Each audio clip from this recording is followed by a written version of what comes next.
Naruto, The Blue-Eyed Uchiha Chapter 1. The Birth of a Legend. The night was that of a Friday. I know that doesn't matter in a ninja village, but this night was special as, hurry up and get this baby out of me. Somebody was giving birth. And yet, at the same time, it was a day of destruction as a demon was attacking the village. Except this wasn't just some weak run-of-the-mill type of demon. No, this was the Kyuubi no Kitsune, the strongest demon known to man. Why was it attacking the village? That is a question no one knew, and they weren't going to ask it as it was killing every ninja that was in its range. But with tails that, with a single swing, can cause earthquakes, tsunamis, and many other natural occurring disasters, everything was in its range. In the hospital, Namikaze Uzumaki Kushina was not what you would call a patient person. She was yelling to the doctor to hurry up and deliver her baby. "Come on, keep pushing, I can see the head." The doctor spoke as she helped Kushina give birth. Her husband, Namikaze Minato, was right by her side encouraging her and having his hand squeezed. "Come on, honey, breathe. Breathe. AHHH." He yelled as his wife squeezed his hand a little too hard. The doctor had most of the infant out. "All right, give me one last big push." Congratulations, Namikaze-sama, it's a handsome and healthy baby boy," she said as she let Minato cut the cord and clean the baby off before handing the baby to the tired mother. Kushina smiled down to her newborn child. "Hello, little one. I'm your Ka-san. Welcome to life," she said softly as the infant began to cry, before she started to rock it gently to calmness. "Minato-kun, what shall we name him?" she asked her husband, knocking him out of his stupor of finally becoming a father. Minato wrapped his arms around his wife and kid as he made a shadow clone to take their first picture as a family. "We'll name him Naruto, Namikaze Uzumaki Naruto," he said, but unfortunately the moment was interrupted when an ANBU came in. The ANBU bowed as he spoke through his dragon mask. "Hokage-sama, the Kyuubi is nearly at the village, you have to help us," the ANBU begged as the yondaime dismissed him with a wave of his hand. Minato then turned to his wife who had tears in her eyes. "It's time, isn't it?" she said under her breath, as she continued to rock her child. "Can I just have a little more time with him?" she asked this time, kissing her son all over his face. She kissed his head again as he opened his eyes and she seen his freshly blue-gray eyes. She smiled down at him as her own emerald-like eyes bled into red as her Sharingan came to life, to help memorize her son's smiling baby face. You have to understand her history first. Her grandmother on her mother's side of the family was an Uchiha, and her grandfather on her father's side of the family was a Senju, but not just any Senju, this one was Hashirama himself. She herself married a Namikaze and she's an Uzumaki, so her child was literally going to be the strongest ninja in history, maybe even exceeding the Rikudo Sannin. With the Uchiha's bloodline, the Uzumaki's longevity and large chakra reserves, the Namikaze's stamina and amazing techniques, and the Senju's military intelligence, analytical minds, and their uncanny ability to be Kage level, then it's no question just how strong Naruto will become. She could tell that she didn't have much time, since she had lost a large amount of blood, and no amount of blood pills would bring it back. Her fully matured Sharingan eyes morphed into that of a four-pointed star, Tsukiyomi. She whispered as she sent her son into a 3-day-long jinjutsu that only lasted a single second in real life. What she did in the 3-day span will most likely be known later in his life when the memory of the event is systematically unlocked later in his life. What was weird though was that her chakra levels seriously plummeted, the machine monitoring it was going crazy at the sudden drop. Minato had seen what his wife did, but like always he didn't have time to panic as she was done a second later. But who said he didn't panic as he watched the machine go crazy a second later as his wife's chakra levels dropped down from 85% to 25%. "Oh shit," he muttered as he quick stepped to her bedside and popped a soldier pill in her mouth, and her chakra levels rose to 35%. But he didn't see that, all he seen was her Sharingan fade from view. He wasn't the yondaime for nothing as he noticed a slight flux of energy enter Naruto before disappearing altogether. "Ooh, I understand now," he thought as Kushina gave him one final kiss to Naruto's head and gave him to her husband, saying in a very low and raspy voice, "Go save the village." She said that with tears in her eyes, as they shared one final kiss knowing they weren't going to see each other in this life. Just when he stopped the kiss and left, the nurse finally entered to check on Kushina after hearing the chakra machine. Kushina gave last thought as she felt her life slip out of her body. "Take that, Kyuubi. It's time for you to enter yet another Uzumaki, and after this one you'll never experience freedom ever again," she thought as she fully passed, with a smirk on her face.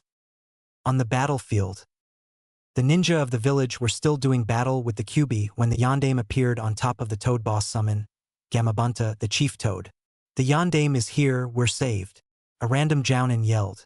Another giant toad appeared. On top of this one was Jiraiya and the Sandaime, this toad was Gamaken. And Jiraiya were even more saved. The same Jounin yelled again. And though reinforcements had arrived, the Kyuubi was still doing damage to the village, and he even wounded Gamabunta in his left eye.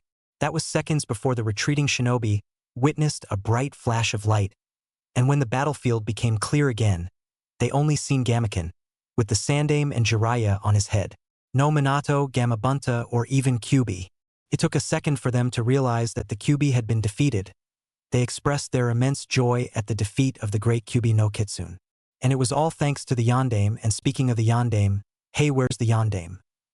A Jounin asked the question that made many shut up and think about it. They now knew that the Yondaime gave up his life to get rid of the great demon fox. They took about a second to mourn the loss of their Yondaime before they renewed their cheering of their victory over that of the Kyuubi. Closer to the disappearance of the Kyuubi was Jiraiya and Hiruzen, and they were searching for the body of Minato. Even after a thorough search for the body, they still couldn't find it. Even after a flux of churka filled the air minutes ago, they just couldn't pinpoint the location it came from, with all the leftover Yuki in the air. They were beginning to give up on the search, until they heard the sound of crying inside of one of Kyuubi's larger and deeper footprints, at least a dozen feet deep. We found them, an ANBU yelled to his leader. Soon Jiraiya and Hiruzen, and a squad of ANBU were at the site. The Sandaime and his student jumped into the crater and walked to the blonde pair. Minato was pale like his soul was recently taken from him, and little Naruto was still crying. Nobody knew what was happening to him. But the Sandaime took a closer look as he bent down to pick him up. What he seen nearly made him faint. In the child's eyes was a fully matured Sharingan, and the kamas were spinning crazily before vanishing from view, returning the infant's eyes to their original blue-gray. This truly was the birth of a legend. Chapter 2, Decisions. The Sandaime, Jiraiya, and the ANBU were jumping towards the hospital to return the child to his mother, when a toad appeared in a puff of smoke on Jiraiya's shoulder and whispered in his ear. He stopped and listened to Toad. This made the others stop as well. "What is it, Jiraiya-kun?" the Sandaime asked his only remaining student, as he carefully held the infant in his arms. Jiraiya's eyes were getting wider and wider the more the Toad said. The Toad disappeared as his missions was successful. Jiraiya handed over the body of his student to the nearest ANBU, after saying a quick prayer for his lost pupil. "Sensei, Gamasui just informed me of Orochimaru's last whereabouts. I have to go and check it out. He also told me that he recently joined an organization of some sorts, and I need to check what kind of organization. I'll be back whenever I have the time to, Ja," he said as he body flickered away. The Sandaime's eyes narrowed after hearing about his once favorite student. He knew he should have just killed him, a couple of months ago, for his treasonous acts, but he just couldn't find it in him to commit to the deed. He sighed as they finally reached the hospital to return the baby to his mother and to tell her the grim news about her husband. He looked at the only ANBU that remained at his side. The others had went to take the Yondaime's body to the morgue. This ANBU wore an Inu mask, and behind that you would see the face of a battle-hardened 15-year-old. The third shinobi war was truly devastating to all. Atop of his head you could see silver hair that seemed to defy gravity as it stood up, diagonally, in the air. He wore the standard armor required for ANBU, and carried the standard ninjutsu that ANBU carried as their weapons. They would have walked into the lobby of the hospital if the head doctor wasn't there to stop them. "What is it you want, Nico? Sunlight?" asked the Sandaime. Nico, the head doctor, bowed. "I'm sorry to disturb you, Hokage-sama, but I must tell you that Uzumaki Kushina has passed away a half-hour ago," she said, bowing again, this one lower than the last. Both the Sandaime and Inu's eyes widened. Kushina was dead. No, it couldn't be. They blasted past the doctor and into the building, but halfway to the room they seen her being carried in a body bag. As the body passed, Naruto woke up and began to cry, reminding them that they still had him. I guess that he somehow could sense the death of his mother, just like he had with his father. "What are you going to do with the child now, Hokage-sama?" Inu asked his leader, who was trying to calm the child down, but it was to no avail. The Sandaime gave him a long and heavy sigh as he started walking out the hospital. I don't know. I have to get the council together for a decision of the boy's future. 2 hours later. The Sandaime gathered the council to the meeting. He only wanted the Shinobi Council, but he had to call in the Civilian Council to talk about the reconstruction process. After talking about all of that, Shimura Danzu spoke up. So are you going to finalize your decision on being reinstated for the seat of Kage? Because if not, I think that I'll do a great job on being the Godame of Konoha. He said after a moment of thinking. The others were nodding their head at the first question. Only the civies and the other elders were nodding their heads at the second statement. The Sandaime looked at the bandaged man. Yes, I reinstate myself as the Hokage, he said, causing Danzu to frown. Now I have something more important to tell you. You know when I said earlier that the Kyuubi had been killed by my predecessor? Well, that wasn't entirely true. The Kyuubi was in fact defeated, but it was not killed, he said with a straight, serious face. What is it you have to say, Hokage-sama? Hyuga Hayashi asked. This man was the leader of his clan, just like the other members of the Shinobi Council. He was considered a genius in the uses of his clan's jujutsu, the Byakugan. He was 34 years old and stood at 5 feet, 7 inches. He had pale skin and the white eyes associated with his clan. Yes, what is it you have to tell us that was so important that it wasn't the first thing to talk about?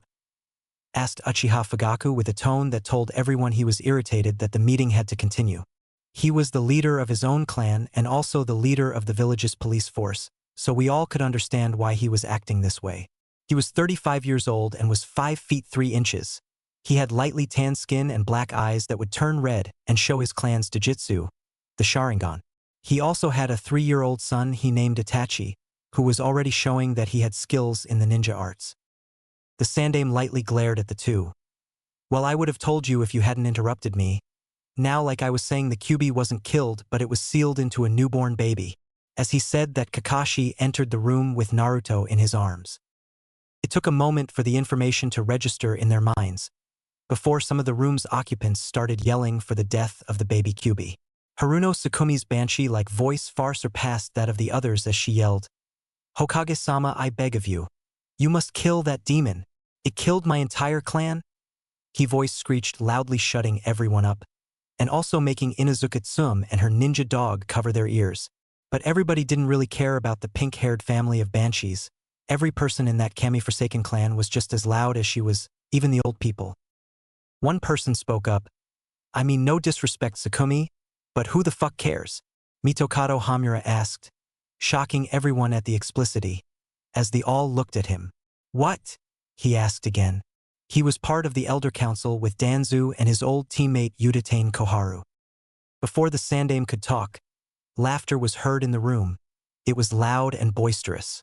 It was coming from a woman.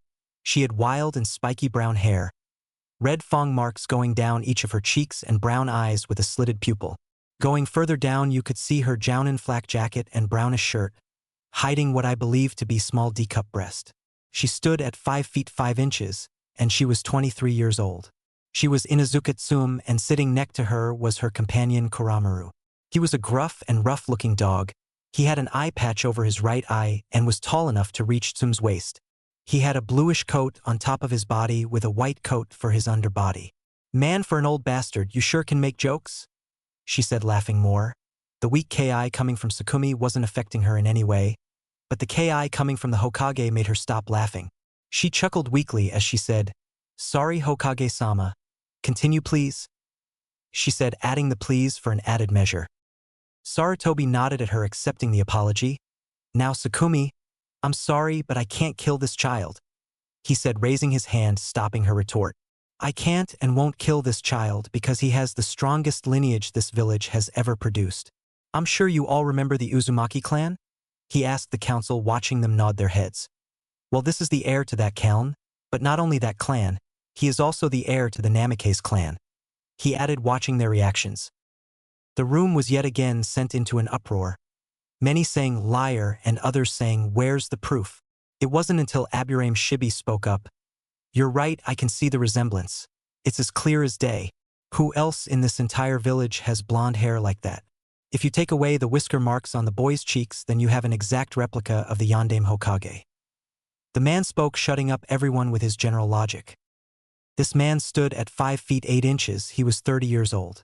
I'm sorry, but that is all I can tell you. Is he was wearing a dark gray coat and hood that took away all of his features. He also wore a pair of black shades to take away the color of his eyes. But all of this didn't make everybody respect his logic. It was because he is considered the strongest in the village thanks to clan's Kikai bugs. But even his clan's bugs didn't do squat to the QB, as it destroyed every one of the bugs most of his clan members sent at it. He lost many of his clan members tonight. Well, nobody asked you, you freak. Sukumi muttered under her breath. It didn't get on Shibi's nerves like many thought it would, but it did get on somebody else's. Keep it quiet, some people are trying to sleep.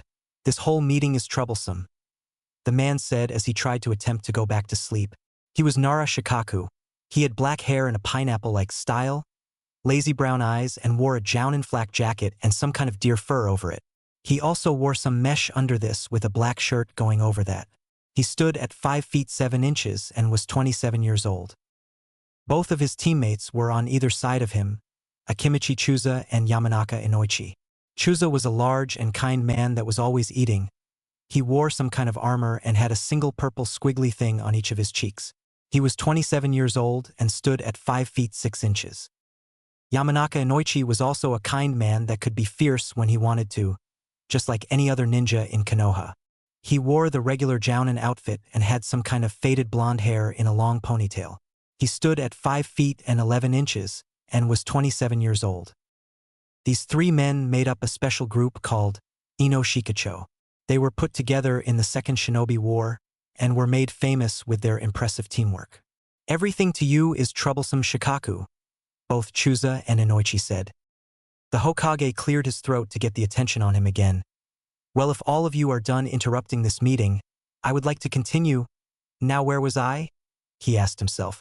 Oh, that's right, why I couldn't or wouldn't kill the child, not only because it is the heir to both the Uzumaki and Namikaze clans, but there's one other thing that I suspect each and every one of you will be surprised by, none more than you, Fugaku, he said, looking at the Uchiha clan head.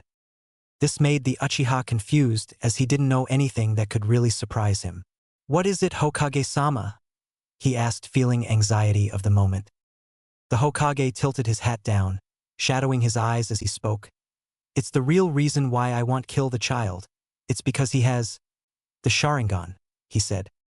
Everyone's eyes widened to epic proportions as they couldn't believe the information that was just given to them. Even the civilians' eyes widened. The same civvies that didn't know a single thing about Ninja World. The biggest surprise didn't even come yet as the Sandaime continued speaking. Also, the Sharingan is fully matured, he added, making most nearly faint at that last piece of information. Danzu couldn't let the opportunity pass up as he quickly stood up. Sarutobi, you must let me train him, to properly teach him what he needs to survive the harsh realities of the shinobi world. Under my tutelage, he'll soon become the strongest in the village, maybe even the whole elemental nations, and he'll be loyal to this village, he said with his power-hungry voice. No, Hokage-sama, you can't have him train Naruto-san. He'll make Naruto-san loyal to only him. Since he does have the Sharingan, that means that he is an Uchiha and thus should be trained by my clan and live in my compound. Fugaku spoke in a strong voice as he too stood up to his feet. Before the Hokage could give his answer, he was interrupted again. Pardon my interruptions, Hokage-sama, but if I may ask, how exactly did the child gain a fully matured Sharingan in the first place? Shikaku asked, getting everyone's attention, as they too pondered the question. This also got the Hokage thinking as he too pondered the question himself. Flashback. The QB had just been sealed into the child when it entered the child's mind where it would rest up. But before it did, he noticed something off about this baby. Wait, this feels familiar. Wait a minute, this is an Uzumaki baby. New. It started to make noise as it crashed around in his cage. In heaven, a woman with red hair and angel wings suddenly found herself smirking for no apparent reason. QB continued to crash into his cage when he noticed something on the other side of his cage. Two somethings as he looked at them. One was a big red ball of energy, and the other was a big ball of blue energy. He then noticed something else about his new container. This boy is a descendant of one of my creations, like Kushina. He thought the name Kushina like it was poisonous to his mind. I don't know any other people I hate more than her. Well, maybe Madara, but he's burning in hell, so he doesn't count. Well, with this child, I'll set my mistakes straight and have him kill the ones I want. He thought as he made his chakra move quickly and release both of the energy balls, causing them to spread around the boy's chakra system, enlarging his chakra coils and making the child cry at the act. Shut up, Brad, it's getting noisy in here. I can't concentrate. He spoke to nothing, as he made his chakra hurry up, before the seal could finalize itself and shut off his chakra. He used his chakra to try and release the restrictions to the boy's Sharingan. Being the creator gave him the ability to do just that. As he finished, a luminescent eye appeared in front of him, showing different forms of the Manjikyu Sharingan. Before it rested on the same four-pointed star Kushina had, it went through the regular Sharingan forms before it rested on the three-spinning Kama form, and then disappearing altogether. He marveled at his work, before making himself comfortable and falling into a deep sleep, awaiting the time when he finally meets his container face to face in the future. End flashback. The Hokage shrugged his shoulders, not knowing the answer. I guess that having the QB shoved his gut made his bloodlines unlock themselves, automatically. He said, not knowing he was half right. So if you can't kill it, what are you going to do with the boy? Udatane Koharu asked. She was an old woman that was on a genin team with Hamura and Hiruzen. They all were taught under Tobarama, the Nidaime of Hokage. What I'm going to do, Koharu, is my own decision. This meeting is over, you're all dismissed, leave my sights. He said, putting his head in one hand and waved the council away with his other. Finally! Yelled Shikaku as he literally ran out of the room. His teammates chuckled lowly. I wonder when he'll remember about his wife waiting at home for him? Chusa asked. Soon the room was empty, and we see the Hokage in his office with Inu, who took off his mask to show him wearing another mask underneath it. But now with his mask off, we can call him Hatake Kakashi, or the copycat ninja. So Hokage-sama, what are you going to do with Naruto-kun? You know, I could take him in as my son if what you're saying is true about him being Sensei's kid. He said, handing the child over to his leader. Sarutobi shook his head. No, Kakashi. I still need you in ANBU. The child will go live with the Uchihas. But don't worry about that, he will also join my ANBU forces. He said, holding up his hand, seeing Kakashi about to disagree with him. It's my decision, and plus after releasing all of that information about the child's heritage, I fear that IWA will try to abduct him. Sometime in the future, it's for his own safety. He must live in the darkness to keep others safe. I'll release him to the Uchihas when I deem him strong enough to protect himself from most jounins. The Kakashi was surprised at this. Really, Hokage-sama? Who do you know that can do that in the village? Kakashi asked. The Sandaime looked at him like he was stupid. Well, I don't know, maybe me, he said sarcastically, making Kakashi's eyes widen a little. I mean, come on, how hard can it be? He asked, looking at the child on his desk. He had no idea what he was getting himself into this time. Chapter 3. Unexpected Results and Welcomes. Hokage's personal training ground. Right now we see little Naruto and Sarutobi sparring in the training ground behind the Hokage Tower. And even with the Hokage's knowledge of the shinobi arts, he was stumped, and still is, for the past 6 years while training this boy. He couldn't believe the kid. As soon as he learned to walk, he was training, absorbing all kinds of information like a sponge. And he was still learning everything he threw at him. It was getting frustrated finding things to teach the boy. He knew all E, D, C, and B rank jutsus in the village already. Okay, he was exaggerating, he didn't know all of the jutsus for those ranks, but he knew most of them, and of all elements too. Let's not forget about taijutsu either. Since he was very old, he called his village's taijutsu expert Madogai, a truly weird individual, but was faster and physically stronger than all in the village without the use chakra, so even his student Tsunade would get beaten by this guy in a straight-up taijutsu fight. He was around 24 years old, and wore the most hideous green spandex suit in the whole elemental nations, most like the whole world, but it had its purpose in getting rid of the air resistance when he was moving, making him even faster. Well, like he was saying, Guy began to teach young Naruto. He was a little against it as his training really pushes the muscles to their limit, and then when the warm-up was over, the real training began. And since Naruto had been getting trained by him since he was age 3, that means that he was a little more buffer, lean, a little bit too stronger for someone his age. And even then his training had to progress faster after what happened sometime before Naruto turned 4. It was the reason why he enlisted Naruto into the ANBU Corps shortly after. 2 years ago, give or take a few of the months, Naruto had just gotten out of training with his sensei, Guy, and he was super tired from the brutal training he was put through. And even though he had been doing this kind of training for a couple of months, he was still tired, and yet he never complained since taijutsu was the only thing he could work on for the time since Hokage Jiji said that even though his chakra reserves were higher than everybody's in the village, that he had to let it settle before he started to do anything chakra-related. He was sore as he wandered through the forest in search of the Hokage's compound around the area. It was always a little hard to navigate through the forest during the new moon, as even his demon-enhanced eyes needed just a little light to fully work, so everything he was seeing was just a little fuzzy. After a while of walking, his ninja senses started to go off, and he jumped to the left, evading a couple of kunai. He activated his Sharingan and looked at his attackers, and even though Jiji told him not to do anything chakra-related, it was just second nature for him to activate his Sharingan. In front of him were 5 ANBU, or they looked like ANBU. He did notice the scent of wet soil and magnesium, a common element in Tsuchi no Kuni, so that meant they were ninja from Iwagakure. Jiji had warned him of that village. He said information, no matter how important to a village, will somehow end up being leaked outside a village. That was something he told him when he first began his studies. He also told him, because you hold the QB and the public knows this, they will try to do things to take their anger out on you, even if they have to give up the heir to important clans of the village, vengeance and revenge.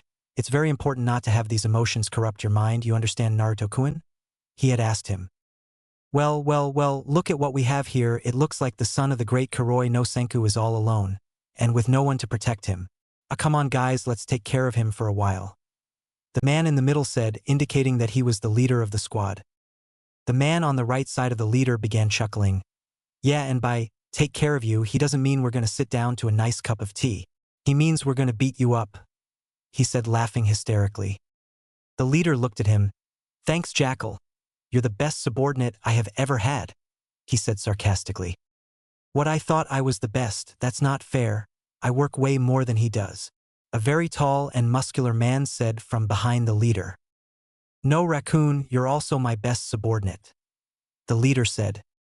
This time another tall man became loud. What, Taicho? I thought I was the best, you just told yesterday. This man was just as tall as Raccoon, but not as muscular. The captain then looked at him. Now, Boar, now is not the time to get pissy, you're all my best minions, yes, even you, Gecko, he said, looking at the last member of his team. This one was by far nearly shorter than Naruto himself. And speaking of Naruto, he knew he should have left or attacked by now, but he was rooted to his spot, and he didn't know why, as he watched as the team of dust members argued with each other, with a huge sweat drop behind him. He cleared his throat. Yeah, so as much as I would love to hear you 5 argue, I got to get home and get some dinner and rest, so yeah, he said as he started backing away from them. They turned their attention on him, and the leader began talking. Yeah, sorry about that, kid. So where were we? Oh yeah, now we're going to kill you, so it's only respectful to know the names of the one who is going to kill you. I am the leader of this elite fighting force, Captain Goat, and we are the men who stare at goats, he said as he and his whole team struck a pose together, making Naruto's sweat drop becoming even bigger, nearly toppling him. Naruto did shake his head after a while as the team stayed in their pose. I'm going to have nightmares of these people after this is done. And even though, like I said earlier, he was still tired from his earlier training, so he only had one chance of getting out of this situation alive and sane. He quickly took out a pellet from his pocket, dug his nail into it and quickly threw the pellet into the air, where it exploded in a bright flare of fire. It was a signal flare the Hokage gave to him. He had it specially designed for people that couldn't use chakra for the original signal fire. And before the pellet even exploded, he had turned around and bolted out of there, in hopes of getting to the Hokage, before they caught up to him. And catch up to him they did as they appeared in front of him, but he was still going, and the first attack went through the dust member, Gecko, as his fist went through the mask and into his face, shattering the skull, and it was all thanks of the speed he was moving and the strength behind his strike.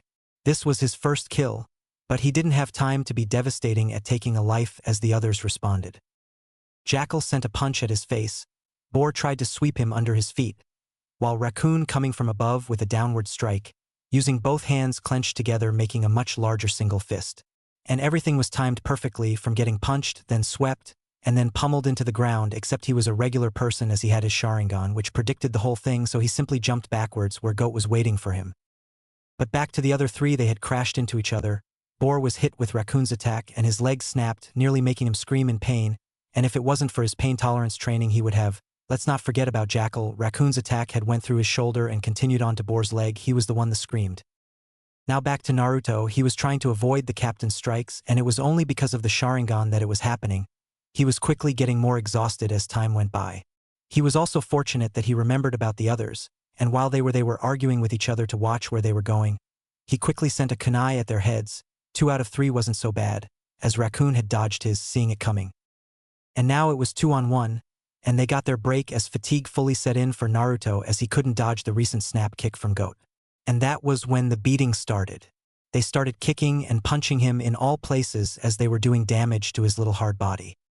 It was a full 30 seconds later that the Hokage and a full platoon of ANBU appeared at the scene and killed the intruders. The Hokage quickly and carefully picked up Naruto's beaten and battered body. He had a completely swollen face and blood coming out of cuts and bruises all over his body. His clothes had been nearly completely torn off of him, and his arms and legs were crushed, but looked like it was beginning to slowly heal, as the Kyuubi was doing everything in its limited power to heal up Naruto's body. And it had its work cut out for it, as Naruto suffered many broken ribs and internal bleeding, not to mention a cracked skull. It took 3 full months for Naruto to completely heal from the damage that his body had sustained. The Sandaime walked into the hospital room like he had been doing for the past 3 months and checked on Naruto. He was awoke with the head doctor in the room with him, finishing up her analysis. Well, Naruto, it looks like you're completely healed and healthy. Now remember, no training for another month to let your muscles finish healing. She said, knowing that he was being trained by the Hokage himself and was pretty strong even now. Naruto grinned. Thank you, Ka-chan, he said happily as he hugged his mother figure. She had helped him these past 3 months with so much, like his first kill problem. That first month was hard on his mind, as he wished he wouldn't survive his injuries. But Nico-chan helped him with everything, telling him that he shouldn't even be training or fighting so early in his life. He was only 3 for Kami's sakes. But she soon started to understand that without his training he never would have known how to signal help and fight off the enemy until help arrived. They finally noticed the Hokage in the room. "Oh, Hokage-sama, when did you get here?" Nico said, looking at the Hokage, but still had Naruto in her arms. "Hey Gigi," Naruto said, waving one of his hands to the Sandaime. Hiruzen smiled at the sight. Ever since Naruto-kun had met Nico, he had become attached to her, calling her Ka-san, and she always called him her Sochi. She never had. Was it because Nico had also been an orphan in her younger days, or was it her womanly charms? "Oh, I've been here for a while now. Can I have a moment with Naruto alone, please?" he asked the woman, who nodded and walked out of the room. "Naruto, I've been thinking about what happened 3 months ago, and I came to the decision to put you in the ANBU Corps. You will be seriously trained and groomed to become a fully fledged ANBU in time. This means that I'm going to up your training. I have no doubts that in the beginning you'll start to curse my name, but soon you'll start to see the results of your training. And then after giving you a simulated mission, we'll see if you'll be capable to finally become an ANBU. So what do you say? Would you like to become stronger?" Sarutobi said as his eyes burned with fire at the end of his speech. Naruto just smirked and jumped out of bed. "Did you really have to ask that, Aji-san? I'm not going to have my ass handed to me after what happened. No more, I say. Next time they won't even have a chance to apologize to me. They'll already be dead," Naruto said with his eyes burning at the end of his speech. "And plus hospital food sucks," he added, ruining the moment and making the Hokage laugh. And flashback. And now after all that training, he was as strong as his elite jounin, so he may have went a little overboard with the training, but it had to be done. On the day of his simulated ANBU-like mission he passed with flying colors, and even when his teammates were captured, and he had that decision to either save them or complete the mission, he didn't panic and did both. Using the forbidden jutsu, the shadow clone technique, he was able to have them complete the mission, which was to blow up a bridge to prevent enemy troops from crossing over, while his shadow clones stealthily stormed the place where his teammates were captured and saved them, and they all went home, mission accomplished. Later that day, Sarutobi told him that the mission he had done was one his father had done with his team. Rin was the one captured, and Kakashi and Obito had that decision of completing the mission or saving a comrade, and the end result wasn't pretty as Obito later lost his life. Kakashi became more secluded, and Rin, well, not even he knew where she went. He then told him about Kakashi's father and how he had a similar dilemma, and he saved his comrades other than finishing his mission, and was ridiculed because of it, which led him to take his own life. Learn from past experiences and you'll know, when the time comes, What choice is the right choice? Okay, back to them. They had ended the spar. You just keep getting stronger and stronger, Naruto, so are you ready to fully join the ANBU? You've just received the okay from the ANBU commander, Tora. So when you're ready, we'll go over there and you'll receive your armor, mask, codename, ANBU registration number, and lastly your ANBU tattoo. Later you'll be put on a team to work with. Sarutobi said, moving around and then taking of a part of his battle armor. As Naruto's strength had put a huge dent in it, his armor was getting more older and more rusty the less he used and polished them, and he hadn't did that in the last decade, so he needed new ones. Damn Naruto, you broke my armor. You need to watch your strength, he said as he fully took the broken piece of armor off. Naruto chuckled sheepishly and rubbed the back of his head. Sorry about that, Gigi. It's just that I know where your armor's weak points are and I had to exploit it, but maybe I did use too much power, he said, getting into his thinking pose, which was to rub his chin and narrow his eyes a little. So Aji-san, can we go to HQ now? I don't want to keep the Sotecho waiting, now do we? He said after a while of thinking. The Hokage smirked. I thought you'd never ask, he said as he grabbed Naruto's shoulder and they body flickered away. Later they appeared in front of a rundown old building that was a part of Konoha that was destroyed by the Kyuubi years ago. The commander felt that it was a great idea to put headquarters here in the place that no person will go ever again. So they closed it off, built a giant wall around it, and then a wall to protect at the HQ, and yet they only use one building, kind of a waste of space if you ask Naruto.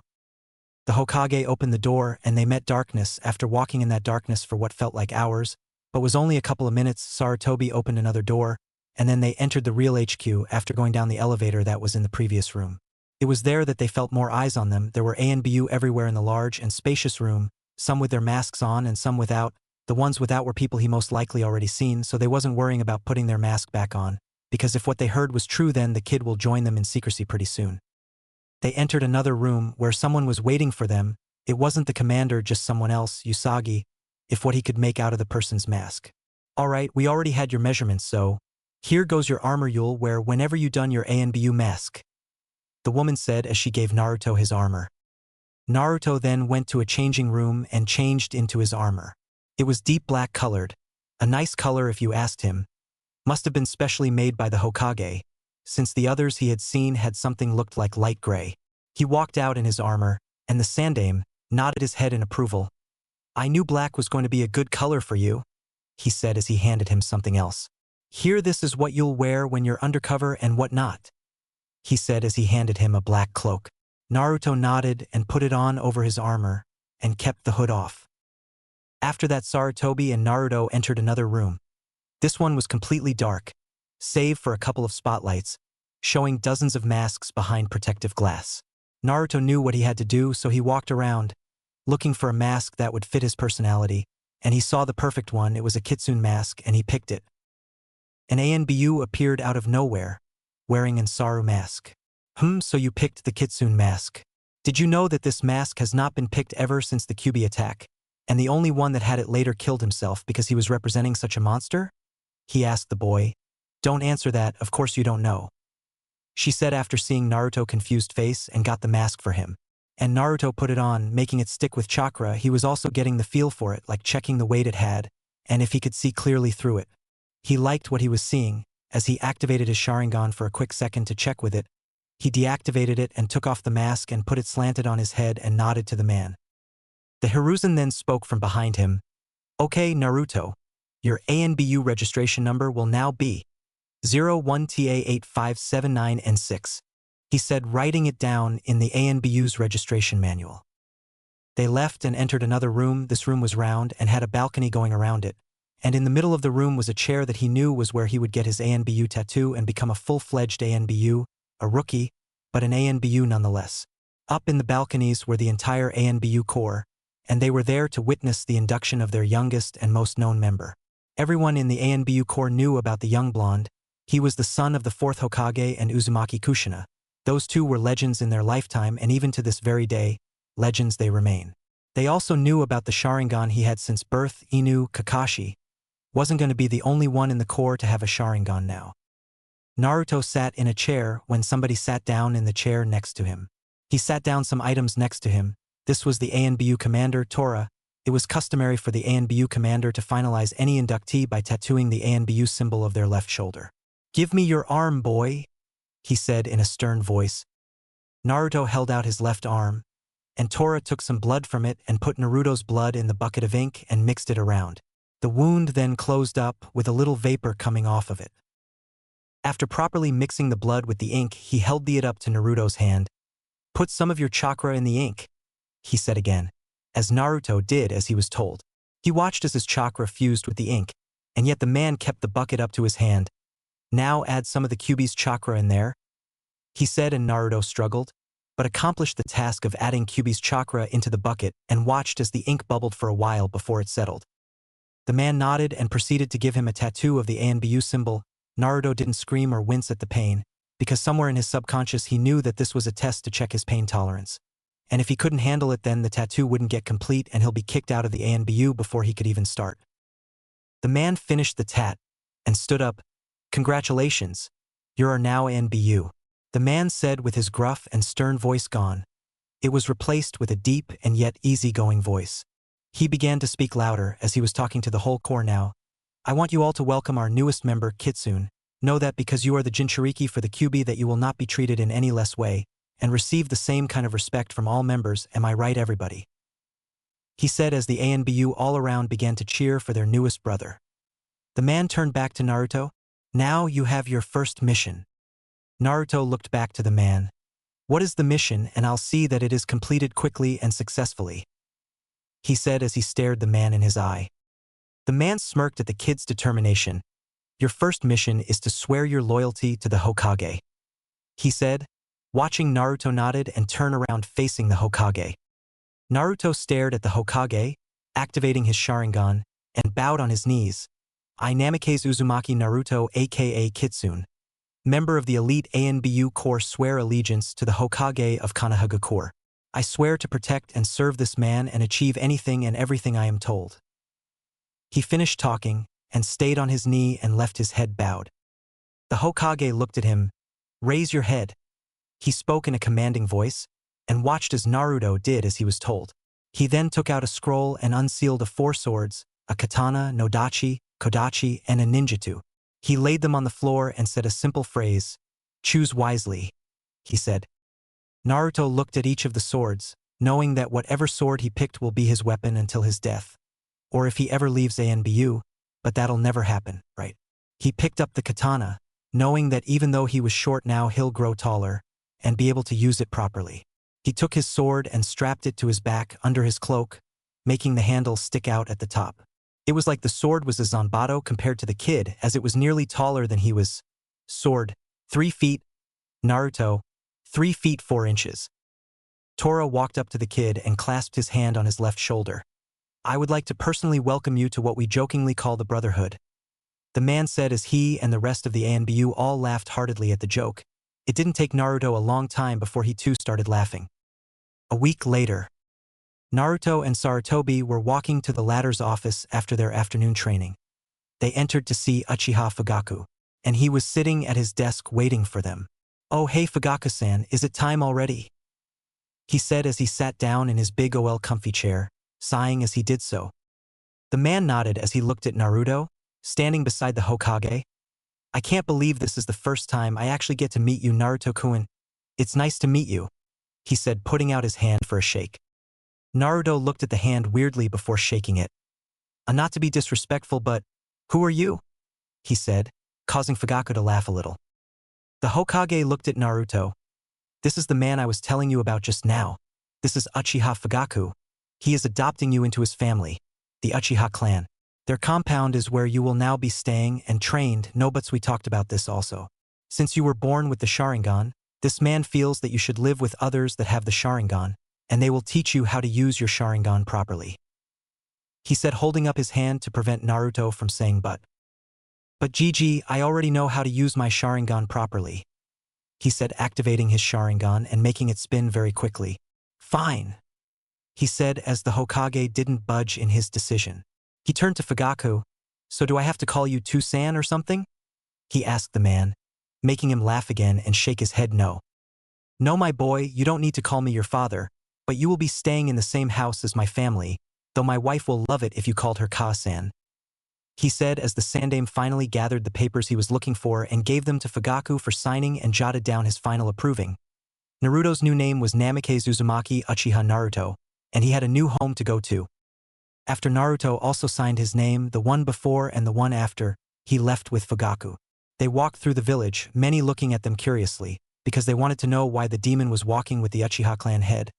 They seen them enter the Uchiha compound and came to the conclusion that the demon was adopted into one of the most prestigious clans of the village, meaning that they better had changed their minds on him or suffer the wrath of the Uchiha.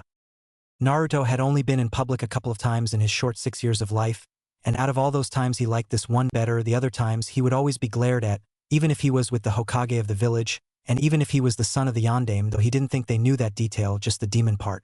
He couldn't help but smirk at the look on their faces after seeing him walk with the head Uchiha. Maybe being with this family won't be so bad after all. He thought as he watched the man nod to the passing Uchiha, and some of the girls giggling at him. He guessed that they loved the color of his eyes. Blue-gray is the best of them all, it's like a cloudy sky. They soon walked up to his new home. When they entered they seen two boys talking about the training that the eldest promised to put the youngest through. A woman came from the kitchen with an apron over her dress. Boys, calm down.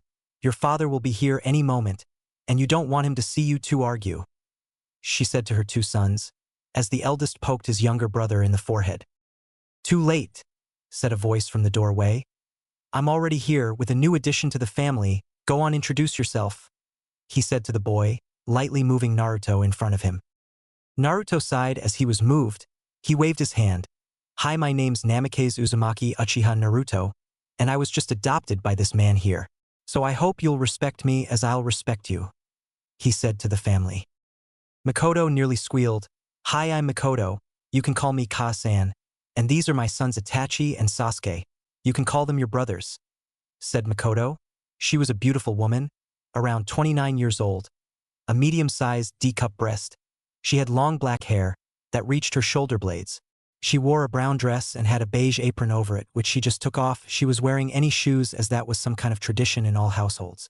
She was a retired jounin that stood at the height of 5 feet 2 inches. He knew that because she suddenly appeared in front of him and hugged him to her breast. Welcome to the family, we have been expecting you. She let him go after she heard him gasping for breath. Sorry about that, I'm just so happy, she said, grabbing his hand and dragging him to the table and sat him down. Lunch will be here any minute now, wait right there, she said, skipping to the kitchen, humming a small tune. Naruto was just staring at her as she skipped to the kitchen. He was a little embarrassed at what had just happened, until he remembered she said something about lunch. He looked at her two sons.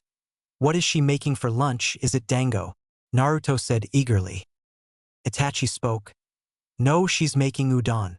Itachi looked like a nice boy. He had a mysterious line on each side of his nose.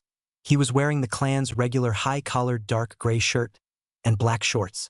He was around the age of 9 and stood at 4 feet 5 inches. He was sitting at the table cross-legged and he was eating some pocky from under the table. You say that like you hate udon, Itachi and I. Sasuke said from beside his brother.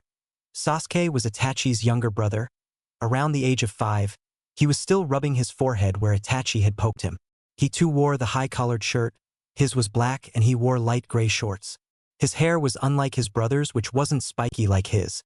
His brother's hair framed his face in front and was tied in a short ponytail in the back. His also framed his face but got spiky in the back, making it resemble a certain animal's backside.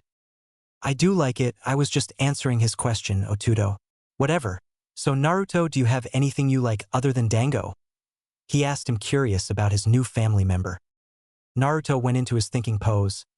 Well, I like many other things, they're just too many to tell you, but I do hate salted octopus, it tastes weird to me. If you leave the salt out of it, then I'll gladly eat it, he said as Makoto came out of the kitchen with a bowl of udon in each hand and one balanced on her head. Makoto-san, he started to say when she glared dangerously at him. Ka-san. I'll be glad to help if you want me to, he said, pointing to the bowl on her head. Ah, that's so nice of you. Too bad none of my other kids have manners like you do, she said, letting him get the bowl from her head. Just for that you can get seconds whenever you like, she said, smiling at him. The other boys in the room yelled, What? I do have manners. I just didn't know you'll come out of the kitchen carrying all the bowls, they said at the same time. She just said, Excuses, excuses. Naruto rubbed the back of his head sheepishly. Ah, that's nothing. Teaching me manners was the first thing Gigi taught me, he said, chuckling nervously, as both of the boys glared at him. They all sat down and ate after Makoto called Fugaku from his study to join them in having lunch. All of them were chuckling and enjoying each other's company as Naruto thought, this isn't so bad. This family is nice to be with, and plus I better enjoy myself while I'm with them because I'm gonna have to do some missions pretty soon. I can feel it in my bones. He thought as he finished his udon. Later that night, he knew that he'll have to do a mission soon. As an ANBU wearing a Inu mask appeared in the room he got from Makoto, it was a nice and clean room. He got up and unsealed his ANBU attire from his colorless seal located on the back of his right hand. He got dressed and donned his kitsune mask, and they soon left the compound towards the village's eastern gates, not knowing that Itachi seen them leave through his bedroom window. They reached the gate and met up with two other ANBU members, one wearing a Nico mask and the other wearing an Hibi mask. They both had their ANBU tattoos on their right shoulder showing that they were females. We're here, I had to get him, for his first real mission, Inu said from behind his mask. Well, at least you're here now. Let's get started. The mission isn't going to finish itself, Hibi said. She had purple hair and pupil-less brown eyes. She stood at 5 feet 3 inches and had light gray armor under her black cloak. You're so impatient, why don't you just calm down? Nico said, and they began to argue with each other. Can both of you be quiet? Nico, why don't you at least act like you're my lieutenant? And Hibi, we'll leave right now, just calm down. Inu commanded them calmly. He then looked at Naruto. Don't worry about them. They're really good friends. Now show us why the Hokage himself put you in ANBU, he said as they all vanished and started their nighttime adventures. Chapter 4. Congratulations and relax. Outside of Konoha's walls. The forest was always peaceful at night. The stars were out, and the moon shining on the forest below. Animals turning in to sleep and predators relaxing after a great meal. And do you know the best thing? The team of ANBU didn't disrupt the atmosphere at all. Following the team, we see 3 figures. Wait, that's 4 figures. The fourth was just short. And yet his height didn't hinder him at all, as he was keeping up with the others' speed. Kitsune was irritated as he was jumping tree to tree. Why? Because he couldn't believe what his first mission assignment was as an ANBU border patrol. Seriously, they woke me up for this. He thought, happy that his face was covered by his mask so that his squad members couldn't see his scowl. Well, at least he thought that they didn't notice. His comrade Nico turned to him. What's wrong, Kitsune-kun? She asked, noticing his tense neck muscles. Kitsune turned to his worried squad member. Nothing, why would you think something is wrong? He said. She quietly giggled. Because your neck has been tense ever since the mission briefing. Kitsune's eyes widened a little at that, until he remembered that she was ANBU, and that was one of the skills in being ANBU, being able to notice the little things and use them as an advantage for other things. You don't have to be so tense, you never know what could happen on these missions, but it's best to always hope for the worst so that you'll never be surprised during the mission, you understand? She said after a while.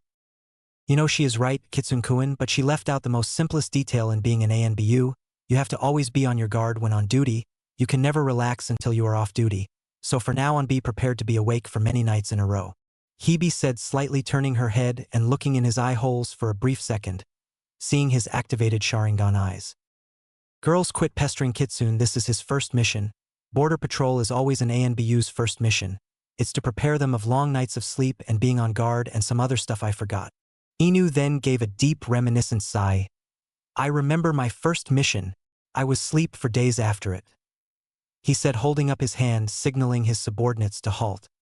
They stopped and overlooked the clearing in view, seeing a bandit camp inside of Hainokuni.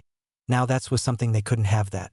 Looking in the campsite, they could see a total of 14 bandits, and though they didn't see any civilians, they could smell the heavy scent of blood and burning flesh, meaning that they had people there earlier and burned the bodies, likely to get rid of evidence of them even being there.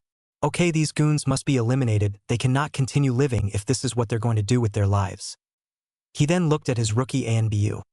You okay with killing others? I am unaware if you have killed before? Inu asked, keeping his voice down. Yes, I'm okay with it. I had my first kill a few months before I turned 4. I'm pretty sure I can handle these weak bandits. he said, ignoring the concerned words of the female members of the squad. "Ah, you poor baby," Nico said, pulling Kitsune into her chest. The only things keep his face from her breast were his mask and her armor. "I'm okay, Nico, I killed 3 out of the 5, but I was put in the hospital for 3 months. Let's not talk about this now, we have to get rid of these bandits," he said as Nico let go of him, and they all looked over the camp. "All right, squad, this is what we are going to do. Kitsune, I want you to take all the bandits in the east of the camp. Hebe, you got west, Nico, you get south, and I'll get north. All right, you have your orders. I want these kills to be silently, wait for my signal and then attack," Inu ordered as they all went to their positions.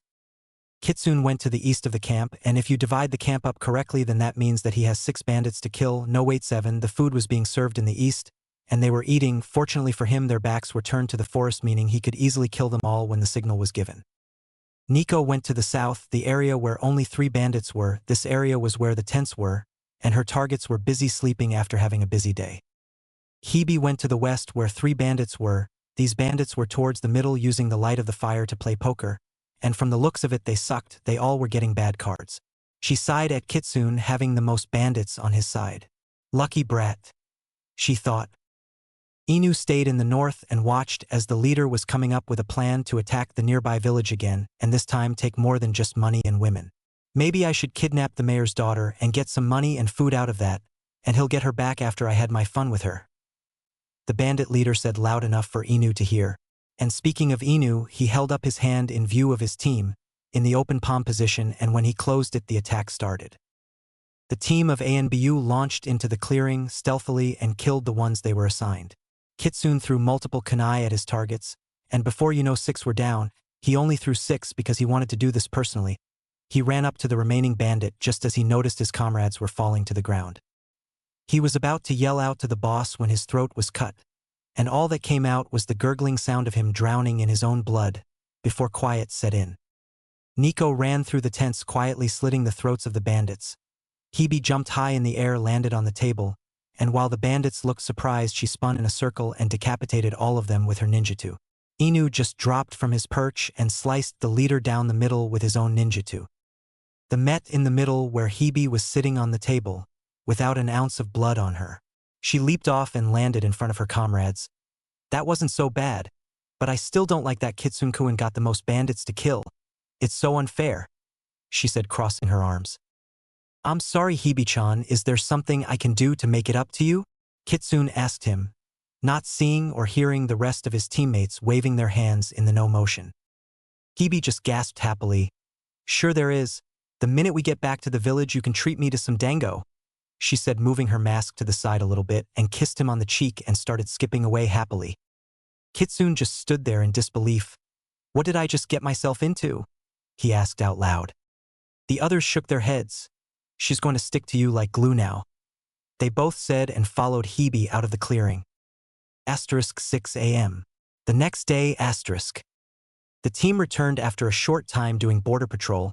Usually a team would do border patrols for a week and up, but since this was Kitsune's first mission, the Hokage didn't want his skills to be wasted on doing border control. When they reached the gates, Kitsune let out a big yawn. He had been doing this for the past hour and a half, and his team was getting annoyed at its consistency. "Okay, that's the last straw. Either stop yawning or I'm doubling the amount of dango you're treating me to," Hebe said, exploding at hearing the latest yawn. "Hebe, what did I tell you about yelling at Kitsune-kun? You have to remember, even if he has the skills to be in ANBU, he's still a kid and kids need sleep," Nico said, defending Kitsune. Hebe gave a deep and heavy sigh as they passed the gate. "Only 2 more years of this and I get to become a full interrogator and torturer," she thought dreamily. She stopped thinking when they entered the huge red tower the Hokage works at, ready to give her report. They all appeared in front of the Hokage and said at the same time while bowing, "Mission accomplished, Hokage-sama." Their voice matching perfectly, almost making it seem like one person talked. You could tell they were working on this. Hiruzen looked up from his paperwork, and even though he would never be working on paperwork at this hour, he was bored at the moment. He finished his book already, and reading it again took away the surprises that come the first time. "Ah, Team Omega, I've been expecting you," he said happily that something took him away from his paperwork. "Tell me, how was Kitsune-kun's first mission?" he asked, lighting his pipe. Inu smirked behind his mask. Well, he did very good.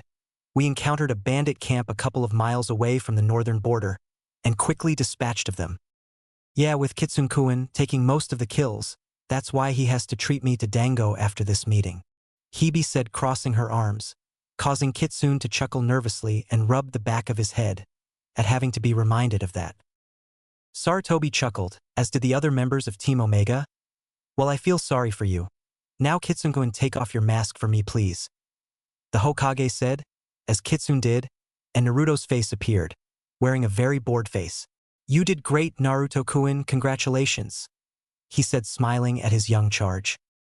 Naruto rubbed the back of his head sleepily, before lightly glaring at the Hokage. GG, if I get another border patrol mission, I'm gonna quit. That was most boringest thing I have ever did, he said, running his hand through his hair. Naruto-kun, what did I say about boringest? Not being a word, you have to quit using it. Sarutobi reprimanded his student. Naruto just sighed. Yes, Aji-sensei, he said, but then something happened that he didn't want to happen. He yawned. And Hebe promptly exploded. That's it, we're going to the dango stand.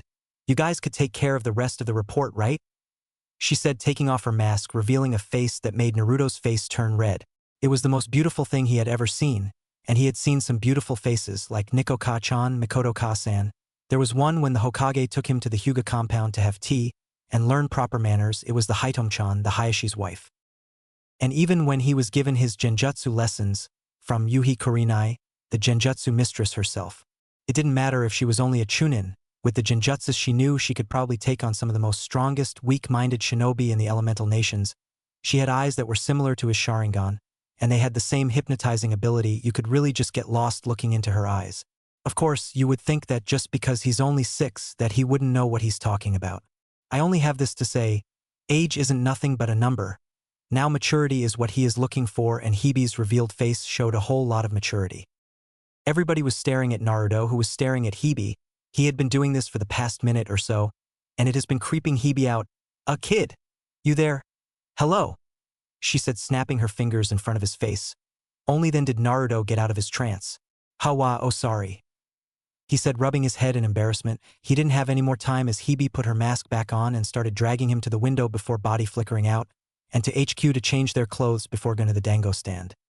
5 minutes later, Naruto walked out of his room in HQ and waited in front of Hebe's room, waiting for her to finish changing so he could get this over with.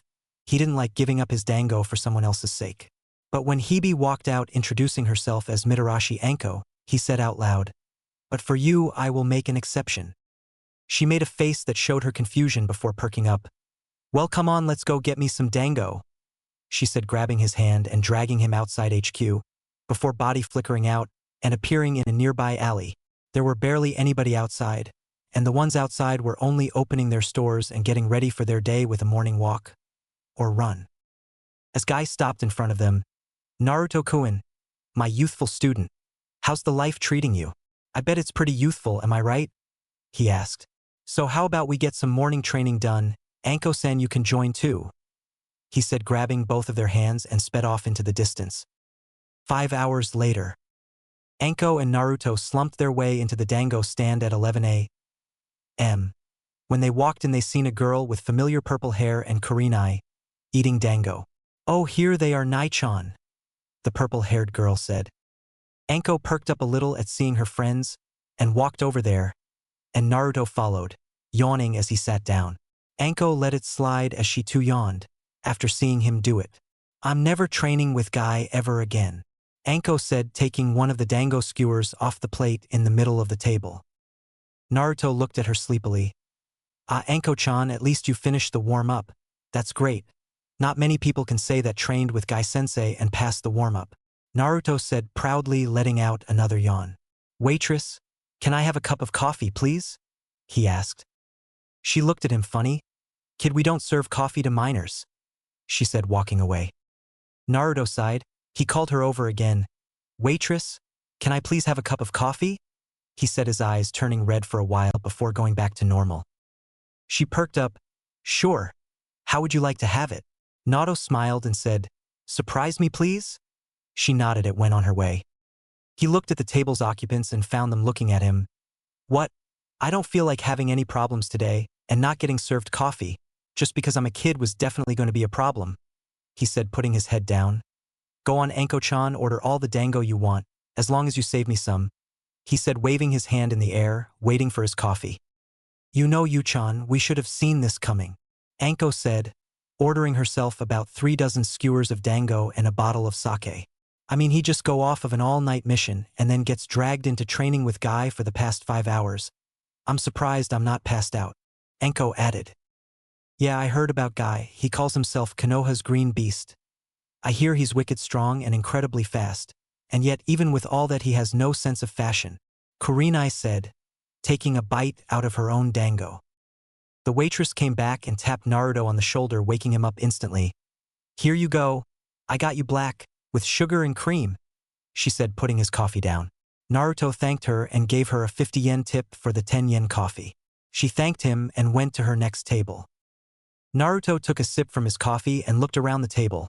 So what's your name, pretty lady? He said, not wanting to say Nico while in public. She smiled at him. Well, Naruto-kun, my name is Yuzuki Yugao. It's finally nice to meet the real you, she said, flipping her hair a little. Now that I think about it, shouldn't you be getting back to the Uchiha compound? I bet Mitoko-san is worried about you.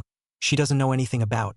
For all she knows, she probably think you've gotten kidnapped, Yugugo said. Naruto shot up in his chair at the mention of the Uchiha. Oh yeah, I forgot all about them. Well, I'll just tell them that I got up really early to train with Guy-sensei, since it's the truth, he said, taking another sip from his coffee and getting up from his seat, before Anko yanked him back down. Hey, where do you think you're going? Don't try and skip out on paying for my dango. Now sit and watch us beautiful girls eat, she said, causing the other girls to giggle. Naruto's head dropped to the table, and the last thought before he fell asleep was, Mikoto-ka-san is going to kill me for worrying her. The 3 girls looked at the sleeping boy. Ah, he looks so cute when he's asleep, Yugugo said quietly so as to not wake him up. Ko-chan, are you sure that it was a good idea making him stay here? I mean, that chair is doing nothing for his back. He should be asleep in a soft bed, Kurenai said. Fine, I'll take him to your house and he can sleep in your bed. Are you happy? Anko said, smirking at Kurenai's blushing face. Well, give him a couple of years and then he'll get invited to my bed, she said on accident. Or was it? She didn't have time to cover her mouth, though, as the other 2 girls gasped. Nai-chan, do you like Naruto-kun? Whatever happened to Asuma-kun? Weren't you going to try and get with him when he came back from the capital? Yugugo asked, looking at her friend. Of course you like her, Nai-chan, you don't have to lie, you like him to Yukon. It's no doubt about that, Anko said, taking a bite from her last dango skewer and drinking the rest of her sake. So that means you like him to Ko-chan? Yugugo asked her skimpy-dressed friend. Of course, I just spent nearly a day with the kid. He has loads of stamina and he's incredibly strong, intelligent, his chakra reserves are through the roof, and lastly, in the future he'll grow up to be a very handsome and even more powerful young man, and since we have already established ourselves as the sexist in the village, there is no way that he won't grow more attached to us, she said, finishing her long speech. Chapter 5, New Team. Nearly 3 years later. Naruto was now 8 years old. Well, it was a little under 9 years old. His birthday was in a couple of months. Not that it mattered. He knew that he was going to be active on that day. He just took off his ANBU armor and sealed the rest of his equipment into the seal on the back of his hand. When Inu, his captain, walked into his quarters. Ah, Naruto-kun, I caught you in time, he said, taking off his mask, showing Kakashi. Naruto looked over his shoulder. Kakashi-senpai. What do you need? I thought you'll be home, relaxing after the mission we just had, Naruto said, putting on some regular sandals.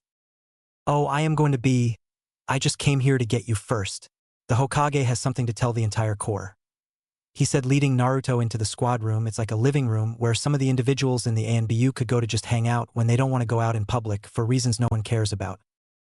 They walked in to see the Hokage in the middle of a raised earth wall. It wasn't high, just enough for him to see all of the corps. He noticed Kakashi and Naruto enter the room and began speaking. Now that everyone is here, I have some dire news to tell you all, he said as they all listened to their leader. Naruto and Kakashi walked to the front, but instead of stopping with the others, Kakashi kept going and stood before the Hokage. I must inform you that our beloved member Hatake Kakashi, aka ANBU, is retiring from the Corps and will become an active elite jounin. It's his choice, so talk to him about it. The Sandame added after a moment. The others were shocked. Kakashi, the famed Sharingan no Kakashi, was retiring. He was one of the strongest of them all. But the one shocked the most was his team, Yugugo and Naruto. Anko had transferred to the torture and interrogation squad to further learn under Marino Ibiki. They had stayed a three-man squad since that had happened, and not even a month later, Kakashi decides to retire. Before any of them could voice their disagreements, the Sandame spoke again. But a stepping down of a captain means that one of the members of Team Omega needs to be promoted to the rank of captain, and the only one that I think has the necessary skill and experience is another Sharingan user. So will Namikaze Uzumaki Uchiha Naruto please step up here to receive your new rank? The Hokage said, smiling down at the young ANBU member. Naruto stood shocked, so much so that the snapping of fingers in his face, courtesy of Yugugo, didn't get him out of his shock. But the clapping of the other members did. He looked around to see his brothers clapping for him, congratulating him on his promotion. A captain was the highest rank you could get without being the commander or the Hokage. Not even the most political assets in the village stood higher than being a captain of an ANBU squad. That was why Naruto was so shocked. He slowly walked up to the makeshift podium and got patted on the back by Kakashi, who did his usual eye smile. Congratulations, Naruto-kun, you deserve it, he said, unsealing his captain cloak out of one of his storage scrolls, giving it to Naruto. It's clean, you don't have to worry about that. I washed it, okay, I'm serious, he said, seeing Naruto slightly sniffing it. The others laughed seeing this, and they all began to pat Naruto on his back, and some of the female members gave him a kiss on the cheek. The new blonde-haired ANBU captain was blushing the whole time, feeling embarrassed the whole time. They each turned to the Hokage when he began to speak again. That's not everything I have to say. Now Team Omega is still down a member, so which one of you will like to join this squad? He said, looking at the members, before his eyes landed on Naruto. It's your choice, Naruto-kun, he said. Naruto knew that a three-man squad wasn't a full squad, so the Sandame must have had a reason to only let him pick one member. He looked around and checked all the members. They all had their masks off to show their faces, but he could still see them on their heads. He searched for minutes before stopping in front of a rather tall and buff individual. I pick you, Kuma. Welcome to Team Omega, he said, shaking the man's hand, and turned to the Hokage. So Hokage-sama, who else is going to be on this squad? I would love to congratulate the person as well, he said, looking at his sensei. Oh, thanks for reminding me, lad, he said, turning his head. You can bring him up now, he spoke to one of his ANBU guards. Soon the sound of somebody getting off the elevator was heard before the person appeared out of the shadowy area. The figure was Uchiha Itachi, and he was going to be the new member of Team Omega after joining the Corps. He didn't change in the past 3 years. He was a little over 11 years old, and he too had a fully matured Sharingan. Everyone could see as it shined and spun in its hypnotizing circle. Itachi-kun here will be joining the Corps. It's a shame everyone knows about it. But he will do well here. Isn't that right, Itachi-kun? He asked the young man. Itachi nodded his head at the Sandame. Yes, I will, Hokage-sama. I will do my best on Naruto Todo's squad, he said, turning his head back to his little adoptive brother. I knew you were ANBU Todo, that is why I too decided to join, he said, smiling and ruffling his little brother's hair. Naruto struggled under the attack at his hair. Come on, Itachi. You know I don't like when you do that, he said, getting from under the elder Uchiha's hand. The Hokage began to speak yet again. Now can we induct out newest member, or are we going to keep on congratulating little Naruto? Come on everybody, let's give Itachi-kun his equipment, the old man said, jumping off the wall as it crumbled to the ground and disappeared.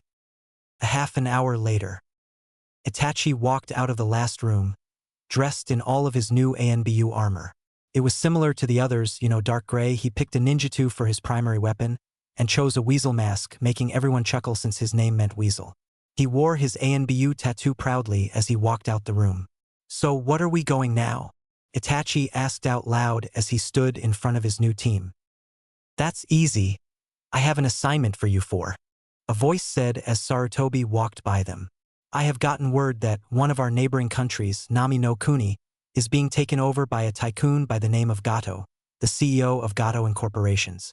Well, I just heard that all of that is a front, as he is a drug lord that makes and sells drugs. He is now using his vast resources to drain Nami no Kuni of its money. They spent all of their money to pay for this A-rank assassination mission. I want this to be an in-and-out job, am I clear? He spoke to them, and they saluted the man yelling, "Hi, Hokage-sama," and leaving HQ to start their mission. Naruto donned his new ANBU captain cloak, after properly making sure it was clean. It was a little after 4 o'clock, so many people could see them on top of the eastern gate. "You're very lucky, you know that, Itachi," Kitsune said in his full ANBU armor. He was a little annoyed he had just gotten off of a mission, but it wasn't the first time that this has happened. "Why do you say that, Kitsune Taicho?" Itachi replied, as he put on his mask. Kuma answered before his captain could, "Because from what I know, Taicho's first mission was border patrol," he said, chuckling with the others. "Silence, now information, I'll be in the front, Itachi you're in the back, Nico on the right, and Kuma on the left. Even though this is supposed to be an in-and-out job doesn't mean that we can't get ambushed on the way, so Itachi, keep your eyes peeled and keep your senses up." He ordered everyone as they stood at attention and got into formation. Soon they became blurs as they ran through the forest. Seconds turned to minutes and minutes to hours before they made it to the port village. They ran on the water using the mist as cover. They appeared inside of the village square, seeing a whole lot of people in front of a cage. They seen a man in there dead. It seems the whole village just witnessed an execution of some poor soul. They each seen a short stout man holding the dripping blade, laughing at the man he had just killed. "Let this be an example to those that want to be heroes," he had said as he and his bodyguards hopped on their boat and left. Deciding to let the town mourn for their loss, they jumped from their overlooking position and followed Gato through the mist. And sooner than they had thought, they appeared at the man's base of operations, on a remote island 20 minutes on a boat, away from Nami no Kuni. Kitsune signaled his team to stop, high in the nearest tree. They each crouched up there keeping quiet as they had seen some former ninja-turned-mercenaries, like one of the former 7 swordsmen of the mist, Momochi Zabuza, talking to Gato. He wanted to get paid for his service as his mercenary.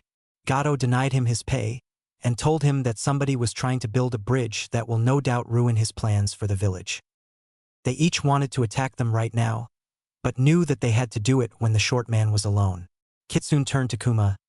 "Okay, Kuma, I want you to shadow Zabuza and his protege, and make sure they don't get in the way of the mission. If you must knock him out, we can most likely get some information out of him about Kiri," he told him as the tall man nodded and disappeared. Kitsune then turned to Nico.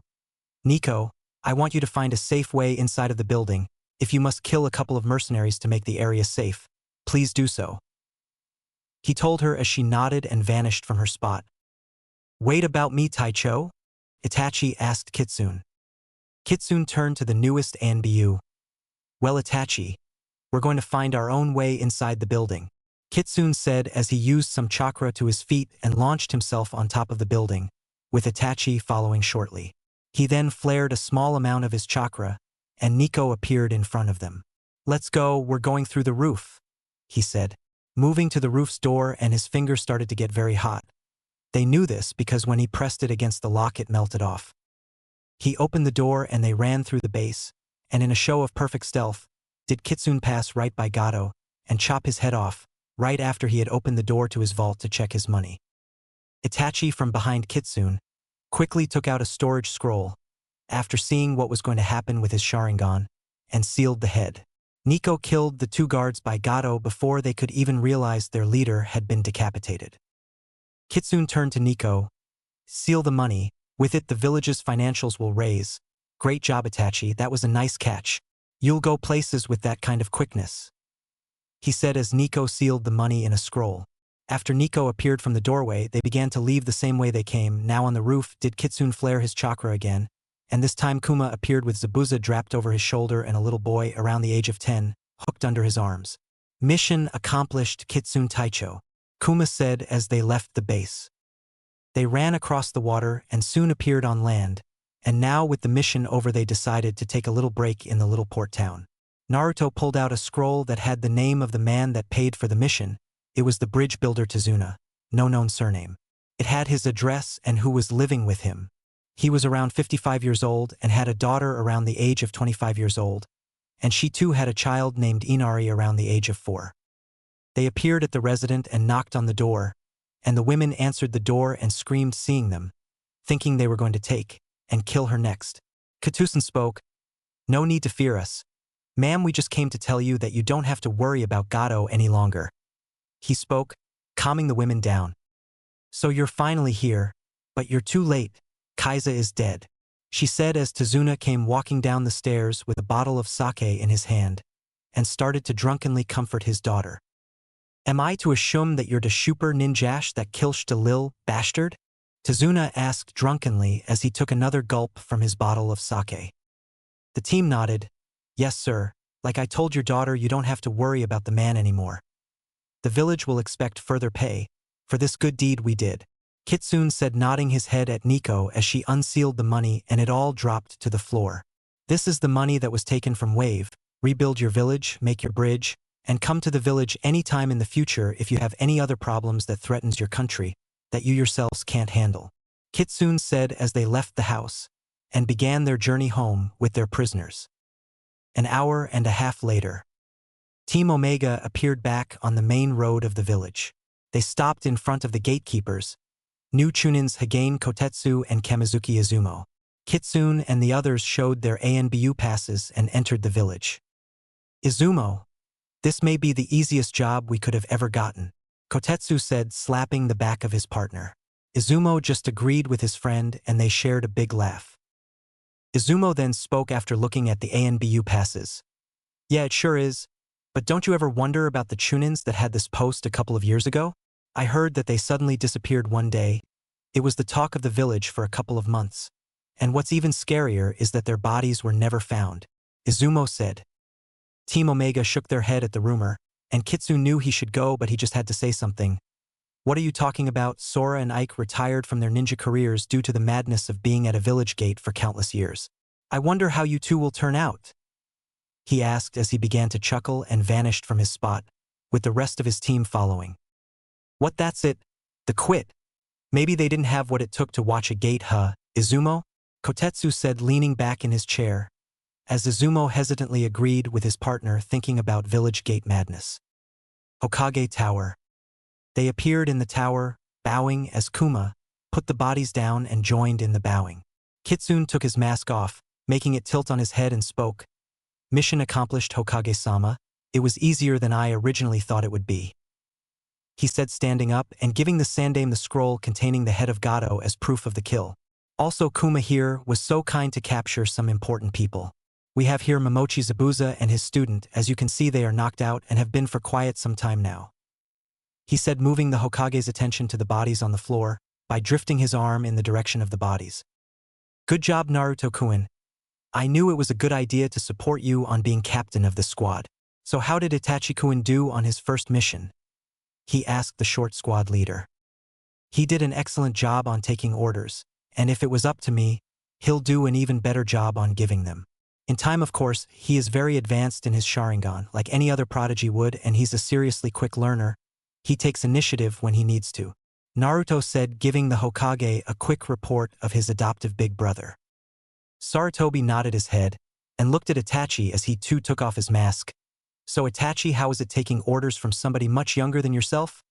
he asked, smiling behind his pipe. Itachi showed a faint smile in that regard.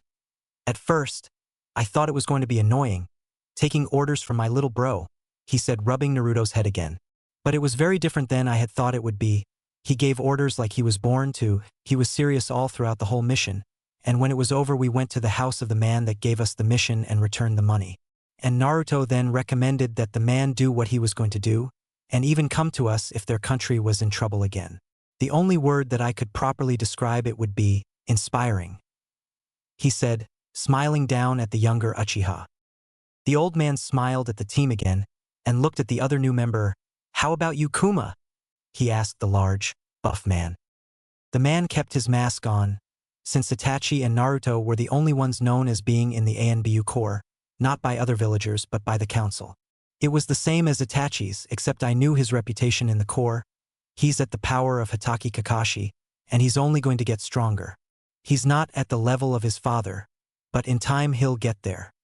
He might even become the Hokage after the proper teachings and he gains skill in the political world," the unnamed man explained to his leader. The Hokage nodded and looked at Nico, who shook her head. I have nothing to say about taking orders from Naruto-kun, she said.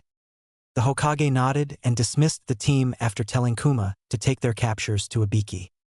The whole team then went their separate ways. Naruto and Itachi appeared in front of the Uchiha compound and entered. Soon they walked into the main house and smelled some delicious food being cooked.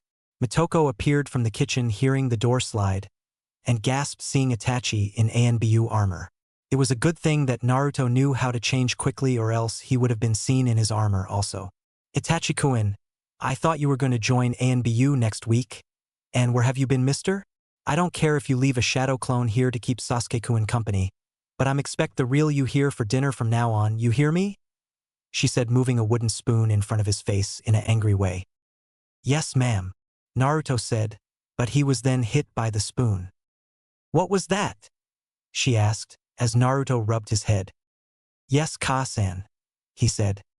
Mitoko perked up and hugged the young blonde, like she didn't even hit him with a spoon. That's how I like it. So how was it at the Hokage's house today? Were you nice to his grandson? She asked, letting him go and going back into the kitchen to finish the rice she was cooking. Itachi used this cue to leave, while Naruto went into the kitchen. Yes, I was nice to him, but what else could you do with a child that's only 3 years old? He said, sitting at the table, and then Mikoto began to talk about her day. Naruto was just glad that she didn't know about his other life, but in a corner of his mind he knew that she knew, but didn't want to say anything. Maybe after some time being a captain he could retire to and become a kid and have a childhood just to make her happy. He was still rubbing his head, feel phantom pains of the dreaded wooden spoon. Chapter 6, Talks and Future Problems. The next day, Naruto woke up from his long nap. He yawned, rubbing his belly, sighing at the large meal he had the night before.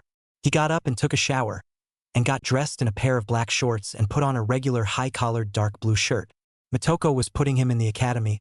He complained that he didn't want to go, and almost told her that he was ANBU and didn't need to go to the academy with a bunch of brats. So he had to get up really early. Looking at the clock, he noticed it was 6:34 a.m. Damn, I took too long in the shower. He thought, jumping out the window, being careful not to wake anyone, and being an ANBU with training in stealth, made it easy for him. He appeared on the windowsill of the Hokage's office and opened the window, and searched the desk for the academy enrollment application Mitoko sent here. He found it and burned it with a small fire jutsu, and just as the last of the embers disappeared, the Hokage entered the office. Naruto-kun, I thought I felt your chakra signature up here, so do you mind telling me what you're doing up here? He said, sniffing the air, a little smelling burnt cinders. What did you burn? He said, crossing his arms. Naruto lowered his head.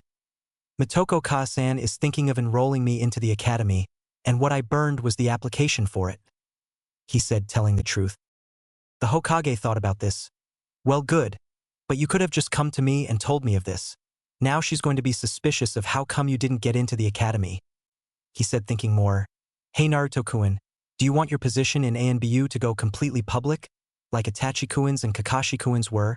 The village would become more feared knowing of your identity and the power you withhold? The Hokage asked his young charge. Naruto looked puzzled at the Hokage. You want to use me to make the village feared? I don't know.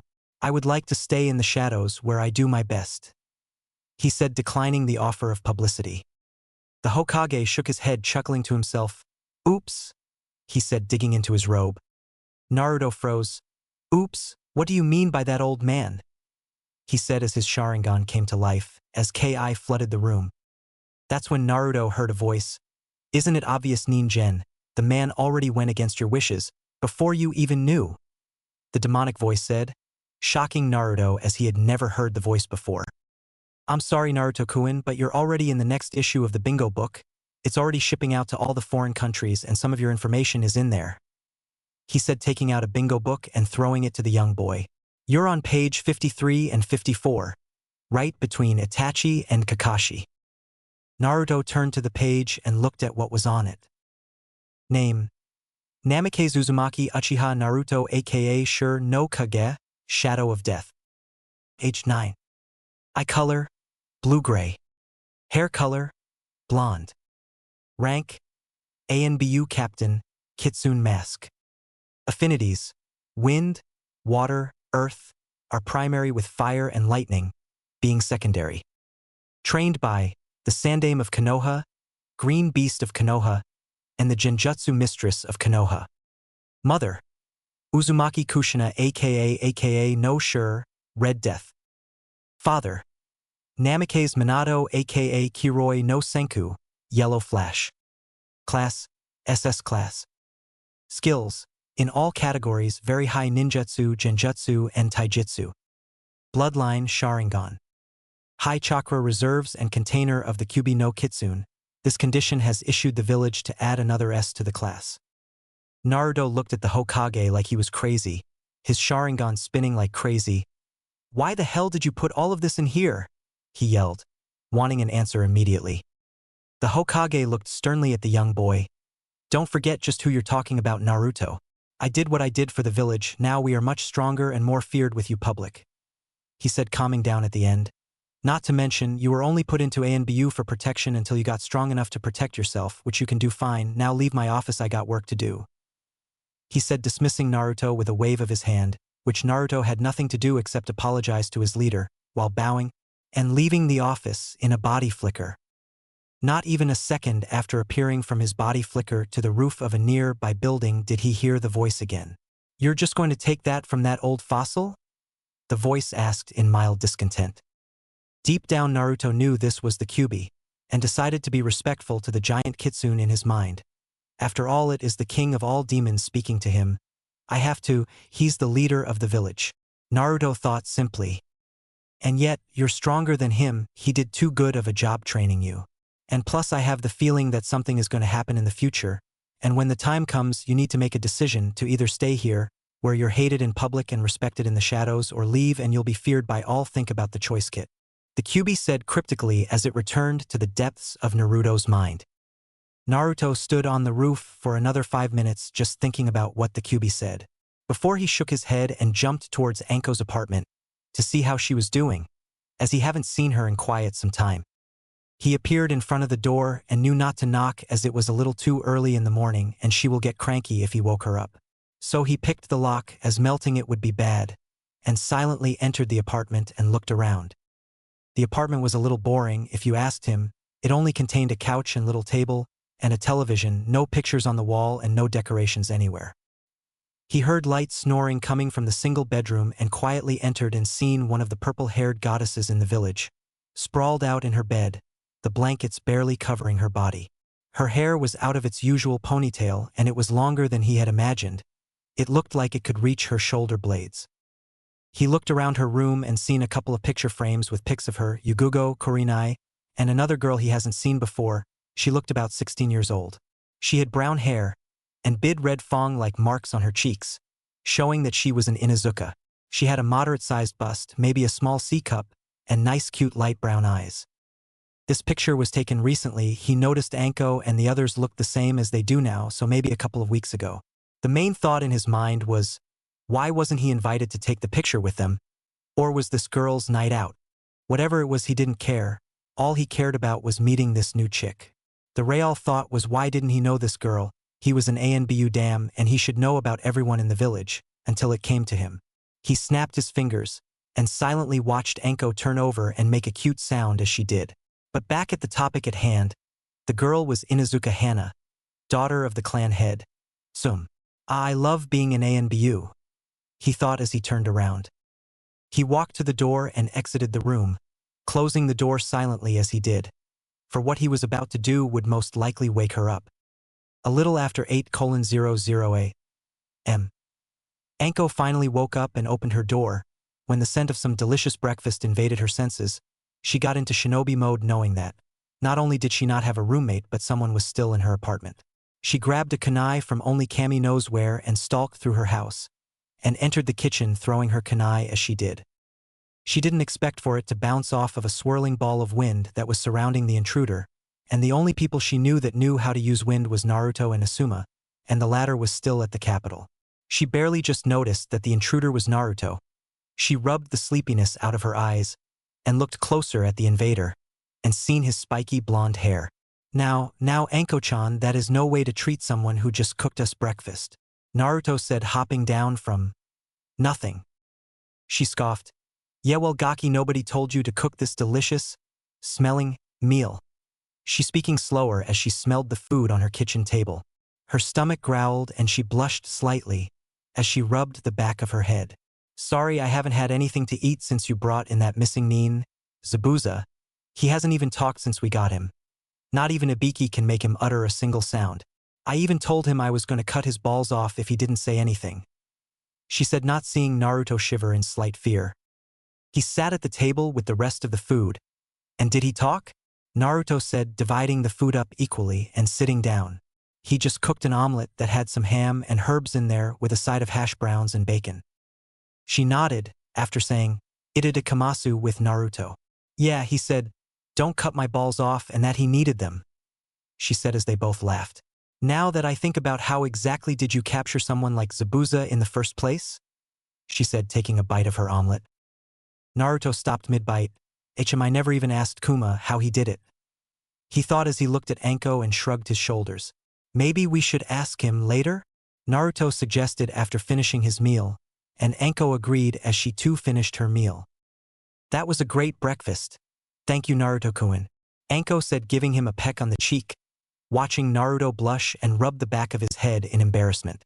So how about we go to HQ now and get the questioning over with?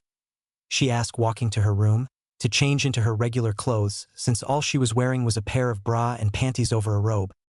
That's good, Naruto said, and as soon as the door to her room closed, blood started to finally come out of his nose and his head collapsed on the table, as he had seen more than he should have, and used the Sharingan to memorize it. Good thing she hadn't noticed. She came out minutes later after he picked his head up from the table and cleaned up the blood from his nose, and they left for the ANBU HQ. On the way, Naruto turned to Anko. Hey Anko, did you get the new bingo book? He asked out of the blue. She shook her head negative. No, why did it update? She asked with Naruto nodded, and reaching into his pocket and throwing the one he got from the Hokage. She caught it mid-jump and skimmed through it. She stopped, completely forcing Naruto to stop too. Naruto-kun, what are you doing in the bingo book? And why is there so much information? You know, now that I think about it, all of the people that enter the ANBU and have the Sharingan find their way onto the bingo book, it's weird. She said, shrugging her shoulders, not caring anymore, for what was done, meaning it couldn't be reversed, so you might as well adapt to it. Naruto caught the book and they continued their journey. The Hokage put me in here, saying that, now that I'm stronger, I should get out of the shadows and stop hiding. Which I understand, but I've been in the shadow for the past 4 or 5 years now. I like not being glared at by the populace every time I'm on break and journey into the village. Naruto said, just rambling the more he went on. Anko turned to him and said, Huh, what did you say? I wasn't listening? She said, laughing, knowing that he knew where she got it from. Naruto joined in the laughter as they did a quick body flicker to appeared on the other side of the wall and went straight to ANBU HQ. They entered after being checked and saying hello to some of the members they knew and headed for the part of the building that held the prisoners, where they went through the maze-like corridor and opened a door and stepped into a hallway that held the holding cells. They passed by many dangerous criminals that were either there for life or waiting for a private execution. They opened the door on the end of the hallway and entered a less dangerous criminal area. These were just people that were only here for a predetermined amount of time, and those either getting ready for being interrogated or was sent back here because they didn't crack. They walked to the guard guarding the cell and asked him if they could talk to the prisoner. The ANBU nodded and walked away, after unlocking the door for them to enter. And enter they did. It was safe as Zabuza's hands were tied to the wall, and the handcuffs had a chakra draining seal etched onto them, and not to mention the strength of the cuffs themselves, so they wouldn't be in any kind of trouble. Currently, Zabuza was meditating with his hands behind his back and sitting in the most comfortable position he could be in. Zabuza, we need to talk to you, Naruto said, sitting down in front of the demon of the mist. Naruto began to study the man since he didn't respond to his statement. He noticed the man was in a very deep concentration.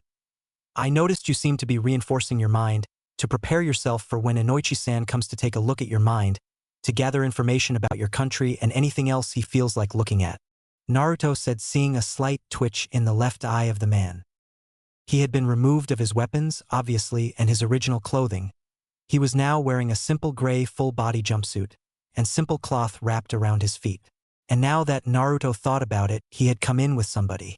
Say, where is that one kid we brought in with him?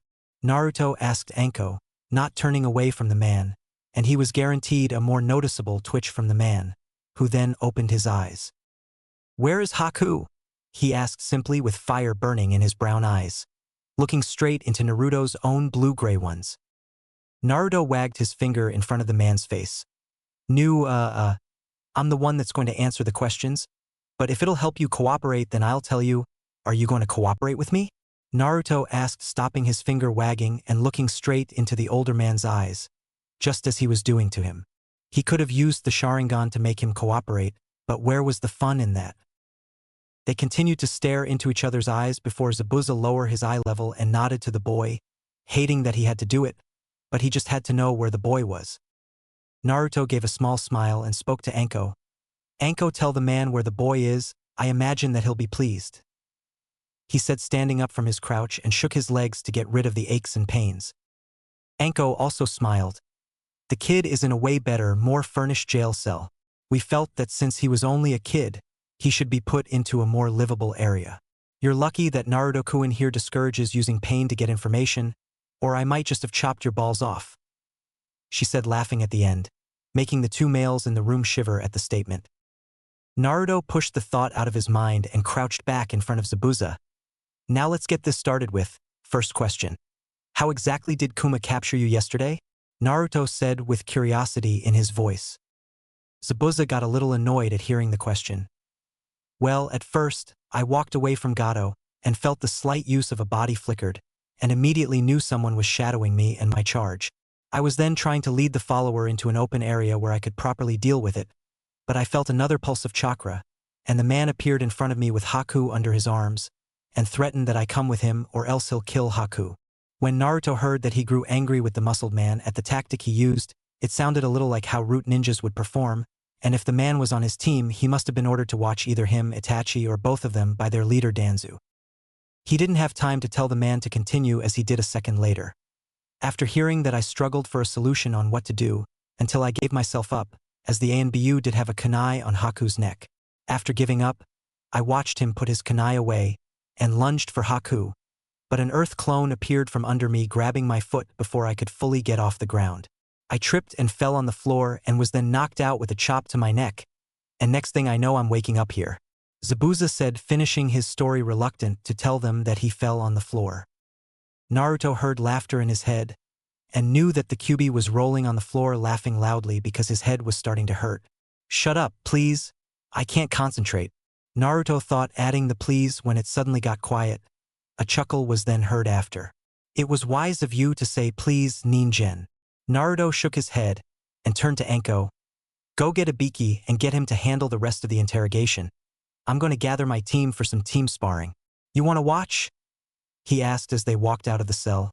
The ANBU near them saluted and locked the door and stood in front of it again.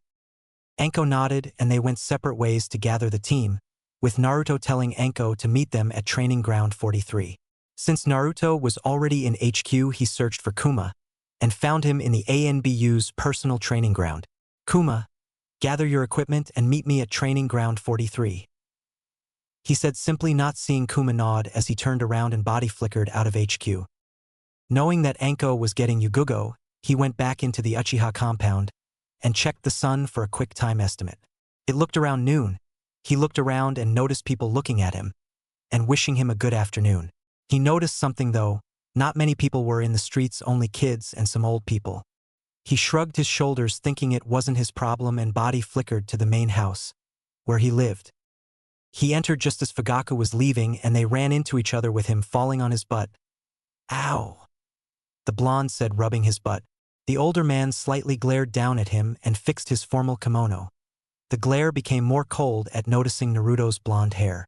"Get up, boy, you're in my way," he said as Naruto picked himself up and stepped out of the man's way, his Sharingan activated as he glared at the man's back. He entered the house to see Itachi's back as he walked down the hallway to his room. He could feel the anger rolling off of his body, so he followed. He peeked his head in Itachi's room. "Itachi, what happened with your father? Back there?" Naruto asked, not wanting to be in the dark. Itachi looked at his captain. "Well, after breakfast, he talked to me in private, telling me that the clan was going to have a meeting, and I told him that I didn't want to go. I thought that it ended right there, but after Mother and Sasuke left to get some more groceries, he talked to me again, telling me the plan he was thinking of. He's planning to take the village over and assume his place as the Hokage. I strongly disagreed with him and told him that he'll only get himself killed.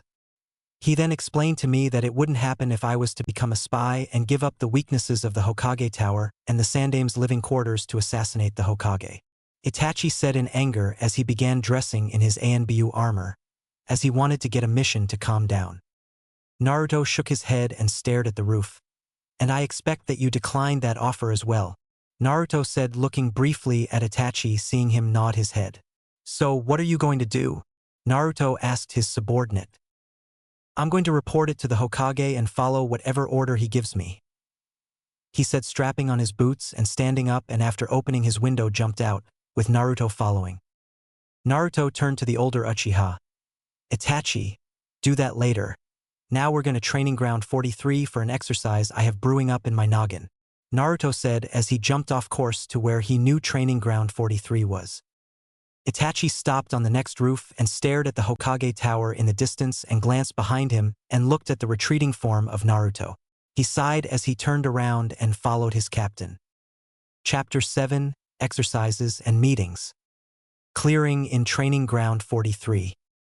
Naruto was leaning against a giant boulder, with his hands behind his head, by the time Itachi jumped into the clearing. It was minutes after him that Yugugo and Anko appeared, and then it was Kuma who appeared. Kuma wasn't wearing his mask and it showed a man's face. He had a mustache and beard combo, making a goatee. He had dull, emotionless brown eyes that were common in Root, and short brown hair. They gathered to him and waited for what he had to say. Naruto continued looking at the sky as he spoke.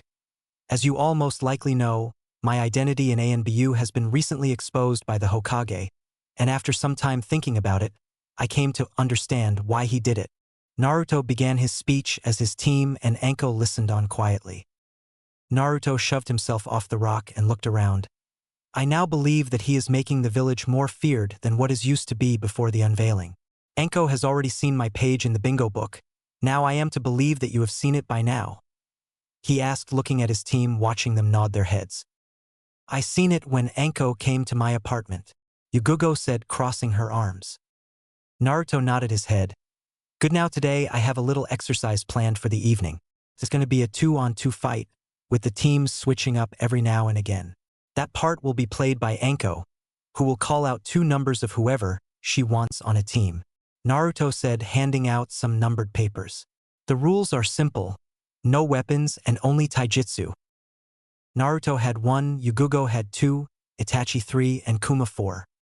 After everyone had their numbers and stepped away from each other, Anko called out 2 numbers, 1 and 2, she said loudly as Naruto and Yugugo dashed towards Itachi and Kuma.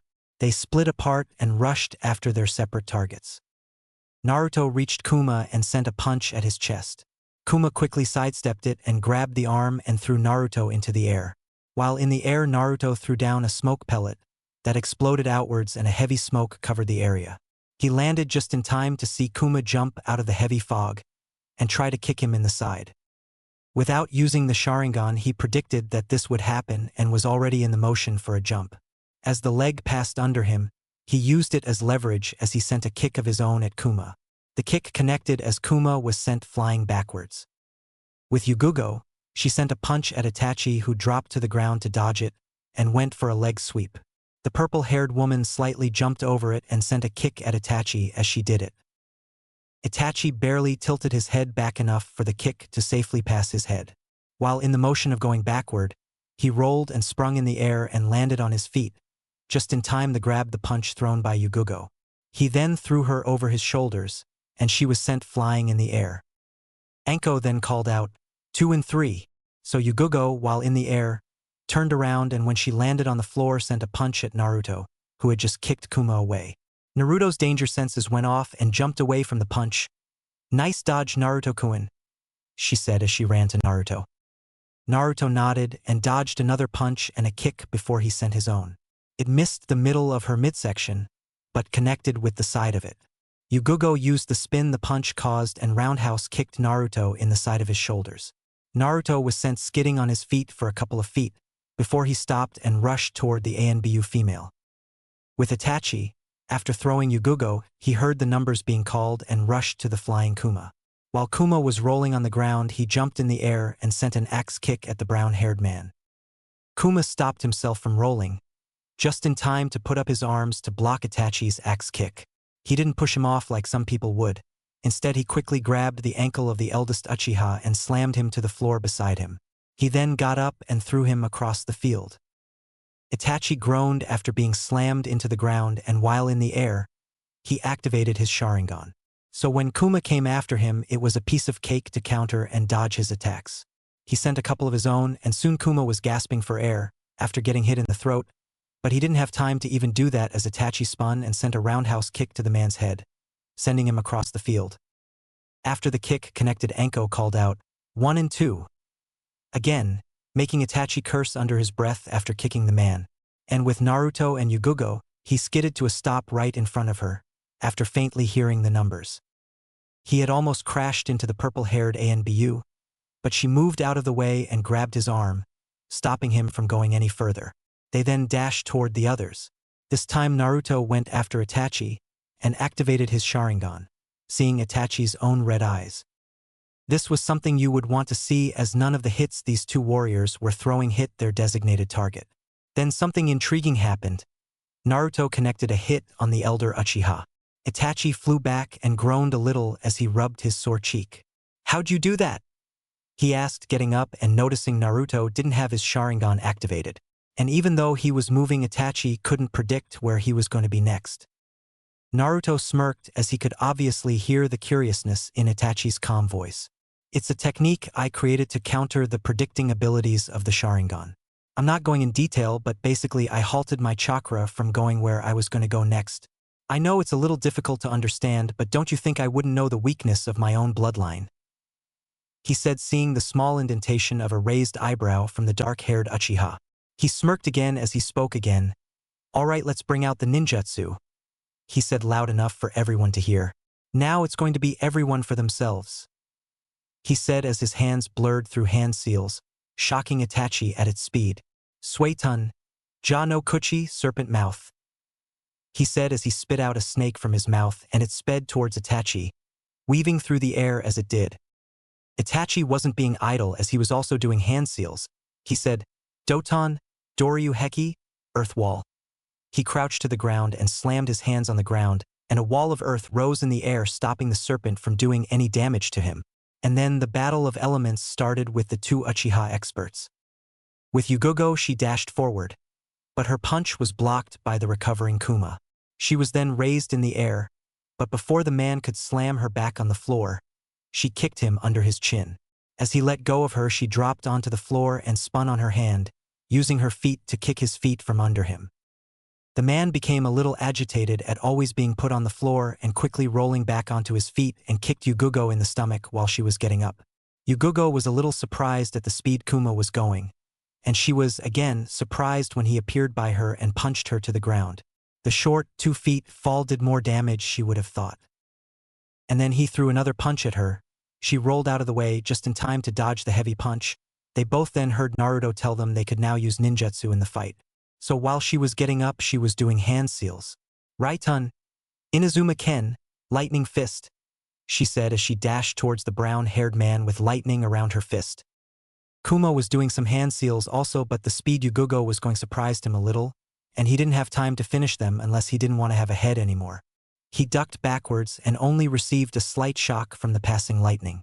He quickly jumped away from the female and did a hand seal. "Doton, Doryu Taiga, Earth Flow River," he said as the dashing Yugugo slipped on the mud and was being carried by the strong current of the mud. In the trees, away from the fighting, was Anko. She was a little excited with the fighting, but got bored when her job no longer existed. But getting an idea, she dropped to the ground from her branch and did some hand seals. "Doton, Iwa Hebe, rocky snakes," she said as dozens of snakes crashed out of the ground and slithered toward the others. She grinned as she joined in the fight. Naruto just dodged a fireball from his fellow Uchiha and was about to send one of his own when half a dozen snakes appeared in front of him and tried to bite him. So instead of the fireball going to Itachi, it hit the face of the nearest snake. so the resulting explosion sent him flying away, with a couple burns marring his shorts. He looked around and dodged the bite from another snake. He growled as lightning covered his body, before it covered his hands and feet. So the nearest snake was kicked and the exploding shrapnel damaged another snake as his enhanced speed allowed him to dodge it. Soon the remaining 4 snakes were destroyed, but a new challenger emerged as Anko appeared in front of him. "I see you destroyed my pets. Now I want an apology?" she said, crossing her arms with a smirk on her face. Naruto lightly gaped at her. "You're serious?" he said in disbelief, and after seeing her nod her head he shook his. "I'm sorry, I can't do that. You ruined my training exercise," he said, dashing forward as he fought his new opponent. With Itachi, after firing his fireball at Naruto, and seeing him dodge it, a half a dozen snakes appeared around him. And one of them coiled itself around his body, but the body then exploded, destroy that snake and 2 of the other snakes around it. He appeared again, and with only 3 more snake to fight he did some hand seals. "Katan, Ryu Adamien, Flaming Dragon Head," he said as a large dragon head flew out of his mouth and quickly destroyed a snake. And as the remaining 2 slithered to him he some more hand seals. "Katan, Zukaku, Head Mincing Pain," he said as he blew out a huge column of fire that destroyed the other 2 snakes when it exploded after contact with them. He looked around and spotted Naruto fighting Anko, so he decided to fight with Yugugo and Kuma. After Yugugo dodged a huge dango of earth, she launched a beam of lighting at the unsuspecting snake that appeared in front of her. Though the beam kept going and hit Kuma in the leg after he destroyed his own snake. He was lucky that it only brushed against the side of it and not through it, or he wouldn't be able to use the leg for a long time. He winced as the beam passed by. He then started doing some hand seals when his 5 remaining snakes surrounded him. "Doton, Ishi no Yoroi, Stone Armor," he said as his body was then covered in hardened rocks that were surrounding him. He punched the nearest rock and destroyed it easily with his enhanced strength. Yugugo appeared behind him and kicked the snake that was about to make him its next meal. "Watch yourself, Chero. These snakes mean business," she said, firing another beam at another snake. The newly named Chero nodded his head and did a hand seal. "Doton, Ishi Kazui, Stone Spikes," he said, and destroyed 3 of the remaining 4 snakes. He then dashed forward and punched the last snake in its rocky head, destroying it. He turned around to see Yugugo destroy her last snake with another one of her lightning beams. It was then that Itachi appeared near them. "Anko is fighting Naruto Taicho. Let's go watch," he said as they all disappeared and went to watch the fight between Naruto and Anko. Naruto dodged another high-speed strike from the purple-haired goddess. Snakes burst from her sleeve and gathered around him, trying to constrict around his body. But his body went poof in a cloud of smoke. Naruto didn't want to use any dangerous jutsus, so he did a hand seal. "Suetun, Mizurappa, Violent Water Wave," he said as he blew out a stream of water. He cursed himself when he seen Anko jump over it and send more snakes at him. He charged a Rasengan in his hand and destroyed the attacking snakes. He did more hand seals when Anko landed and slammed his hands on the ground. "Doton, Otoshi Buta, Covering Lid," he said as an oversized lid fell on Anko and covered her. This gave Naruto time to take a deep breath before Anko tried to pull him into the ground with her headhunter technique. Thankfully, he jumped away in time. He ended his jutsu and watched the giant lid disappear in a puff of smoke. He decided to end the little spar they were having as he vanished from his spot, making Anko frown. Naruto appeared behind her. "Don't frown," he whispered in her ear, as he pressed a pressure point in her neck, making her body fall into his arms. He didn't have time to take a breath before the body in his arms disappeared, showing a piece of wood in its place. He groaned when he seen this, and looked at the smirking Anko from across the clearing.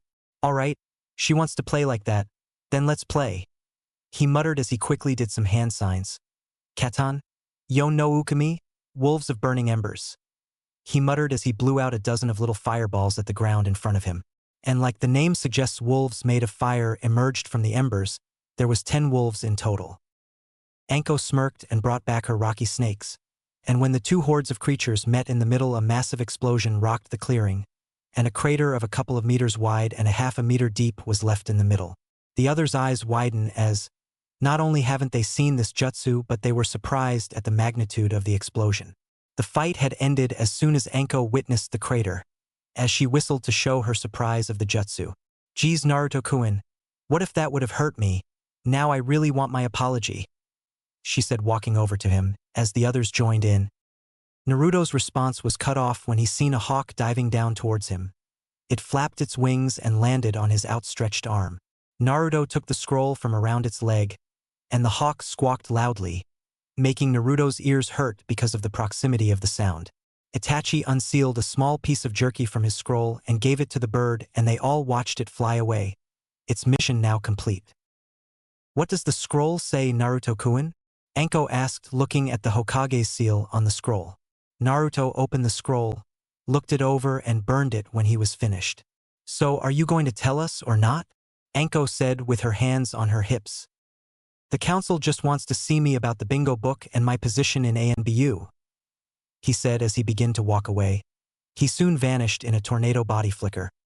It was only a matter of time before the council called Taicho in, Chero said as he rubbed his head. Itachi showed a slight frown when he heard the comment, because now his little brother was going to be in a room with a bunch of power-hungry old people that will most likely try to control him in some way. He shook his head and looked at the sun in the sky to check the time. Well, according to the sun, it was around 3 in the afternoon. He sighed because around this time his other brother, Sasuke, would come home from school and ask for training. The kid just turned 8 a couple of weeks ago, and since then he has been asking for training non-stop. It was getting on his nerves. You all right, Itachi? Yugogo said as they all glanced at him. He just shook his head and started walk home. Yugogo shrugged her shoulders and went home to take another shower. Kuma went to go train by himself until his team gets a mission, and the only person left was Anko, who started walking to the mission hall to see if she could get a mission. But on her way she cursed herself as she realized that Naruto didn't apologize to her. With Naruto. Naruto walked into the room and stood on the right side of the Hokage. Now that Naruto-kun is here, this meeting can begin, the Sandaime said. Naruto looked around the room as everyone looked at him and muttered words to their neighbors. He yawned to show how he felt about the meeting so far. One of the elders stood. It was the woman. Hokage-sama, can you tell us? Why weren't we informed about Uzumaki's position in the ANBU, nor of his skills until this morning? Koharu asked, starting off the questioning. Before the Hokage could answer, Naruto did. I don't think that's any of your business, as the ANBU core members are supposed to be kept secret and only exposed when the village needs a morale boost. If my identity was revealed at an earlier time, then it wouldn't have worked as good as it did at the present time. And plus the council, not even the shinobi side, needs to know the roster for the ANBU core. Trust me, I'm very updated in the rules of the village. He explained, picking at his ears when the noise started escalating. You insolent whelp, it would be wise not to anger the council, as we have more power than you can imagine, Danzo said, another elder of the village, as he too stood to his feet. A louder voice made itself known. Yeah, you brat. You're lucky we don't have you hanged for your disrespect, Sukumi said in disgust at the demon Uchiha, still not believing that he was the son of the Yondaime. Naruto slightly glared at the women before relaxing. If I am correct to believe, but isn't this a matter dealing with a shinobi of the village? You have no business in here, civilian. I would like to have you leave with the rest of the civilian council, he said, looking at the Hokage, who nodded, and ANBU escorted the civilians out of the room, albeit they were yelling their heads off at the demon kicking them out of the room. The shinobi council smirked at the backs of the civilians as the elders frowned at seeing their support leave the room, because with them gone they couldn't accomplish anything. Damn that little brat and his knowledge of the village's rules and regulations. Fugaka spoke up. Uzumaki, how long have you been in the ANBU? He said, looking into Naruto's eyes with his Sharingan activated to see if the child was lying. Everyone's eyes were on the child, who glanced at the Hokage for a second, seeing him nod his head. I've been in the ANBU since I was 6 years old, so almost 4 years, he said, answering truthfully, not seeing any reason to lie to them. Fugaka nodded his head, having a feeling he would say that. Inoichi spoke up. How are you doing mentally? Are you suffering from any mental traumas or anything? He asked, knowing how dangerous the ANBU core was to a person's mind. Naruto shook his head in the negative. No, nothing is wrong with my mind, he said, with his head leaning on his hand in boredom. The meeting progressed for another hour, with useless questions being asked to the blonde. Ironically, the elders kept quiet and let the others ask the questions. After it ended, Naruto walked out of the room, with Fugaku by his side as they both walked to the Uchiha compound. Fugaku looked at the bored ANBU captain and got a plan. "Hey Naruto, you like power, right?" he said, looking at the young Uchiha. Naruto mentally shook his head, already knowing what he wanted to ask him, but decided to play along anyway. "Yeah, I do. Why, do you have any?" he asked, looking at the clan head. Fugaku ignored the jab at his strength. "Yes, I do. And you could have some if you help me, but I'll only tell you if you help me. Do we have a deal?" the clan head said, keeping things as vague as he could. "As long as I get stronger, I don't care what I have to do," Naruto said with faked enthusiasm. Fugaku gave a dark smirk as he put his hand on Naruto's shoulder. "With Naruto on my side, I'll become Hokage in no time," he thought sinisterly as they entered the compound. Chapter 8: Massacre. A year and a couple of months later. Naruto is now 11 years old, and he's walking to Itachi's room. It's around 2 o'clock in the morning and the rest of the household were sleeping. He's not going to Itachi's room because of an ANBU mission. No, their team has a week off. It's about what he talked about with Fugaku a couple of hours back with the ninja of the Uchiha clan. He silently opens the door and peeks his head into the room. He silently walked to Itachi's bed and stood over him. "Itachi," he whispered, and the eldest Uchiha's eyes shot open at hearing his name. His dark eyes bled to his Sharingan and then to his Manjikyu Sharingan he gained after Shursui was sent to spy on him and he was forced to kill him. The first time he awakened it, he went straight to Naruto, who he thought already had it, but it was news to Naruto as he had never heard about it until that point in time. This forced Naruto to meditate and confront the Kyuubi about the subject, and all the giant fox did was laugh in his face. He still remembers that day. Flashback 4 months ago. "Why are you laughing?" All I asked was what the Manjikyu Sharingan was. Naruto asked in annoyance at the kitsune's response toward his question. The noise the fox was making his ears hurt, and it just continued until Naruto used his power over his own mind to make the cage much smaller than it was supposed to be, stopping the fox's laughter and making it a little uncomfortable. "All right, Ninjen, I'll tell you, just make the cage bigger or I'll eat you alive," the fox half pleaded and half threatened. Naruto thought for a moment and then made the cage larger since the fox still hasn't told him what he wants to know. "All right, fox, now can you answer my question, please?" the blonde said, sitting on the damp floor. Kyuubi shook a little, getting feeling back into his body, and let his tails move across the floor behind him, finding a comfortable spot for them, and then he laid down and glared the sitting human. "Don't ever do that again. Now the Manjikyu Sharingan is an upgrade of the regular Sharingan. The user gains special abilities after activating these special eyes. A way to get the Manjikyu is to train your eyes beyond normal limits, and even more beyond than that. Another way is to kill your best friend, in which the depression felt for committing such an act will somehow transform your eyes. I still don't understand that part, and I still don't. Are you following me?" Kyuubi said, getting out of his lecture mode when he looked at the blonde ANBU, seeing him staring at the ceiling above him. Naruto looked at the Kyuubi for a brief second before looking back at the ceiling. "Yeah, I was listening. I was just thinking about something," Naruto said, asking for the Kyuubi to continue with his lecture. The giant kitsune growled at the lack of attention but let it slide since he knew that the boy was truly paying attention. "All right, the abilities of the eyes are unique to only the eyes. In the left eye of the Manjikyu is the most unique genjutsu known to you humans. It's the Tsukiyomi, or goddess of the moon. When using this technique, the caster can put the victim in a genjutsu that is both mentally and physically harmful, and they will be in the illusion for a minimum of 24 hours or a maximum of 72 hours. In the world of Tsukiyomi, you are kami and can torture your victim in any way you can imagine, so it kind of helps to have a vivid imagination," the kitsune said, chuckling at the things he would be doing on mostly everyone he does the technique on. Now the right eye of the Manjikyu are the most dangerous flames in the all realms, Amaterasu, or goddess of the sun. When using this ninjutsu, you can burn anything and everything you literally set your eyes on. These flames can never be extinguished by water techniques and will keep burning for 7 days and 7 nights. The only weakness of the Amaterasu is that the flames can be sealed if the sealer knew how. But without the sealing, the flames will continue to burn unless either you stop them or after 7 days and nights passes, so you can literally burn a village down, and they won't be able to stop it," Kyuubi lectured, his tails waving behind him as if in a trance, and his eyes were glazed over thinking about burning the village down and sleeping in its ashes. Now, when using both of the eyes of the Manjikyu, you summon the most powerful defense of all time, the Susanoo, or the god of sea and storms. This defense can even become your offense, but the sort of offense is different with every user, and only Uchiha Madara, Uchiha Izuna, and now Uchiha Itachi have ever activated the Manjikyu, and I haven't seen their Susanoo. The fox continued to lecture, bearing now mind to Naruto, who continued to think on his newfound knowledge. Naruto looked at the Kyuubi.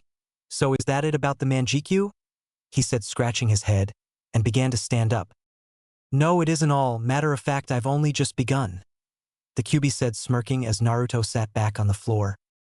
The Kyuubi then told him about another technique called Kamui that can send somebody to another dimension and can even send you to another dimension.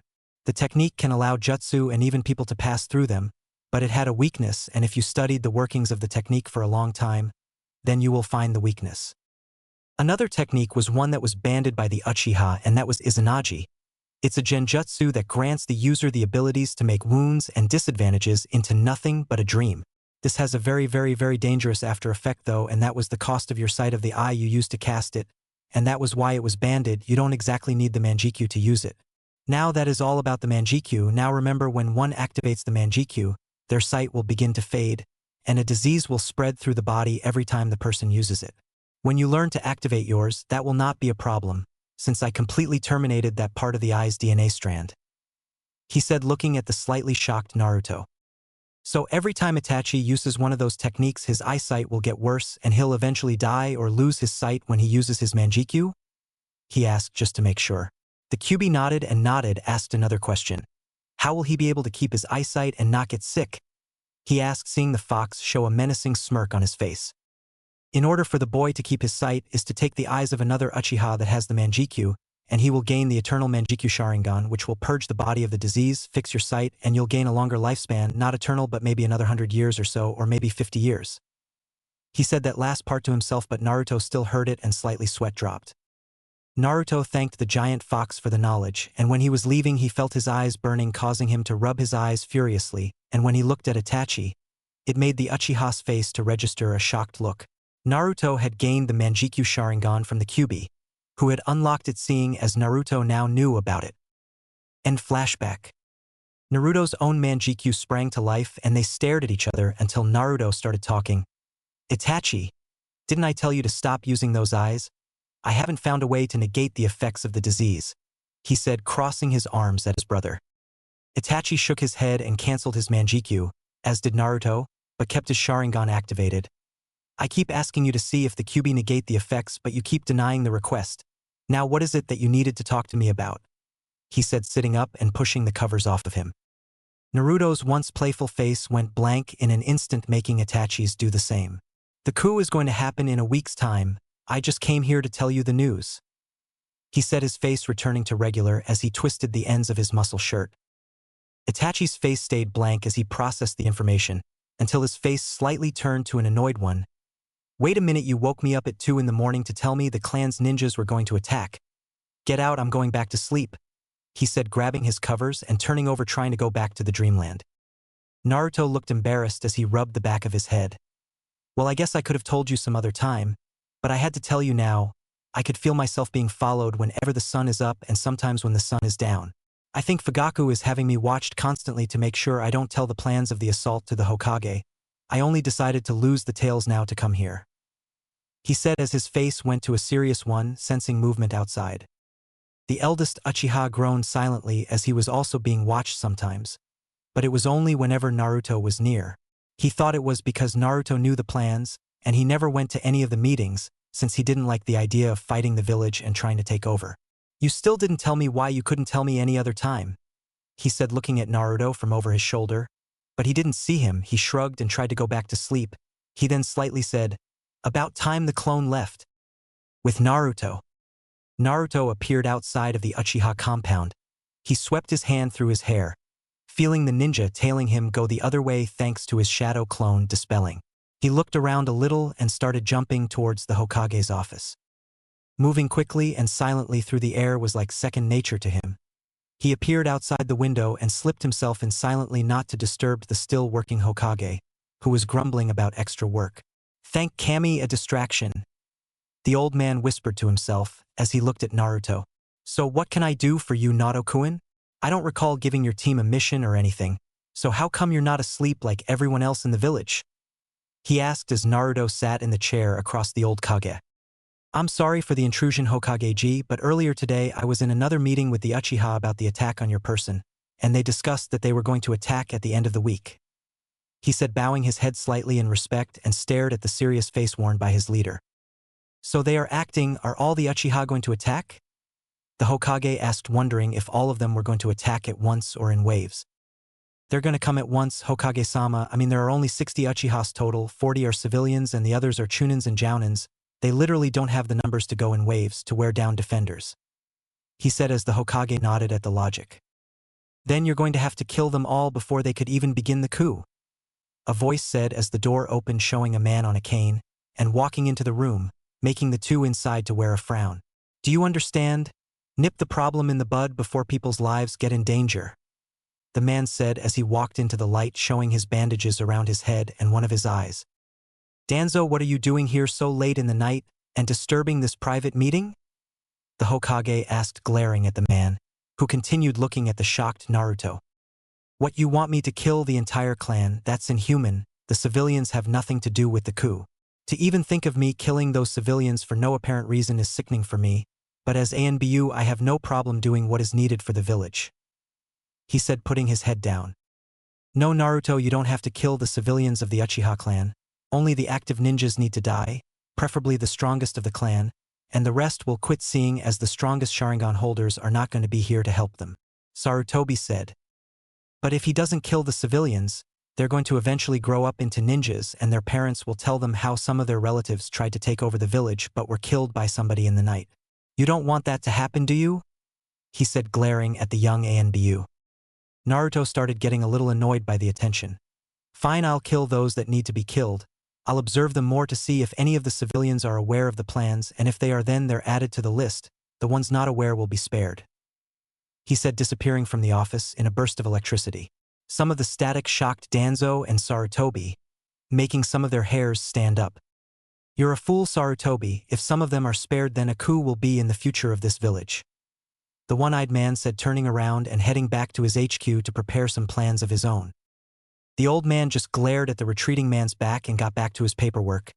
No, Danzo, you're the fool. Killing uselessly is not something that you used to do. What happened to you? He thought to himself as he got back to work. 4 days later.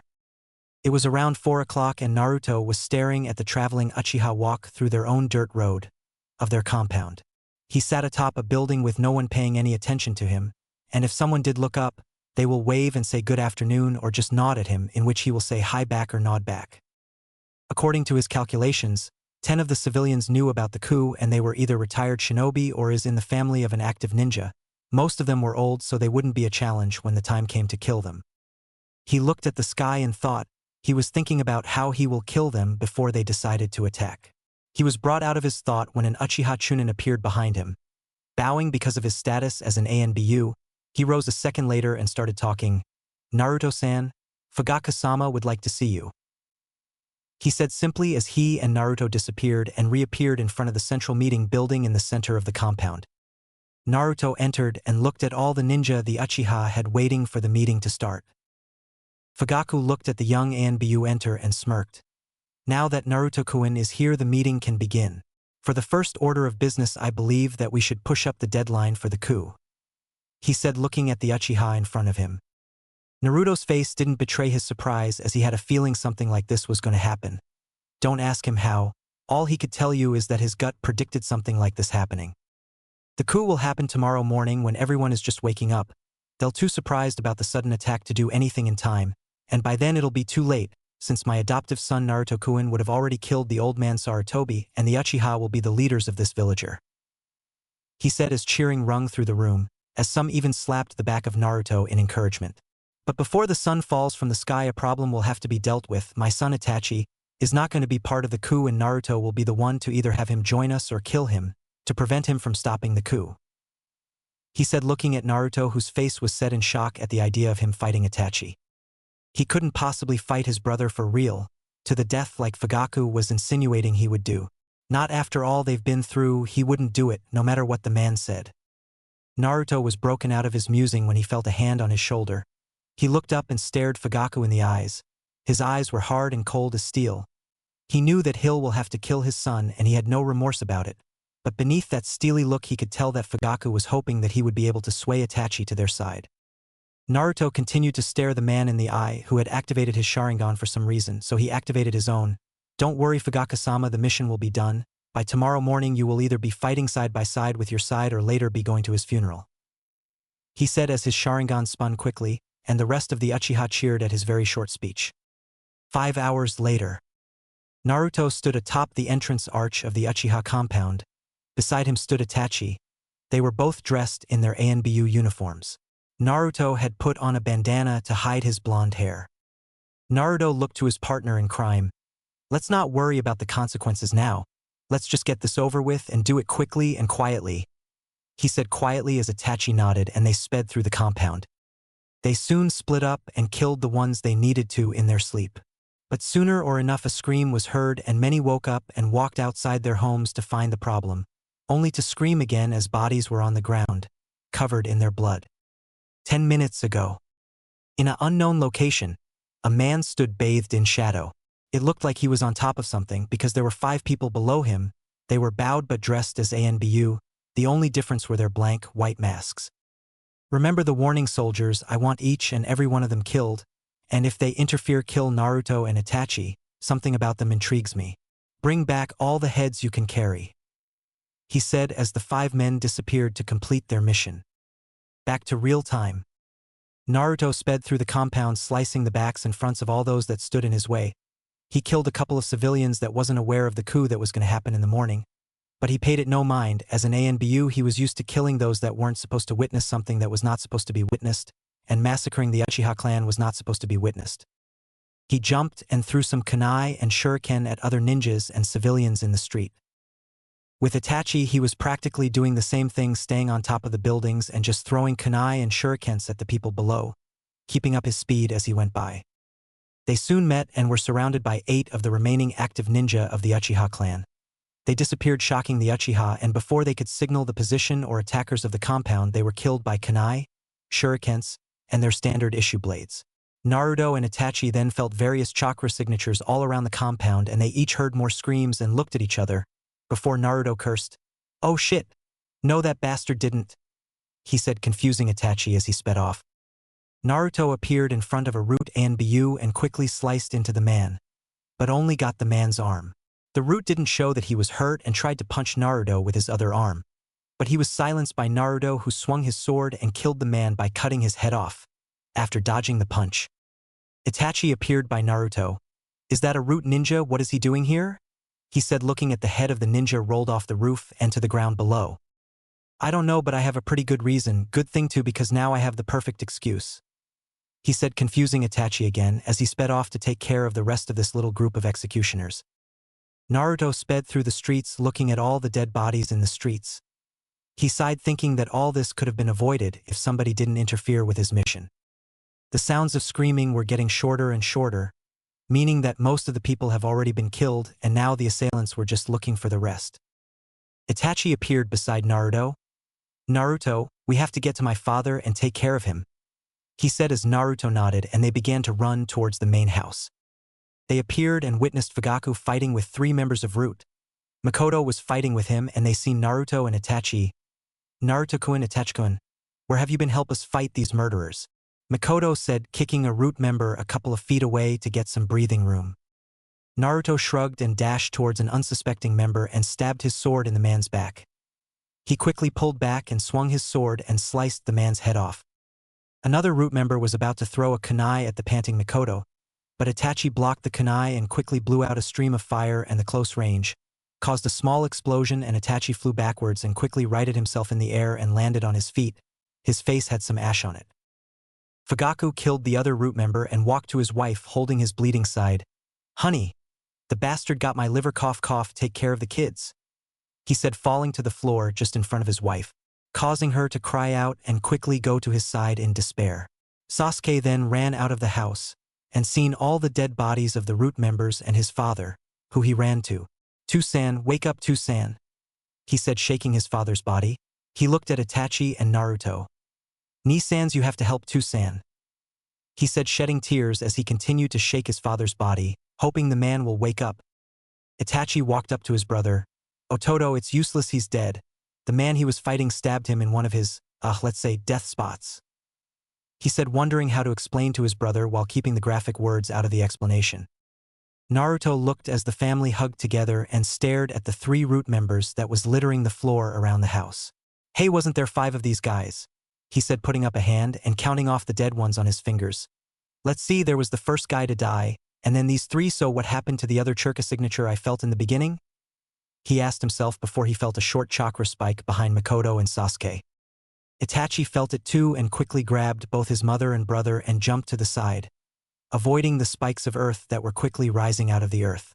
"Damn, I almost got you two, you slick bastard," the man said, walking out of the shadows. Naruto glared at the man until he recognized the build and sound of the man's voice. "Hey Chero, what the hell are you doing in the Uchiha compound?" he said before he could stop himself since he already knew. "Never mind, don't answer that, I already know, which means you have to die," he said, gripping his sword handle and pulled it from the ground where he had it stabbed into, and dashed towards the man, who pulled his own sword out and they began to fight it out. Itachi, seeing his captain in trouble, got up to help but was stopped when Naruto spoke up. "No, Itachi.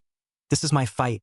Just protect your family for the time being," the blonde said, taking off his bandana and throwing it in front of Chero, and watched it fly in the man's face. He acted quick and stabbed his sword into the man, who disappeared in a puddle of mud. "Well, I didn't know Taicho could fight so dirty," the man said, "and for the last time, Chero isn't my real name. It's a name given to me by my master. I have no real name," he said, going through some hand signs. "Doton Jishin, earthquake," he said, slamming his hands on the ground, causing the ground to shake. Naruto knew he was going to do this jutsu and went through his own hand seals. "Raitun, Hakai no Baruto, bolts of destruction," Naruto said as he pointed his hands at the nameless man, and multiple bolts of lightning fired from his hands. The man ended his short jutsu, seeing as bolts were being sent his way, and they were coming quick. The first 3 missed because of them being too far away and him moving out of the way. The last 7 hit a different part of his body. 1 in the left leg, another in the right leg, 1 in the stomach, another one in his left rib, 1 in his left shoulder, another one shocked his left arm, and the last one went into his groin. That bolt was on accident and it made Naruto shudder in terror. When he heard the man who was still alive scream in pain, it didn't matter how much training you went through to not show emotions. If you get hit in the nuts by anything, you're going to scream and yell until the pain goes away. Naruto walked up to the electrified man and swept his hand through his hair, and pointed his finger at the man's head. "It's a shame, you know, after all those missions together, who would have thought I would be the one to kill you? And just so you know, this is for Zabuza and Haku, who told me to punish you for using your cheap trick to capture them a long time ago," he said as electricity surged through his fingers, and he thought, "Raitun, Mitsuzoshu, white lightning," he said as the lightning shot into the man's head and going through it into the ground. He turned around and looked at the others. Sasuke was amazed at the ninjutsu that was being used but was shocked and a little disgusted by the kill. Makoto wore a smile of pride at the display of one of her children, and Itachi smiled at the way his brother handled things. The fight would have been over way earlier if he would have helped, but he had the feeling that Naruto was just showing off to Sasuke, showing him that with enough training he would be able to do the same thing. Naruto looked at the 9-year-old Sasuke and gave him a thumbs up. "It's okay now, Sasuke Ototo. The bad man won't hurt anybody anymore," he said, making Itachi sweat dropped when he seen one of Naruto's tooth shine. Naruto created a dozen shadow clones. "Okay, I want each of you to search the compound and bring the survivors here. If there are any," he thought, looking at the root member in front of him.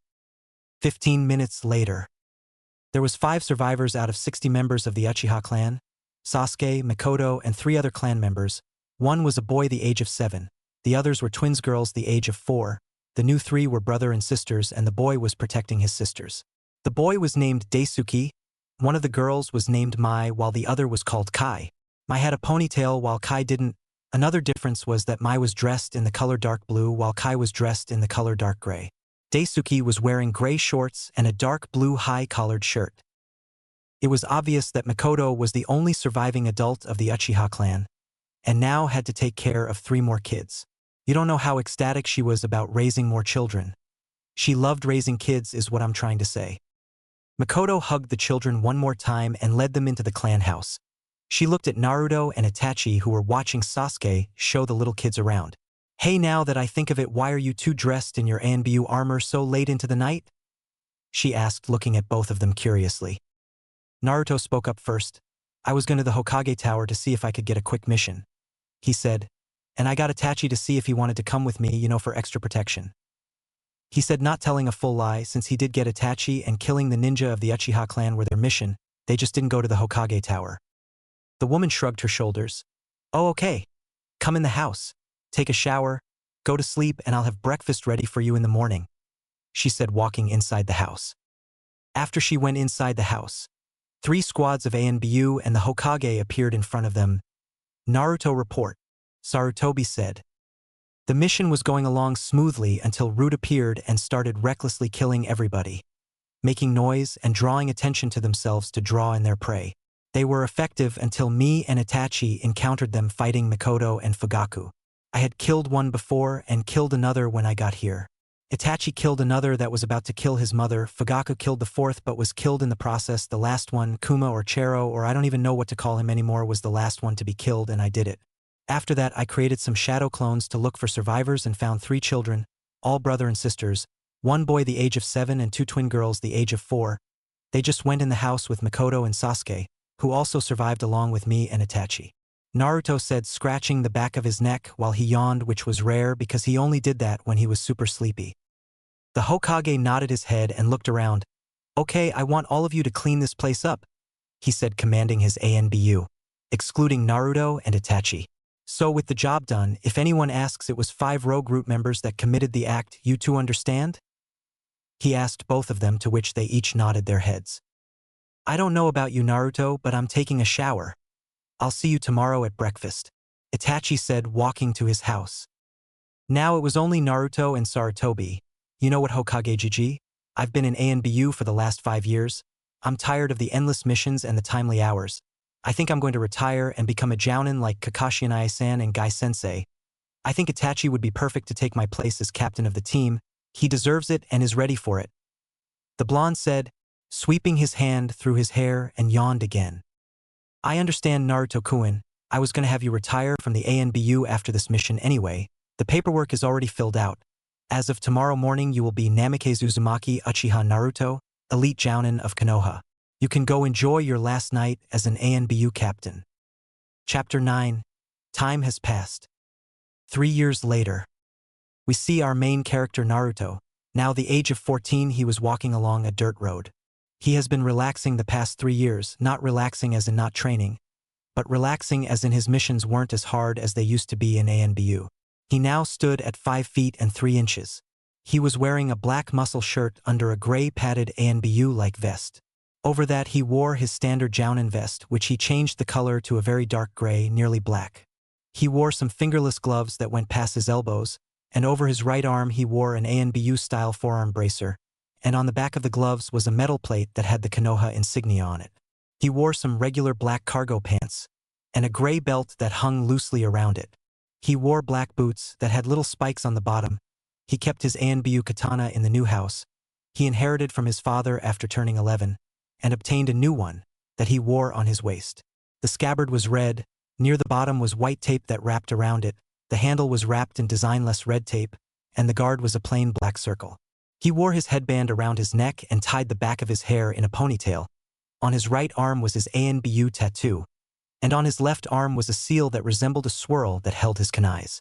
Around his neck was a necklace that also had the ANBU-style tattoo hanging off the end of it.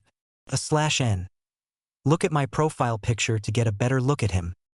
Ever since he became an elite jounin, the new clan head to the Namikaze clan, and being in the streets, many of the civilians would wave to him and wish him a good morning or a good afternoon. They were never mean to him, maybe because of him losing his family, the Uchiha, or because he was now on the council, and that only happened when he agreed to take on a genin team. And speaking of the Uchiha, Mikoto continued to raise her kids, and with Naruto not in ANBU and being home whenever he didn't have a mission, he helped most of the time. When she wasn't helping the children with whatever, she was training herself to get back into shape, since she wanted to better protect her new family. She didn't go back to being an active ninja but just trained, as she was the new clan head of the Uchiha clan. Sasuke continued to go to the academy. He was now 12 and he was doing surprisingly well considering the fact that his family was nearly wiped off the face of the earth. He always says that at least he has his brothers and his mother that are here and there for him. His graduation from the academy was going to be in a couple of weeks, so he eventually be one of the newest genins of Konoha. He was around the skill of a mid-chunin, since both Itachi and Naruto trained him whenever they weren't training Daisuke, Mai, or Kai. Remember Daisuke the little boy? He was now 10 years old, and was always trying to ask either Naruto or Itachi for training so he could get stronger to better protect himself and his sisters. He was going to the academy and is the top of his class and has been since the term started. He is at high genin level and will only continue to grow stronger. Mai and Kai recently turned 7 and each made Naruto and Itachi their other brothers. Mai liked Naruto the most while Kai liked Itachi the most. And each of the guys trained their individual sisters when they had the time. They are at mid-genin level and can already do one of the 3 academy graduation ninjutsus, the Kamarimi. Itachi stayed in ANBU until about 3 weeks ago.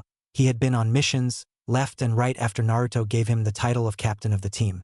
He also had to work with strangers, other than Yugugo Nico, who wanted to stay longer, for some reason.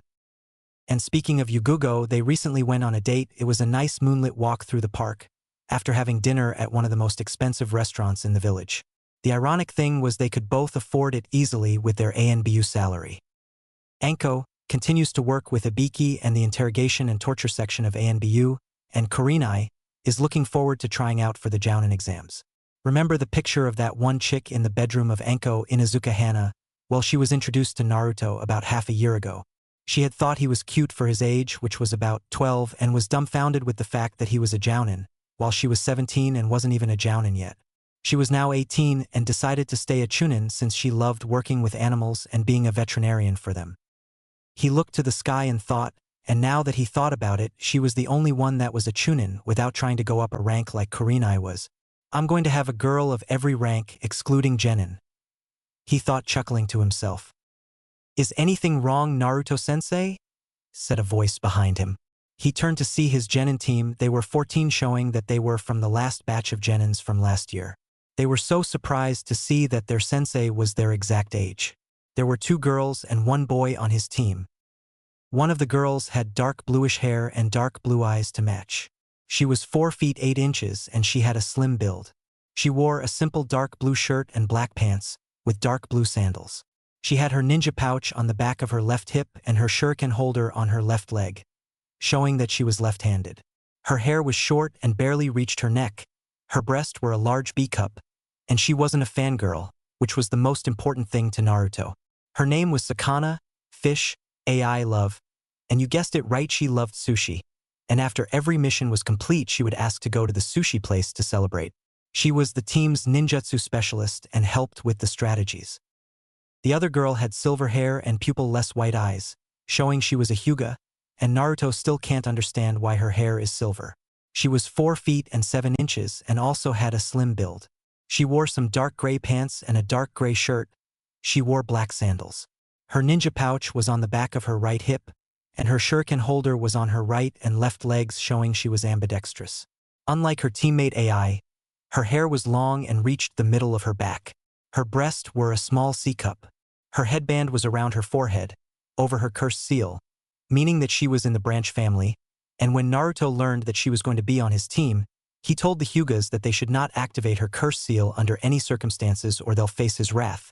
And they listened since he was very powerful and didn't underestimate his strength not one bit. Her name was Hyuga Hinode, Sunrise, and she was grateful for what Naruto did for her. She was the team's taijutsu and fuinjutsu specialist. The last member of Naruto's team was the boy. He had emerald green eyes and short black hair. He was 5 feet and had a slim and athletic physique. He was getting muscles, but he still had to work on them. He wore a black shirt under his dark green jacket and dark green cargo shorts with black boots.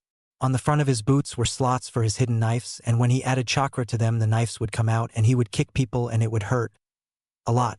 He had gloves that also had metal plates on the back like Naruto, but it didn't have the Konoha insignia on it.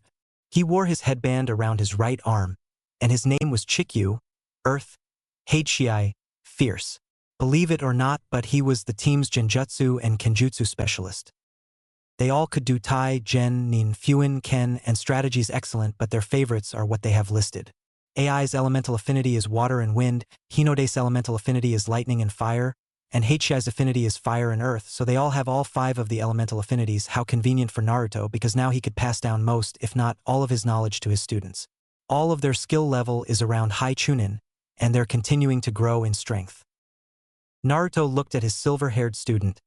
No, Chan. Nothing is wrong, just thinking about what I've gained after gaining you as my students last year, he said, resisting the urge to rub her head. He turned his head when he heard the sound of people talking and looked ahead of him and saw the town where they had to meet their client. Finally, about time we got here. If I had to walk another mile, I would have committed seppuku, Heichi said, throwing his hands in the air as they passed the village gates. The 2 girls resisted their need to giggle at Heichi's antics, and Naruto chuckled at his friend's antics, but stopped after a second and glared at him. What was that, Heichi? Did I hear you say you want to run a mile? Naruto said, stopping his glare to open his ears and lean towards the boy. Heichi started sweating and gulped. No, Naruto-sensei. I was just saying what a nice day it was. A perfect day to walk in the forest, he said, waving his hands in front of his face and shaking his head at the same time. This time the girls did giggle and Naruto patted the black-haired boy's shoulder. It's okay. I feel the same way. Now let's see what our client wants us to do, he said, jumping on the roof of the nearest building. He looked west and led his team to the house of the team's client. Naruto dropped in front of a medium-sized house and knocked on the door. After a couple of seconds, they all heard the voice of a woman from behind the door. Wait a minute, I need to, put my face on, the lady said, making Naruto and his team sweat drop at the way she said it. The blonde sensei turned to Hinode. Check what she's doing. Don't worry, I won't get angry at you for peeking on somebody. He reassured her, and she nodded and activated her Byakugan. Sensei. She put a couch in front of the door, and now she's dragging her table in front of the door, Hinode said, making her teammates sweat drop more. Anybody else in the house? AI asked, looking at the second floor of the house, wondering if she actually saw somebody in the window just now. Hinode nodded her head. Yeah, 2 kids are upstairs. They look around the ages of 6 and 7, she said as she continued to watch the women stack things in front of the door.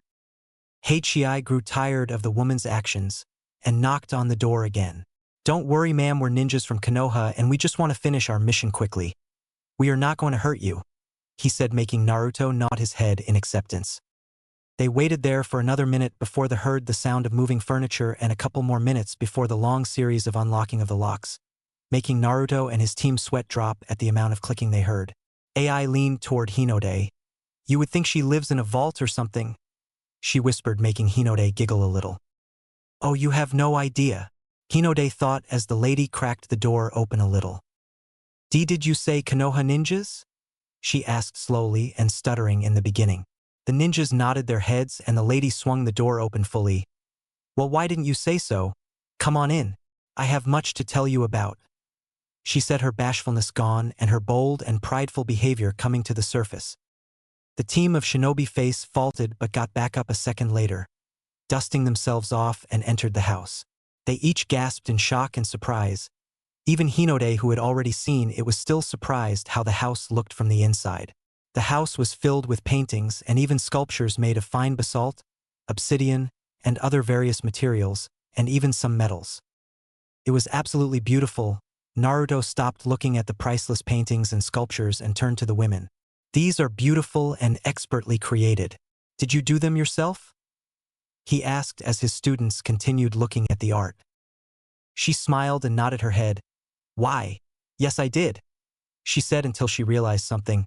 Oh, how rude of me. My name is Hamazaki Ayumi. It's very nice to meet you, she said, extending her hand toward Naruto. She was 5 feet and 7 inches. Her hair was a light and faded blonde, much like Tsunade of the Sannin. She was wearing a white kimono with pink flower petals falling down the left of it. She wasn't wearing any sandals and her hair was done in a short ponytail. Her breasts were a large D cup, and her waist was small and slim. Her figure was that of an hourglass. She was quite an attractive woman, at the age of 32. Namikaze Naruto and I feel the same way. This is my team. The one with the silver hair is Hinode-chan. The one with the dark blue hair is AI-chan, And the boy is Heichi-kun, he said as each of his students bowed to the women. She gasped, "But you're all so young. Are you sure you can handle the mission?" Ayumi asked, worried about their safety. Heichi grew irritated at the jab at his skills because of his age, but before he could tell Ayumi what he thought of the comment, Naruto covered his mouth, sensing that he was going to say something. "Don't worry, ma'am, we can complete the mission." "So, what is it?" he said, letting go of Heichi's mouth and stopping the girls from giggling as they all got a little serious. "It's my husband. He's been taken by a group of ninjas. They want my paintings and sculptures in exchange for my husband. They said that just stealing the art would take the fun out of their whole operation. Those bastards." She said the last part softly while looking down at her feet. She lifted her head quickly and looked Naruto right in the eye. "You have to get him back," she said, frantically missing her husband. "Don't worry, we'll bring him back. Where is it that the shinobi have him and how many are there?" he asked, crossing his arms. "They come here every Saturday, telling me to hurry up with the decision or my husband will be killed. It's been like this for the past 2 weeks. Luckily tomorrow is Saturday, and if I was to remember correctly there are 5 of them, from the village of Sand," she said, giving them a small sad smile. Naruto nodded his head in agreement when Hinode stepped up. "Did they give you a location to take your art to? And do they give you the proof of life for your husband?" she asked as blonde woman nodded. "Yes, they do give a proof of life. They bring him every time bound and gagged, showing that he is indeed alive. They then hit him a couple of times so I know it's not an illusion, and they said they will be in the forest on the east side of the village," she said, sitting on her couch in the living room. Naruto and his team nodded. "Okay, we'll go handle it immediately," the blonde male said as he turned around and exited the house. His students bowed one more time and followed suit. Naruto went into mission mode. "Hinode-chan, use your Byakugan to scan the forest. Ai-chan, when Hinode finds their location, I want you to help me plan the attack. Heichi-kun will cast a genjutsu around their area and will quickly dispose of them and take the husband of Ayumi back to her. You 3 understand?" he asked, not even looking at his team as they waited for Hinode to spot the enemy. So he didn't see his team nodded their heads. The Bluinet found their targets and they set out to the northeast. "Remember, team, suppress your chakra in case they have a sensor in the group," he said as he felt their chakra levels drop. He smiled in pride at his team's growth. Minutes later, they entered the clearing where the Suna shinobi were camping. It seems they were getting irritated by the wife and wanted to just steal what they wanted instead of doing it the boring way. "Quiet yourself, Jinta. The fun will begin as soon as the wife gives us what we want and then we can kill both of them," said the leader of the group. "But Seiki, I still don't understand why we can't just kill the bastards now and take what we want. We're just giving her enough time to call some Konoha shinobi to help her," Jinta said to the now revealed leader. When the man didn't respond, he looked and seen blood all around him. His comrades have been killed. He yelled and was shaken until real blood came out of the head of the person shaking him. The assault had begun with 3 down. Naruto jumped into the clearing and launched a quick series of lightning bolts at the remaining 2, shocking and killing them. He then quickly ran to the only tent in the clearing, which he knew belonged to the leader of the group of Chunin Suna shinobi. He entered and untied the unconscious husband and threw him over his shoulders.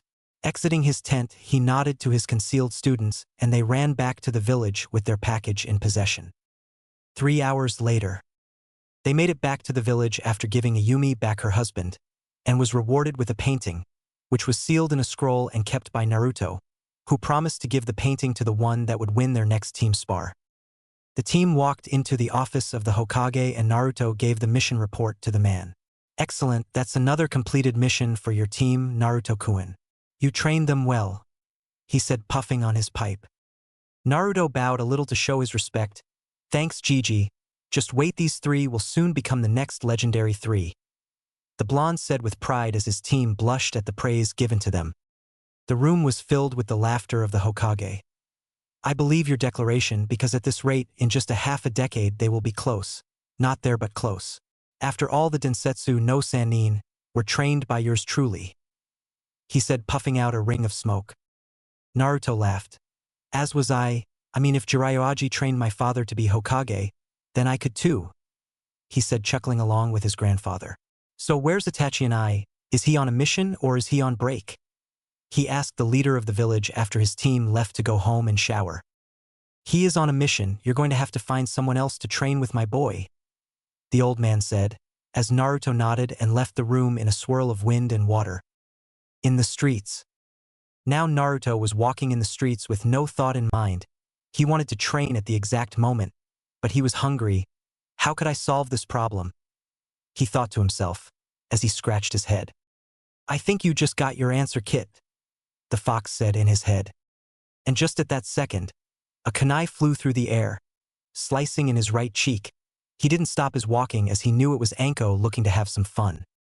Ah, Naruto, you do love me, one of his purple-haired goddesses said as she wrapped her arms around his head and leaned into his back, pressing her breast into it, as she licked his cheek, which was getting difficult with the walking and the wound healing. Anko pouted at the source of her fetish closing up. So what kind of mission did you have, Naruto? She said, getting from behind him and walking on the side of him.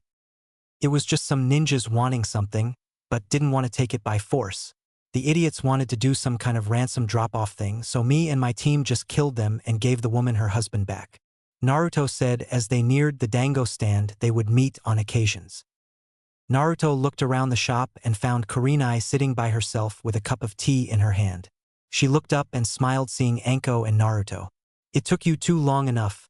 I've been waiting here ever since I felt your chakra signature enter the village, the red-eyed goddess said looking at Naruto. Naruto rubbed the back of his head as he sat down. I'm sorry, I had to report my mission to the Hokage with my team. You know how it is, he said chuckling nervously as Kurenai leveled him with a small cute glare. It won't happen again, Naruto said as Kurenai smiled and put her cup of tea down. So Nai-chan, you going to get a team of wet behind the ears genin in 2 weeks? Anko asked before ordering a large plate of dango and a cup of sake, with Naruto ordering the same, minus the cup of sake and just ordered some tea. Yeah, I feel like I can do it again, and I hope this team passes, unlike last year's team, Kurenai said shaking her head as she remembered what happened with her team last year. She looked at Naruto nearly envious at his team.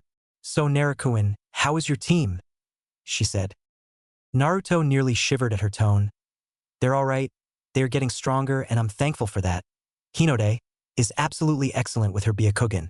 Her Juken is top-notch and she's in the process to learn more taijutsu styles to incorporate her Juken into.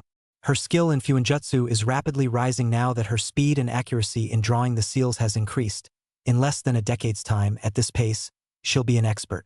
I wouldn't be surprised if her ancestors were Naras because she is smart and knows just what strategy is for what situation, but unlike the Naras she has the reserves to do way more because her ninjutsu library far exceeds what a genin is supposed to know thanks to me. Not to mention that her reserves are higher than most of the boys in her class. And lastly Heichii, he's trying to be like you, making up his own genjutsus, and it's not just genjutsu that he specializes in, he becoming quite a skilled fighter when it comes to kenjutsu.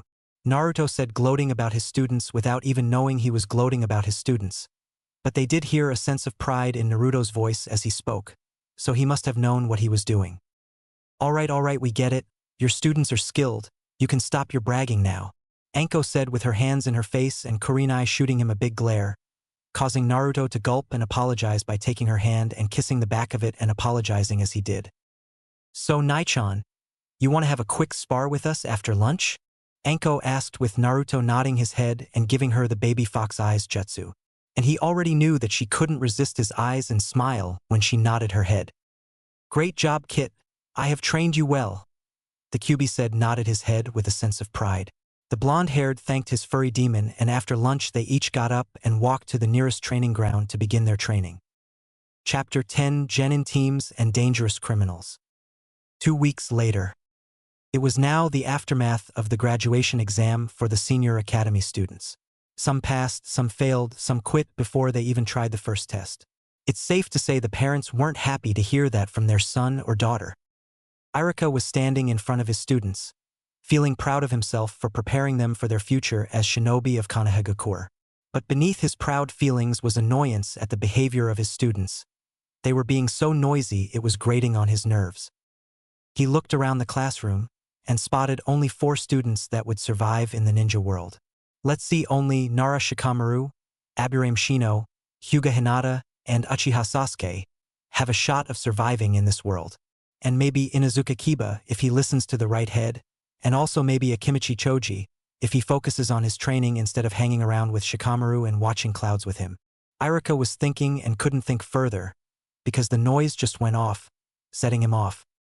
"Would you all shut up and stay still?" he yelled using his classic big-headed technique, and it effectively shut his students up. He let out a long sigh. "Sorry. I promised myself I wouldn't do that since it's your last day here," he said, apologizing to his students. "Now I'm going to announce the teams. Team 1. He started listing off the names of the teams. You could hear the shouts of disappointment from all of the fangirls since as they weren't paired with their Sasuke-kun, who only blushed at his fangirls and apologized to them all, causing them to sigh in fangirly love, with hearts all over the place. Team 7, Haruno Sakura, Uchiha Sasuke, and Hanyaku Shiro. Your sensei will be Hatake Kakashi. Team 8, Hyuga Hinata, Inuzuka Kiba, and Aburame Shino. Your sensei will be Yuhi Kurinai. Team 9 are already ninjas, and Team 10 Nara Shikamaru, Yamanaka Ino, Akimichi Choji. Your sensei will be Sarutobi Asuma. Well, there you go, class. It's been great knowing each and every one of you, and I hope you all become great ninjas, Irika said, smiling at his class before walking to his desk, getting his papers and leaving the class with a body flicker. Sakura looked at Shiro. "Hey Shiro-kun, do you want to go on a celebratory date with me?" she asked the hot dead last of the class, who shook his head, blowing her offer in the wind. Tears nearly fell from her eyes at the rejection of her offer. "Well, I didn't want to go anyway," she screamed at him and threw a book at the boy, who barely dodged it from his seat. The pink-haired girl huffed and glanced at Sasuke and was about to ask him when he asked her to go by herself, which she sadly nodded to and began to stand up. Hanyaku Shiro was an orphan from the Kyuubi attack 12 years ago. He learned that the container of the beast was Naruto and vowed to kill him and the Kyuubi in the process. Ever since the day he learned of this, he has been training himself to the bone to complete his own personal vendetta. Shiro has white hair and light blue eyes. He's wearing only a white jounin-like vest and white cargo pants with white boots. He wore a plain white ninjutsu on his back and white gloves to match his new white headband on his forehead. He was 4 feet and 3 inches and had a lean and muscled body, showing that he trains a lot in taijutsu. "You know you're not supposed to leave the room without our sensei, right?" Shiro said after seeing Sakura stand up, stopping her before she fully stood up. She blushed lightly and sat back in her seat in embarrassment. It wasn't long before she got angry again. But her temper had to wait as the door opened, showing Sarutobi Asuma walk in. "Team 10, follow me," he simply said and walked back out the door, with his team following behind him. Minutes ticked by and other senseis came and picked up their students, including Kurinai. Now it was only Team 7 that was left in the classroom, and they were going to have to wait an hour or two for their sensei. With Naruto. Naruto was on the opposite building of the academy watching the students getting picked up by their senseis. He had just finished talking with Kurinai.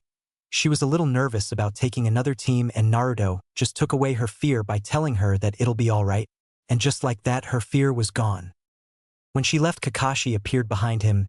"Yo, Naruto-kun, how's life been treating you?" he asked, sitting down next to his brother in arms. Naruto glanced at the silver-haired man. "It's been all right, Kaka-senpai. I've been taking it easy ever since I got in my team, not as much as you," he said, chuckling at the small frown on Kakashi's face. "Well, I'll have you know that I've been training ever since I retired from ANBU, you just never seen me," he said, crossing his arms and looking at his new team of genin. "So why are you watching these genin and not with your own?" he asked, still looking at his genin. Naruto shrugged his shoulders, until he remembered just why he was here. "Oh, Sasuke has given me some information about one of his classmates. It seems this boy wants to kill the Kyuubi for killing his parents," he said, looking at Kakashi. "But in order to kill the fox, he'll have to kill you in the process," the silver-haired jounin said, glancing at his team. "Am I to agree that he has nothing against you personally? It's just the fox he wants?" Kakashi said, still looking at Shiro, knowing just by how large his chakra reserves were that he was the one that wanted the Kyuubi dead. The blue-eyed Uchiha nodded his head and stood from his seat. "It matters not to me. Just as long as he doesn't go AWOL, I won't have to kill him. Hopefully you could get the idea out of his head altogether, Naruto said, walking to the edge of the roof and looked back at Kakashi. Senpai, shouldn't you be picking up your team right now? He asked. The scarecrow shook his head and pulled out his book. I'll get to that eventually, he said, and turned a page and giggled a little. The blonde chuckled and shook his head, muttering, "Same ol' senpai." After that he stepped off the edge and fell, but halfway through the fall a tornado swirled around him and disappeared. Kakashi looked to the side where Naruto jumped off. "Show off," he muttered, turned another page and giggled. With Naruto. Now the blonde was walking through the village thinking to himself, "Let's see, what to do. I never should have given the team off to train on their own." He berated himself. "Well, you could train yourself," the fox said, making Naruto agree and change his direction towards a training ground. Naruto was now walking through the forest with his hands in his pockets. He was in no hurry and was just enjoying the walk before he had to work. During the work he noticed somebody leaning against the tree, the shadows blocking the face. He looked closer and noticed that it was Yugugo. "Hey Yu-chan," Naruto said, waving to the silhouetted figure, who waved back. "Finally you got here. I've been waiting for the last 5 minutes for you to show up," she said, pushing off the tree and walking into the sunlight, showing her face and her ruby-red lipstick. She was out of uniform and only carried her sword, which was hanging off of her back. She was wearing a plain black V-neck shirt, which showed some of her cleavage, and black cargo pants that were taped at the ankles, with regular black shinobi sandals. The blonde Jounin looked at her puzzled. "Huh? Did we schedule a training session that I don't remember or something?" he asked, scratching his head in confusion. "Well, it doesn't matter if I planned this or not. Well, I'm ready when you are," he said, shifting his weight on his back leg just in case she decided to attack right away. And it was a good thing he did, because as soon as he finished his sentence, he had to jump back as the purple-haired woman's blade occupied his space a second later. She rushed him before he could take out his own blade and started swinging the sword at him. It wasn't wild like some inexperienced swordsmen or swordswomen would do. It was expertly, and all of it was done for a reason, and that reason was to kill, except Naruto wouldn't stay in one place long enough to get hit. Naruto continued to jump from one place to the next, swiftly dodging his partner's strikes. "I knew I should have taken my sword out of its sheath before I started this little spar," he thought. He knew that it was a kenjutsu-only spar, so he quickly ducked under a swing and swiftly and easily took out a kunai from his pouch and blocked the next strike with it. They entered a quick deadlock, giving Naruto enough time to reach to his left with his left hand and grab his sword.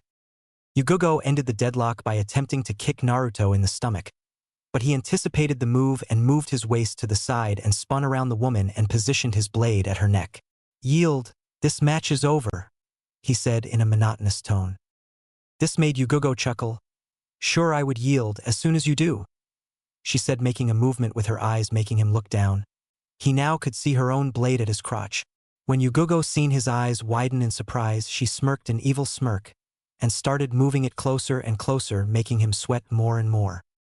He admitted defeat and took his sword from her neck, but she kept her sword near his crotch until he backed away from it. "Okay, that was a good spar.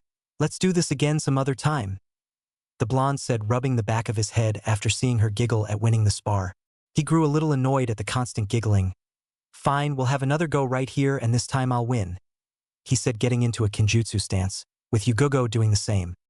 After seeing a leaf fall off a tree and hit the floor, they ran at each other and begun a new spar. With Team 7. Sasuke was running through the trees because Sakura stepped on a twig trying to follow him. He stopped and looked into the clearing. Shiro was fighting Kakashi by himself. He sneered for some reason when he seen Sakura throw some shuriken at the silver-haired Jounin. He took a quick glance at his pouch and threw some smoke pellets into the clearing, when Shiro and Sakura jumped back. But these weren't ordinary smoke pellets. When the smoke is exposed to oxygen, it explodes. So the resulting explosion caught Kakashi and his teammates by surprise. The one-eyed Jounin flew back and his body hit a tree, while the 3 students jumped back into the clearing. "What the hell was that? You trying to kill Sensei?" Sakura scolded Sasuke, who looked at the body of their sensei in mild thought. "I don't think that was enough to kill the legendary Kakashi." "Don't worry, Sakura, I don't think that was enough to kill the man," he said after a while. "Not to mention, he did tell us to come at him with deadly force, and Sasuke was only following orders. Shiro said, also looking at Kakashi's smoking body in thought. The two boys stayed back as Sakura went to check on the body. When she came within 5 feet of the body, she could smell the scent of burnt flesh and another burnt scent. She picked up a nearby stick and poked the body. "Sensei, are you alive?" she asked as she continued to poke the body. The boys were behind her when she asked that question, and they slapped their hands to their foreheads. "I can't believe she just asked that." They both thought in unison, and before either of them could tell her how stupid she was, the bell on the middle post rang loudly and the burnt body disappeared in a cloud of smoke and showed a burnt piece of wood. They heard clapping behind them and their eyes widened as they seen their sensei walk out of the woods clapping his hands together. The right side of his body was smoking, and they could see some burned spots on his vest and his pants. "Very good, you three. The teamwork was a little unguided, but with some hardcore training, I believe I can fix that," he said, smiling at their faces. Before anyone could get mad at Kakashi, Shiro spoke up. "So does that mean we're Genin now?" he asked as Kakashi nodded. The new Team 7 cheered, even Sasuke, but that was stopped as Kakashi started talking again. "But like I said, I'm going to put you through the training of a lifetime, so meet here tomorrow at 7 o'clock in the morning to begin the first team training session," he said, smiling before body flickering out of the clearing to go get his burns checked out.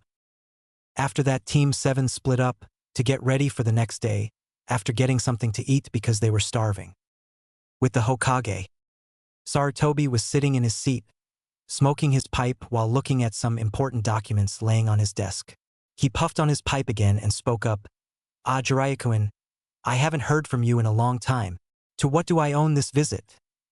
he asked, looking to his left and seeing Jiraiya entering the room through the window. "Damn it. Even after all this time, I still can't sneak up on you, sensei. I guess I still have a lot of training to go through," he said after a sigh as he jumped from the perch and fully entered the room. The old man dumped the ashes from his pipe and put in some new tobacco. "You're right, Jiraiya-kun, you need to train more. There is no such thing as too much training. I learned that from Naruto-kun," he said, lighting the pipe with a small ear-rank fire jutsu, used specifically for this use. Jiraiya grew serious at the mention of the blonde. "That is why I've visited sensei. My spies all over the elemental nations have given me some dark news. Remember the group that Orochimaru joined all those years ago? Well, it seems that more S-class Nuke-nins have joined it. The size of the group are still unknown, but I believe with all the strong missing nins out there it could equal to about 8 or 10. He spoke with a serious tone and a hint of dread and anticipation because he can't wait to fight one of these ninjas.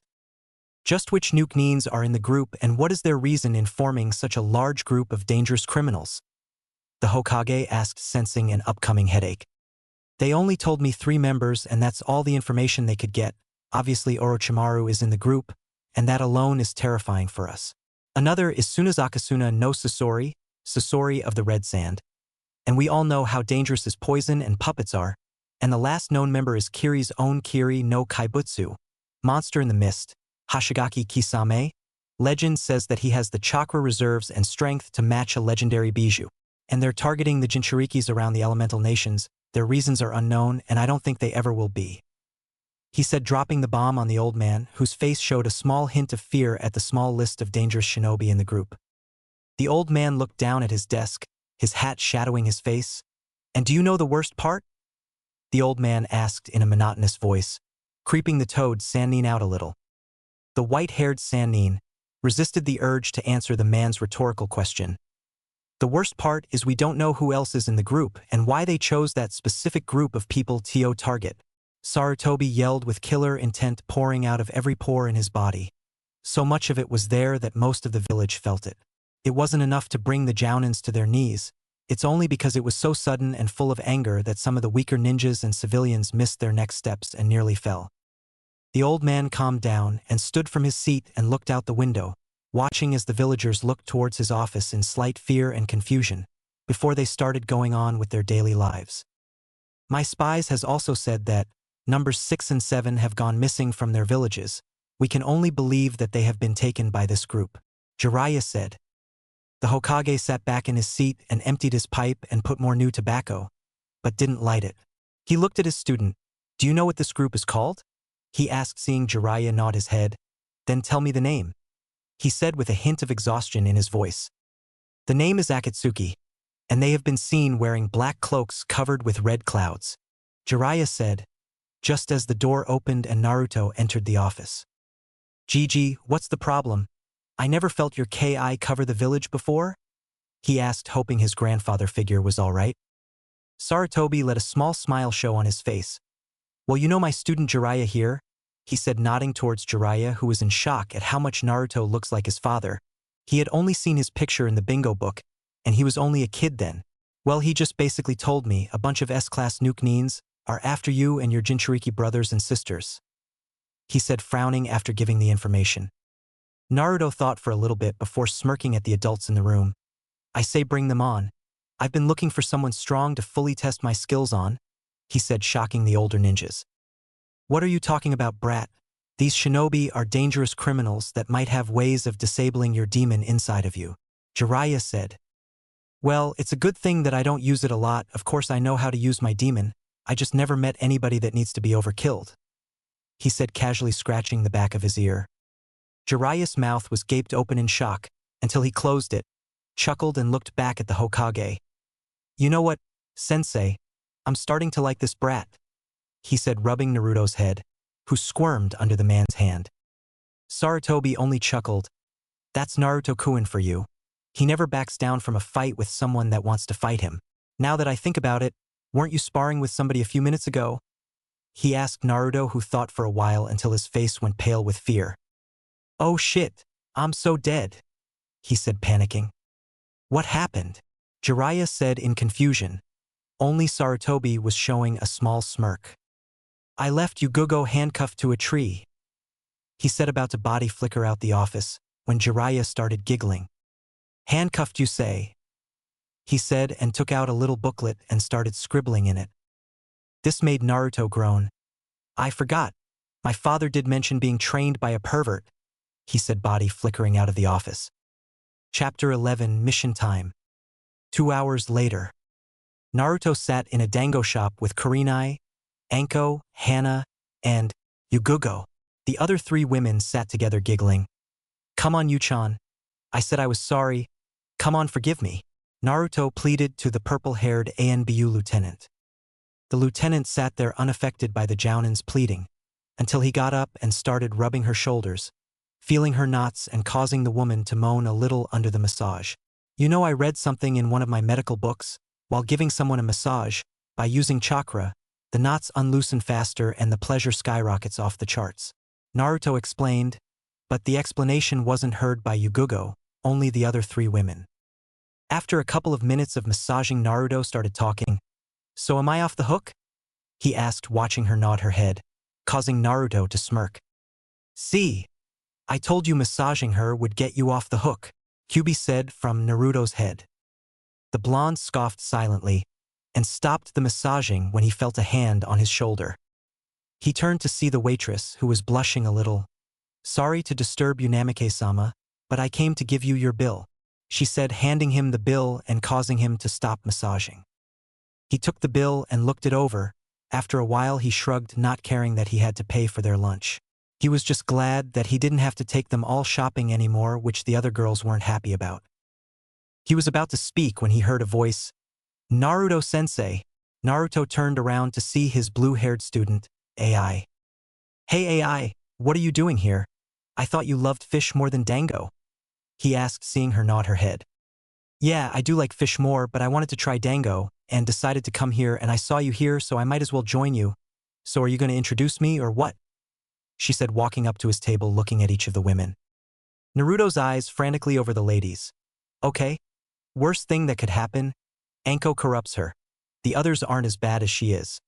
He thought, calming down. Okay. The one with the brown hair is Hana-chan. She's a Chunin veterinarian. The raven-haired beauty is Kurenai-chan. She's a Jounin sensei and teaches team, he said, trailing off as he began to think to the other day. Team 8. I teach Team 8 Naruto-kun. Kurenai said, giving Naruto a mini glare, knowing that he already knew which team she taught. Naruto smiled at the glare. Yeah, Team 8, you know, the rookies, he said, not paying attention to her increase in KI. Now the purple-haired beauty, whose shoulders I'm massaging, is Yugugo-chan. She's a special kunoichi. He said, hoping she didn't figure out that she was an ANBU and knowing AI, she will. Moving on, the other purple-haired beauty is Anko-chan. She's a special jounin and works in the interrogation and torture division. There you met my friends now. I'm telling you, as soon as you try dango, you'll never want to leave it, he said, causing Anko to smile knowing it was true. Naruto looked around for a chair and grabbed one before someone could sit in it, causing the guy to fall. Hey, that was my chair, the man said, quickly getting up.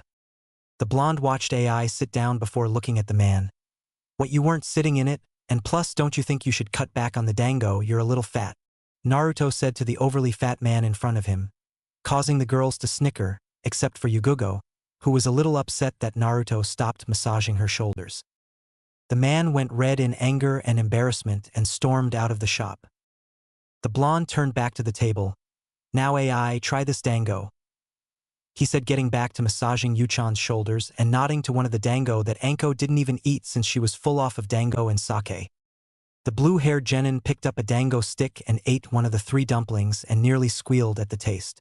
She stopped herself and looked at the anticipated faces of the women and Naruto. It's a little sweet, but I think I'll stick with fish, since it's in my name, she said calmly, taking another bite of the sweet dumpling, inwardly giggling at the face faults that went off around her. Naruto stood up, his face a little pale. I can't believe I'm teaching someone that doesn't outrightly like dango.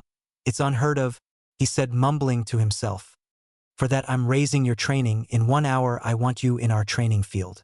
I can't believe I gave you that painting, he said, mumbling again, causing AI to turn pale thinking about her training regime going up. Wait, sensei, you can't be serious. I was just playing. This dango tastes delicious. I just wanted to see your reaction if I said I didn't like it, she said frantically. Naruto shook his head. I know, AI-chan. Now that I think about it, I need to up all of your training. You can never be too prepared, he said as an ANBU appeared behind the group. Namike-senpai, Hokage-sama needs you and your team for a moment. Shark, the ANBU, said before he body flickered out of the shop, his mission complete. The blonde stopped massaging Yugugo's shoulders, promising to put more time into the next session, and nodded to his student, who nodded back and got up to go get her teammates. Naruto kissed the forehead of each of the girls and vanished in a small tornado. After he left, Hana gave Yugugo a small glare. What was that, Yu-chan? I thought you said you were going to make him take us shopping for the rest of the day, she said, pouting at her missed shopping opportunity. Yeah, I was really hoping to get some new equipment and some new mesh bodysuits, the pupil-less brown-eyed Tokubetsu jounin said, pouting at not having the chance to get any free stuff. I too was hoping to get some more equipment, not to mention I need some more food in my apartment, the red-eyed beauty said, giving Yugugo a small glare, not really caring about not shopping for equipment but really wanted some groceries. The violet-haired NBU member backed up a little in shock at what just happened. She had been so engrossed in the massage that she wasn't paying attention to anything. She looked at each of them, seeing their mini glares. Well, would you look at the time? It's time for me to go, she said, quickly vanishing from her seat. Anko's face was frozen in shock. Wait, who's going to buy me stuff now? She asked herself, getting up from the now empty table, their food already paid for, and left the shop, not knowing what to do for the rest of the day. With Naruto. Naruto appeared in the office of the Hokage. Hey Gigi, what do you need now? I was just here a couple of hours ago, he said, noticing the Fire Lord's wife was in the room. His face went pale at the sight of her. His students entered the room, and when they seen the lady, their faces went pale also. Calm down, Naruto-kun. I just want you to escort her back to the capital. Her work here is done, he said, chuckling a little. The blonde and his team calmed down, thankful that they don't have to search for that stupid cat anymore. Good, because if I had to look for that cat again, I was going to go AWOL, he said, running his hand through his hair. The lady chuckled. Well, you don't have to worry about catching little Tora here. She's safe in her box, she said, looking in the box, but when she didn't see her cat, she started to panic. Oh no, Tora. Here, girl, where you go? She said, looking around the room for her cat, not seeing it anywhere. Well, new mission, Naruto-kun, go on and find that cat, Sarutobi said. Oh hell no. They could find it, Naruto said, pointing to the entering Team 7 before he body flickered out of the office, taking his students with him. Team 7 just stood there not understanding what just happened. Well, since Naruto-kun left, it's up to Team 7 to find your cat, Madam Sure Jimmy, he said, smirking when the genins of Team 7 showed enthusiasm at getting their first mission. Kakashi just shrugged his shoulders, but on the inside he promised to get Naruto back for this. He did not want to have them do this mission yet. With Naruto and his team appeared in the building where you get missions without the Hokage there. He walked up to the B-ranked mission scrolls and picked a random one and read through it. After a while, he nodded to the Chunin there and walked back to his team, pocketing his scroll on the way. So what mission do we have? The silver-haired Hyuga said, walking behind her sensei. It's just another escort mission. It said the person we're going to be escorting is a merchant on his way to IWA, so we're going to go to Earth Country's border and give the guy to another genin team, this time from IWA. So easy mission, all we need to do is pack for a 3-day trip and meet the merchant at the given time and date, which happens to be in 2 hours, so go home and meet me at the North Gate in 2 hours. Naruto explained, knowing they already knew how escort missions go when escorting somebody to hostile country, since they did a couple in the past year.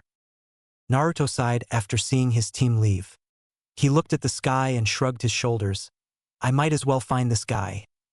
He thought, taking out the scroll to look at his picture. It showed a man in his early 30s. He had short and spiky gray hair, not old guy gray hair, just regular gray hair, and a little cutting scar under his left eye.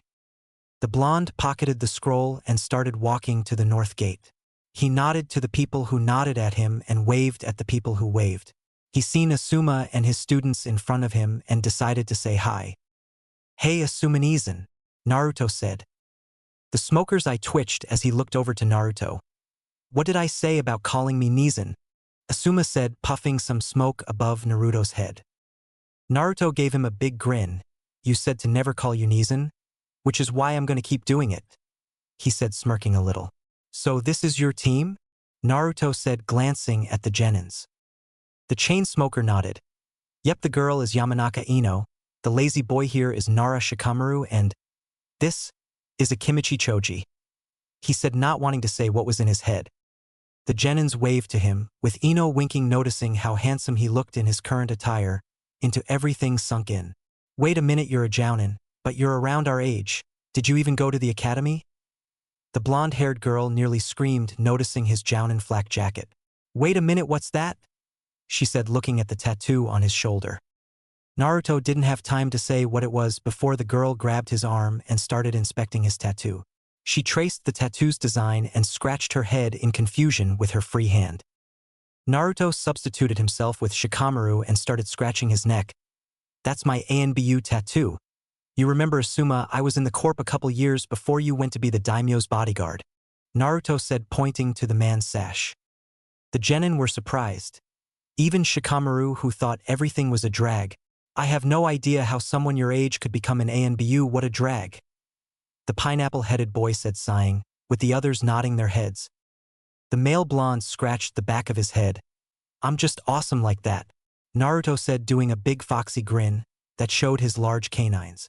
Sometimes Asuma would oversee my training and he just loved going overboard whenever I called him Nizan, he said, patting the man on his back.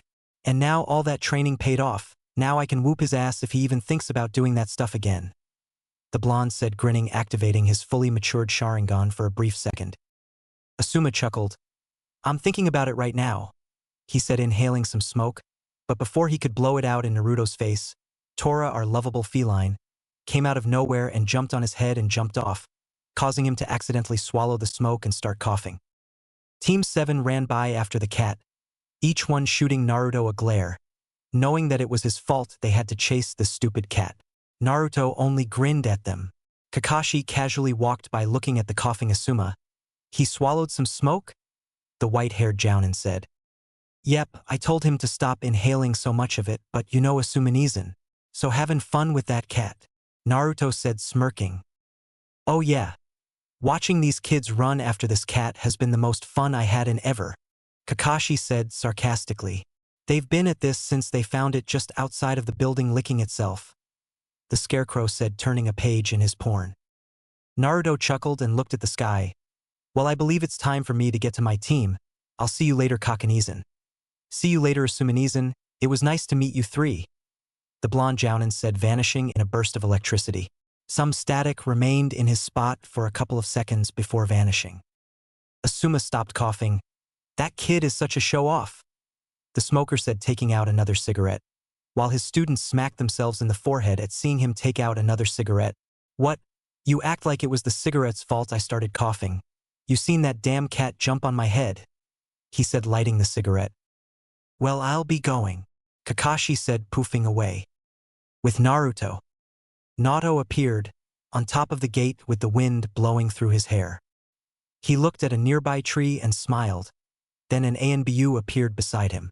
Naruto-kun, long time no see, the ANBU said, sliding his mask to the top of his head. It has been a long time, Itachi-san.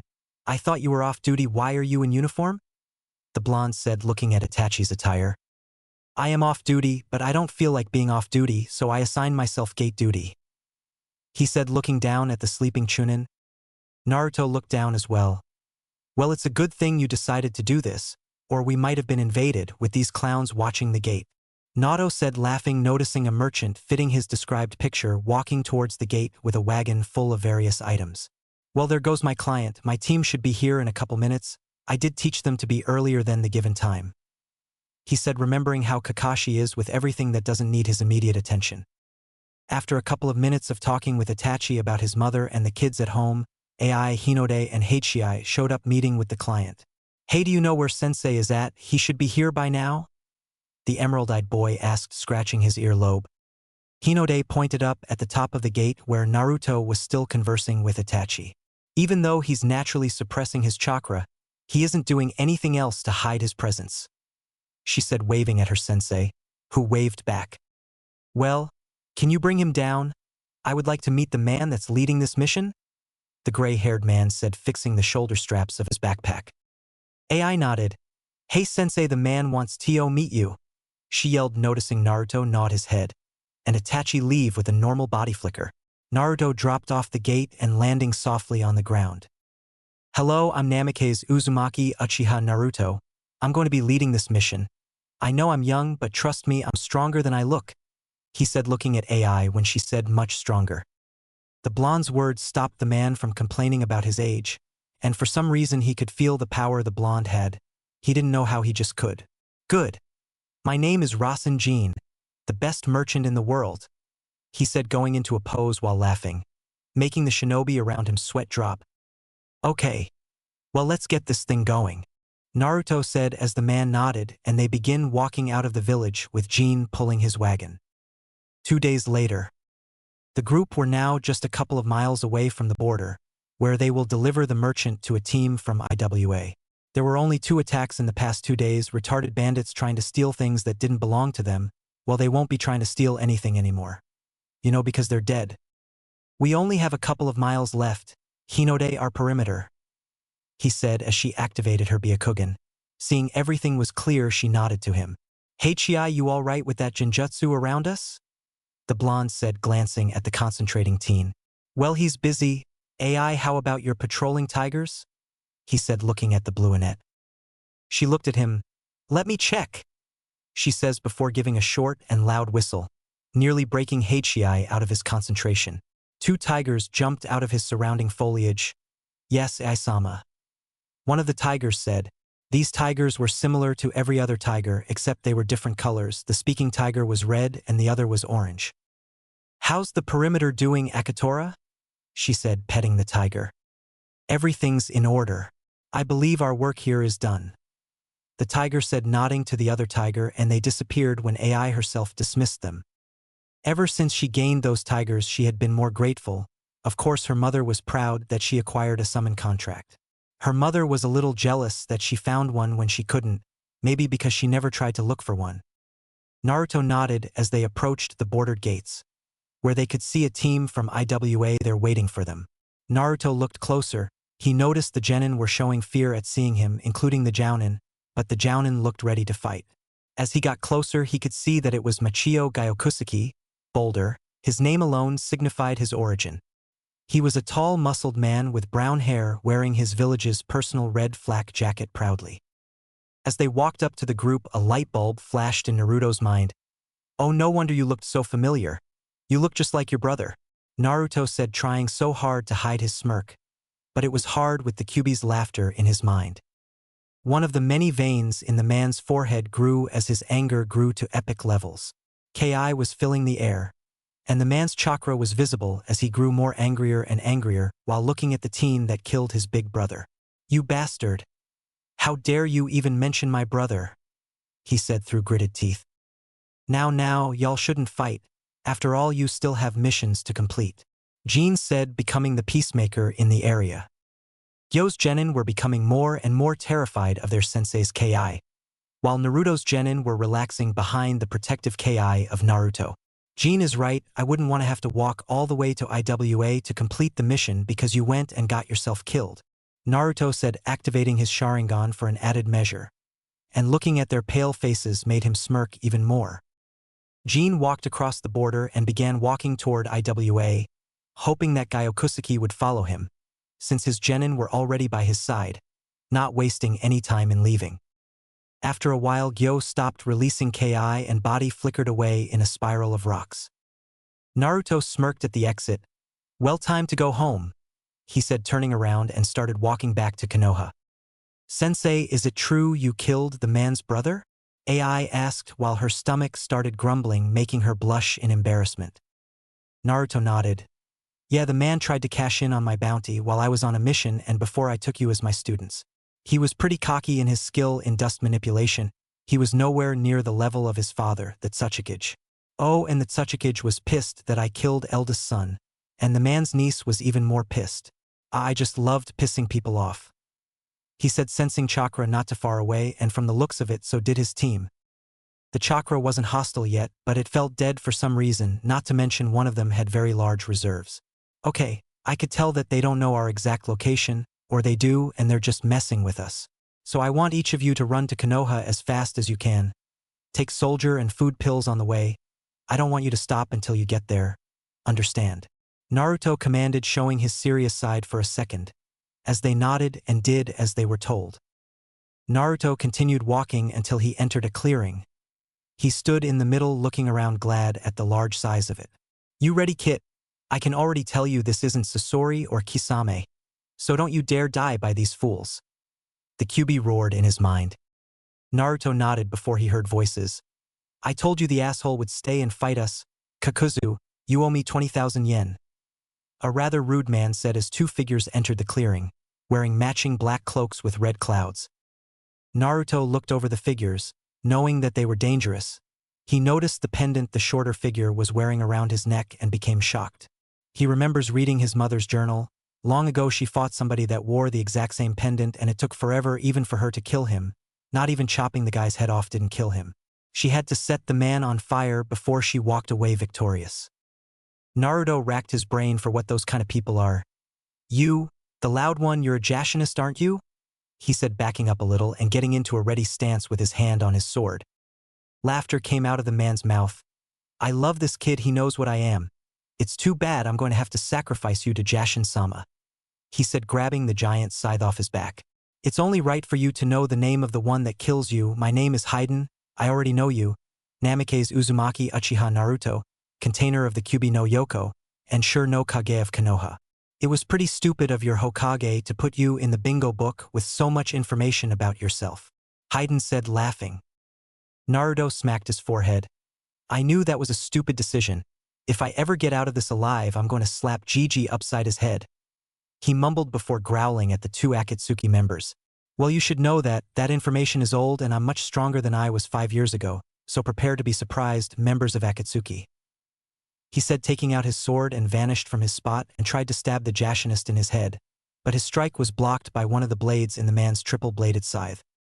Kakuzu backed out of the fighting area. "Take this fight seriously, Haiden. I wouldn't want you to be killed by this kid," he said. Haiden swung his scythe wildly, keeping Naruto at a distance. "Me? Die? Ha! I laugh at the idea of my death. It's so funny, I think I'll laugh again. Ha ha!" he said, laughing his ass off. Naruto grew a little angry that they weren't taking him seriously. He jumped back, making Haiden stop his swinging. "You must calm down, Naruto. From what I know about people that worship Jashin, they are considered immortal, thanks to the gifts their crazed god gives them. and they mercilessly kill people in the name of their god, who continues to grant them immortality as long as they keep killing. They truly are dangerous people, especially if they get a taste of your blood. So don't get hit at all. The QB roared loudly. Naruto looked at Haiden. That must be why the Akatsuki recruited him in the first place, because he's immortal. Well, they certainly know how to pick him, he said, thinking out loud. But what about that one? He's still a mystery, and that's the problem. How do I fight him? He said, looking at Kakuzu, wondering just who he was. This is getting boring. Entertain me or I'll kill you faster, Haiden said, spinning his scythe using the attached cord. Naruto smirked. Oh, I'll entertain you all right into the grave, he said, activating his Sharingan. Did that even make sense? Kyuubi said in his mind. Shut up, it doesn't have to, Naruto thought. Chakra exploded from Naruto's body as he concentrated on it, making sure he didn't waste any. After a short period of time, fog began to surround the clearing, blocking the vision of the members of Akatsuki. During this time, Naruto quickly did some hand seals and stomped his foot. Doton, Heichii Karetsu, Fierce Fisher, he said quietly as a very large crack broke away in front of him, going towards Haiden, who couldn't see anything. Naruto heard a yell and stopped the technique and willed the fog to disappear to see what happened. He was shocked at what he saw. Haiden was being carried by what looked like black ramen noodles, but he knew they weren't. They were tendrils, of course. Pretty impressive technique and combination you used there. If hadn't felt the extra pulse of chakra while being surrounded by all of this chakra-condensed fog, Haiden here would being buried in a grave, like you said earlier, Kakuzu said, letting Haiden down, who had yelled upon being grabbed by the man's tendrils and haven't stopped since. Naruto grew a little worried. The Sandaime did tell me a story about the Shodai fighting somebody that resembles your appearance. It's weird seeing you alive and well, Naruto said, resting his blade on his shoulder. You should be dead, man, you're old, Naruto said, hoping to get some emotion out of the man, checking what he could use against him, but the man just nodded his head. You are correct, that was me that fought against your Shodai, and I would have killed him too if it hadn't been for his meddling ANBU and his Mokutan ability.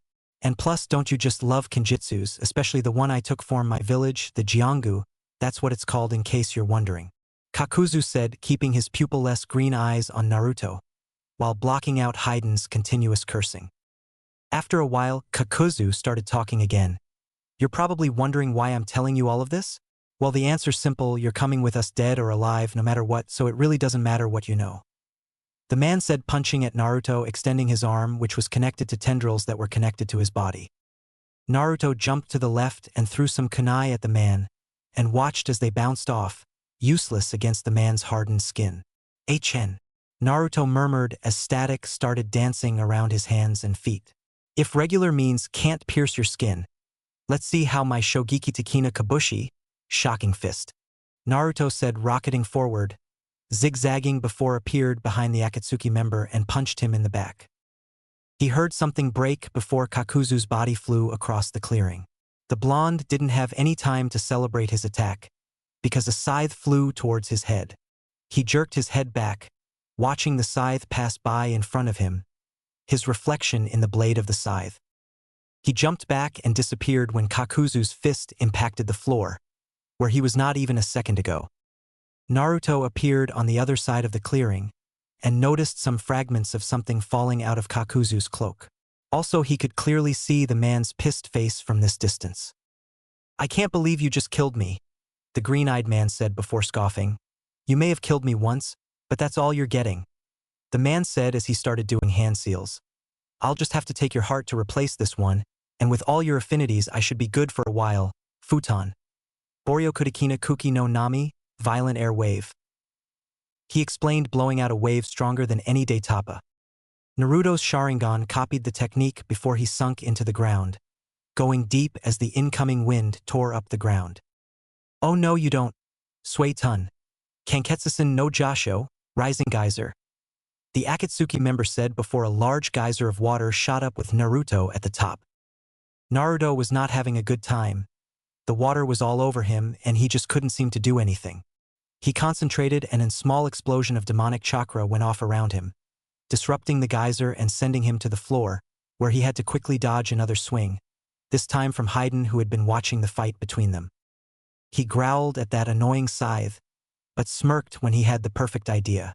I believe it's time I end this. This is one of the most destructive kenjutsus known to Konoha. Prepare yourself, Naruto said. Kakuzu and Haiden both saw Naruto coming straight at them. Kakuzu tried to punch the Kyuubi Jinchuriki, only for his fists to go through him. It was then he noticed he was in a genjutsu. He broke out of it only for it to happen again. This time he broke out of all the layers of the genjutsu. He looked around and didn't see Naruto anywhere. He looked at Haiden, whose head was on the floor and the body trying to pick it up. Naruto must have cut his head off before he ran away. He walked up to Haiden's body but stopped and looked up. Their Naruto was in the air, charging up a lot of lightning and thunder. The clouds above him gathered and the lightning went straight to Naruto's outstretched hand. This technique is really dangerous to use, but what the village doesn't know won't hurt me, Naruto said to himself before he pointed his hand at the ground. Now vanish from this existence, Raitun. Raime Todoraka ho, roaring thunder cannon. Naruto said as lightning shot from the center of his hand and struck the ground a millisecond later, showing just how fast lightning can strike the ground. Kakuzu didn't even have time to blink, let alone dodge the lightning strike. An explosion erupted below Naruto, and even though he wasn't on the ground, he could feel the earthquake as explosion traveled outward for at least a mile.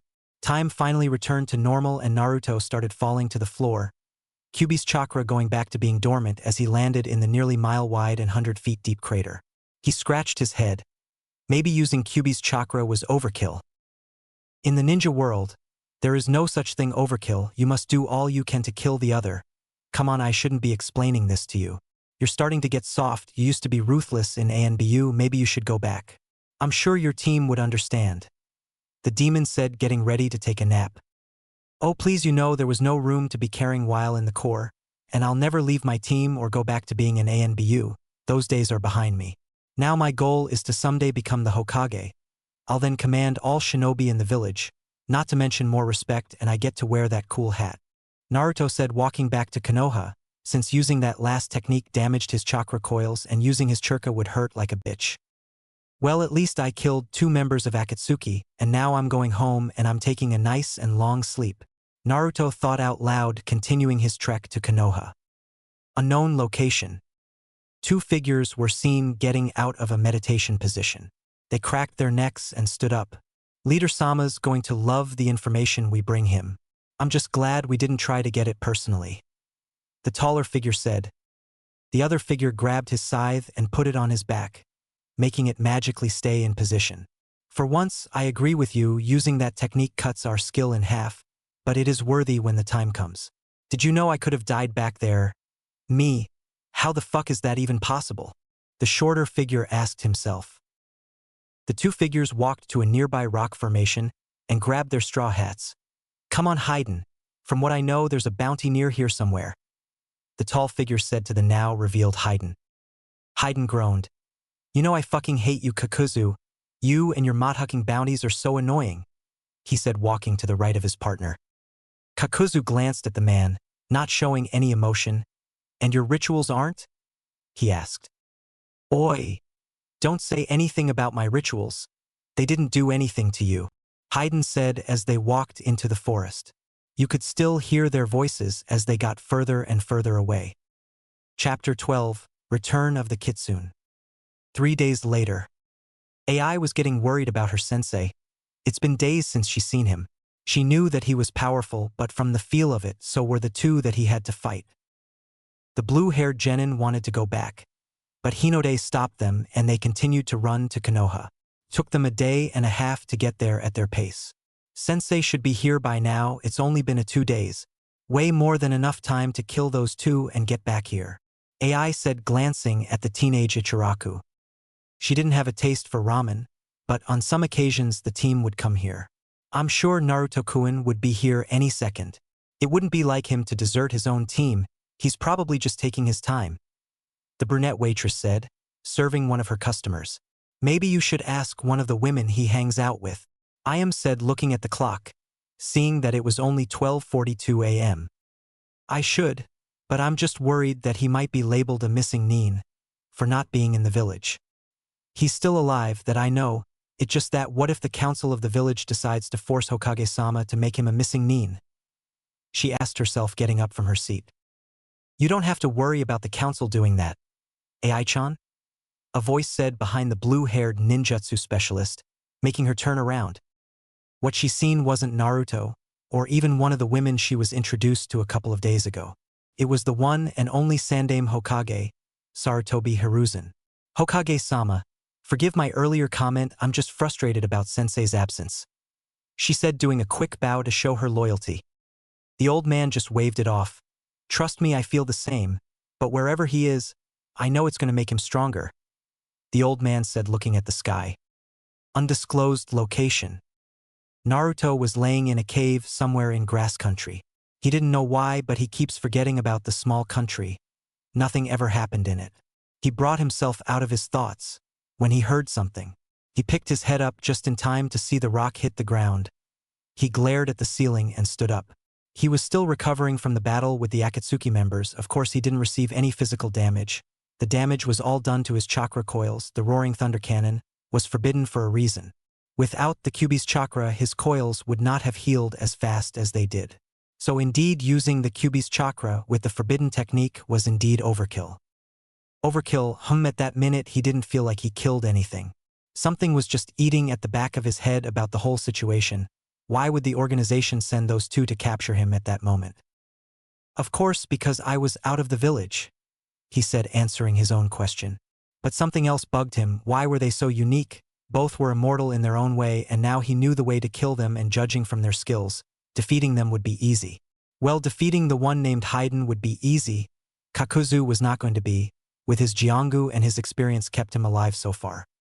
The real question you should be asking is, why did they reveal so much about themselves to you? They were confident in their abilities, no doubt, but I'm still confounded about their true intentions. They already knew about the mighty power of the Kyuubi no Kitsune, king of all demons, but they still did what they did. The fox said, giving Naruto something to think about. Naruto thought about what the fox said as he started walking deeper in the cave, not knowing that he was walking at all. It could be that they wanted to gain information about me, not knowing that I had information about them. So we just sort of switched information, so that means how did they survive my thunder cannon? Or were they there at all?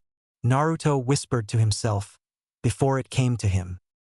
Of course, that's why they were so confident in their survival. Those weren't their real bodies. But what kind of jutsu allows somebody to do that?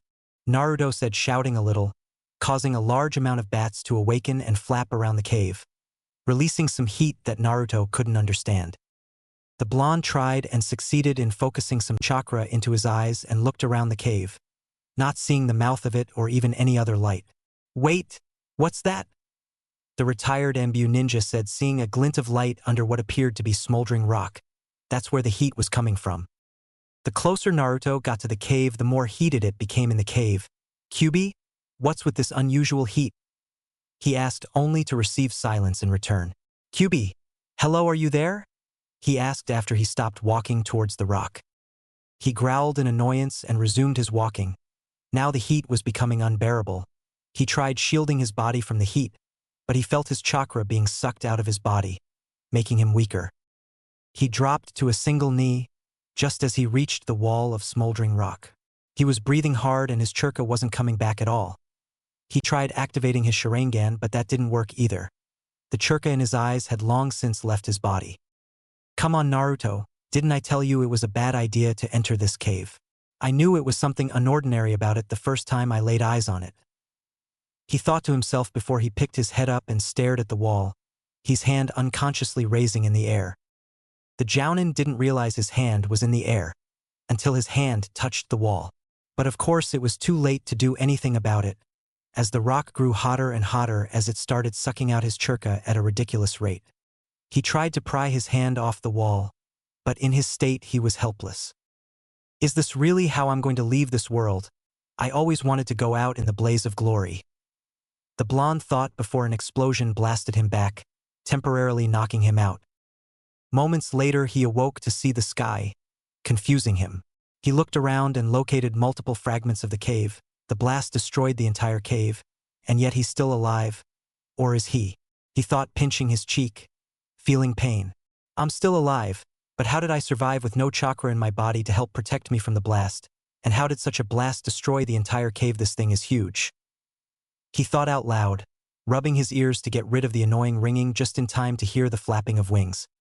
He slowly looked up and spotted what appeared to be a huge dark silver dragon flying in wide circles. It must have noticed that Naruto looked up, because it started flying down. Naruto reached for his weapon pouch to find it missing, as was his sword and his new hidden wrist blade.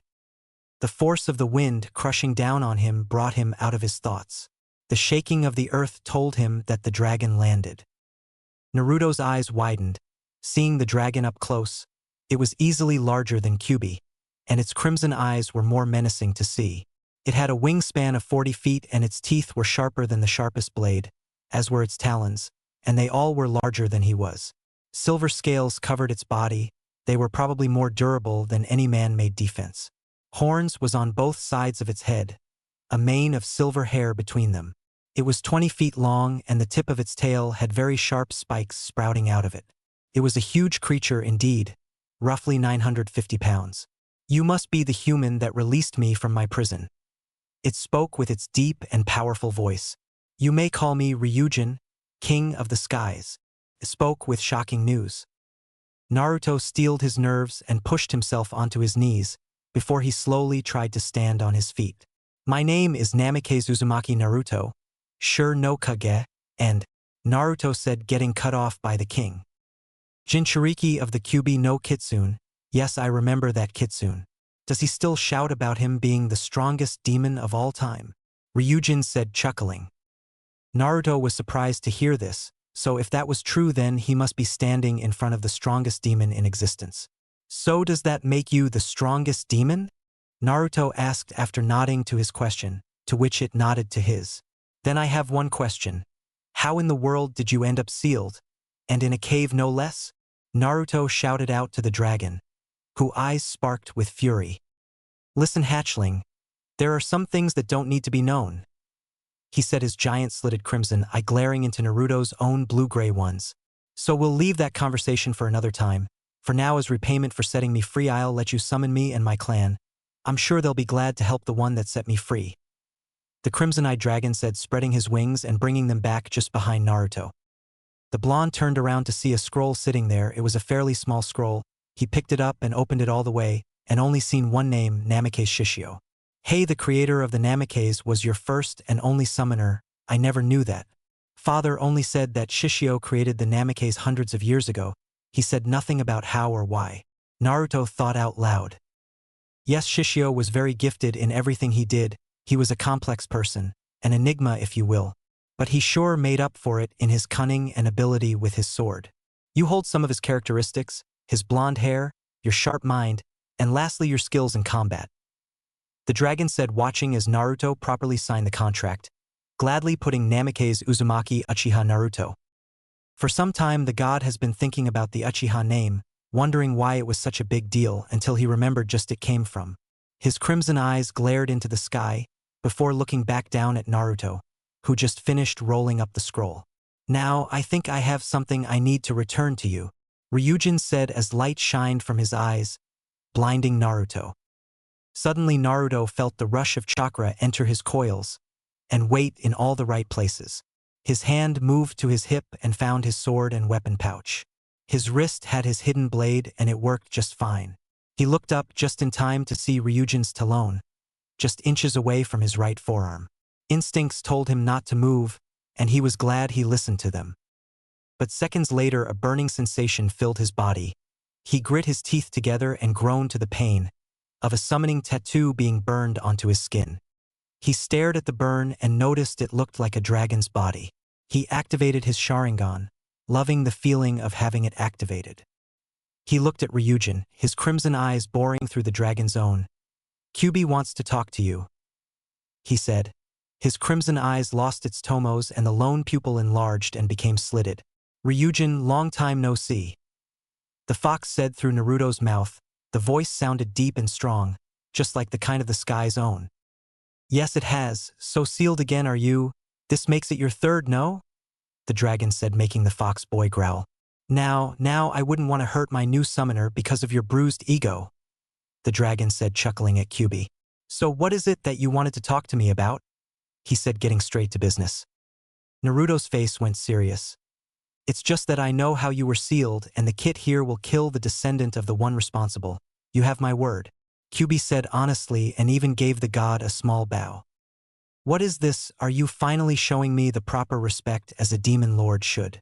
Wow, solitude sure has taught you a lesson, he said, chuckling at the glare shot at him. Just remember that I'm not that far from your strength, and the kit, once he absorbs me completely, would become stronger than even you. The kitsune said, giving the reins back to Naruto, who stumbled at the sudden change. So what you two talk about? Naruto asked, seeing the dragon's menacing smirk. Never mind, I don't want to know, Naruto said, deactivating his Sharingan. So where you going to go? The blonde randomly said. Home. My clan will be happy to know I'm back. Be sure to summon us anytime, Ryujin said, raising his arm and slashing at the sky, opening a portal half a mile wide and 100 feet above the ground. He then flapped his wings and took flight and flew through the portal, making it close seconds later. The blonde glanced at his summoning tattoo and sighed. I'm getting way too many tattoos, he said, looking at the sun and seeing that it was maybe around 4 in the afternoon. He shrugged his shoulders and ran in the way he knew Konoha was. Unknown location. Haiden and Kakuzu could be seen walking into a dark area. Leader-sama, we have some important information you would want to know, Kakuzu said, tossing a scroll into the darkness. After a while of nothing happening, Haiden spoke. Getting that wasn't as easy as it should have been. That bastard had a technique that caused mass destruction and shit. Now he believes we're dead. We'll wait until we make our return, Kakuzu. I can't wait to make that bastard bleed, Haiden said. The two immortals felt eyes on them and looked into the darkness, only to see a pair of gray ripple-like eyes staring back at them. Your information was acceptable, dismissed, he said as the two walked away. So the Kyubi Jinchuriki has a weakness. I guess it only makes sense he is human after all. He doesn't stack up to a god, Leader-sama said, closing his eyes and vanishing from his spot. Back in Konoha. A day passed and Naruto has yet to return to Konoha. The team tried to take their minds off of it by getting a D-rank mission. Soon 1 turned to 2 and then 5, and after 20 the Hokage made an appearance, shocking the team as they met outside of the tower. You 3 need to take a break. You've been working non-stop for the past 24 hours. I'm not sure Naruto would approve of your constant missions. He would want you to be training and getting stronger. The old man said. You know he is right, a voice said above them before someone landed just between them. It was our favorite blonde, and he was back in the village. His students cheered that their teacher was back, and Hiruzen patted him on the back. Naruto smiled at them, thankful that he was back, before he turned serious. Gigi, we need to talk, he said before looking at his students. How about you 3 go train for a while in our training field, and I'll be there shortly to guide you, he said. They frowned, knowing the Hokage was right, but started smiling again when they realized that it wasn't a dream and their sensei was going to be there.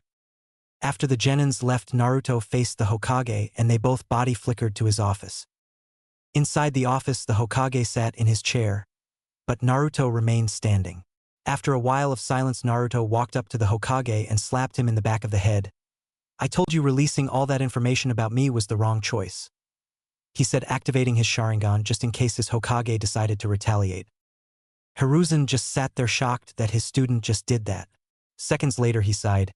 Okay, I had that coming, but even if I could turn back time, I would still put you in the bingo book. You see, that information is old, and they'll rely on that information when they fight you, the Hokage said, rubbing the back of his head and signaling his ANBU not to attack, just in time to stop them from attacking the one that attacked their Hokage. By this time Naruto had calmed down a little and sat down. Now that I got that out of my system, I have something to tell you, he said, running a hand through his hair. I fought 2 members from Akatsuki. That's why I've been absent from the village for so long, Naruto said, shocking the old man and the ANBU in the shadows. In a split second, Hiruzen's face went from shocked to full-blown seriousness. Who were they and how strong were they? He asked, tilting his hat a little. Naruto's face went serious when his sensei's face went serious. Their names are Haiden, and from what I believe, he came from the country of hot springs. His skills revolved around his 3-bladed scythe and his religion. He praises a demented god called Jashin, who grants his followers immortality as long as they continue killing. Naruto explained as the Hokage wrote in a small notepad. After seeing the Hokage signaling his to continue, he continued. The other was much stronger. His name was Kakuzu, from Takigakure no Sato. He went into detail about his bloodline that I took the initiative to put this entire report into this scroll. He said, digging through his pockets, and took out a scroll that he tossed to Sarutobi. After the old man caught it, he continued. Because of his bloodline, he can live for a long period of time as long as he has the things he needs to stay alive, which are hearts of others. Because of his long life, he gained experience, and a lot of it. Even though I was dominating the fight, I could tell that he wasn't going all out. I wasn't either, but we're not talking about that. Naruto said, scratching his arm. The medical tape around it was itchy. The Hokage had been reading the scroll and was shocked that this was the same one that fought against the Shodai. He finished reading just as Naruto stopped. He glanced at the tape and put it in the back of his mind to remember to ask Naruto what he was hiding. So you killed these two and I can tally off their names? He asked, getting ready to put a giant X through his notebook. Naruto shook his head, shocking the Hokage. At first I thought they were dead, but as time went I started to believe that they weren't even in the same country as me. I know it's weird, but usually whenever I kill somebody I get a feeling of them glaring at me from hell. But a couple of days ago I didn't get that feeling, so they must have a technique that allows them to get their targets without being there themselves. The blonde explained again. The eyes of the blonde audience widened after hearing this. A technique of this level was dangerous in the ninja world. Impossible, the Hokage muttered. To be able to be somewhere without being there yourself, the most dangerous S-rank ANBU missions would need this mission to preserve the lives of the ANBU that take the missions. So let me get this straight, if they're immortal, how did you get away? The Hokage said. After hearing this, Naruto's face went from serious to sheepish, as he rubbed the back of his head and gave a nervous chuckle. Yeah, he said, stretching the word. About that, you see, after gaining that knowledge of them being immortal, I kind of went overboard in making sure they died. Even though they didn't even die, he thought in his head. What did you do? The old man asked, glaring at the boy. Naruto let out another nervous chuckle. Let's just say near the border of Tsuchi no Kuni and Kusa no Kuni, there's a half-a-mile-wide crater, Naruto said, rubbing the back of his head. The old man sighed, knowing a couple of techniques that can cause that kind of destruction, and Naruto knew most of them, so he already knew the technique was forbidden, he just didn't know which one. Just forget it, is that all you have to say? The old man watched as the Namikaze shook his head, while scratching his arm. Really? Well, it's a good thing I have another question. So what's wrong with your arm? He said, nodding to said arm. Naruto tried to play it off. Nothing's wrong with my arm. I just decided to wear tape around my arms, he said, but after a while of hard staring from the Hokage, he gave in. Fine, he mumbled, unwrapping his right arm. He held his arm up, showing the occupants in the room his new summoning seal. It's a contract from the dragons. I received it during my time away from the village. Let me tell you this, the dragon that I got it from was bigger and stronger than the Kyuubi. Naruto said, standing up, and began to rewrap his dark gray bandages. He finished and started leaving. I have to get a new pair of gloves, he said, remembering he sacrifices his other ones to do his jutsu. And a new forearm bracer, he said, missing the extra protection it gave his arm. He was about to walk out the door when somebody opened it, almost hitting him in the nose. The blonde backed up enough to dodge, and he seen his little brother Sasuke walk through, whose face brightened. Naruto and I. When'd you get here? The kids have been asking for you, he said. The blonde's face went to a realized face. Oh yeah, the kids, he said, slowly creating a shadow clone to train his students as he started walking out of the office. He stopped when Kakashi put his hand on the blonde's shoulder. It's almost time, the scarecrow whispered. The blonde nodded and made another clone that went to tell the message to Itachi. Naruto waved, ignoring the glaring of Shiro, and did a quick leaf shunshin and left the office on his way to the Uchiha compound to see the kids. With Naruto's team. What do you mean Sensei isn't going to help train us? AI nearly yelled at the clone. Like I said, boss is on his way to the Uchiha compound to see the children and his mother. Now he left me a lot of chakra, so I'll be your training partner for the moment, and I want all of you to attack me. Use anything you have in your arsenal to dispel me, the clone said, jumping in the air when AI threw some kunai at him and the fight started. With Itachi. The clone just dispelled relaying the message given to it. Said teen smirked after the clone left. Currently he had his shirt off and he was sweating all over his body. Thankfully he was in the middle of a break so the clone didn't see his private training.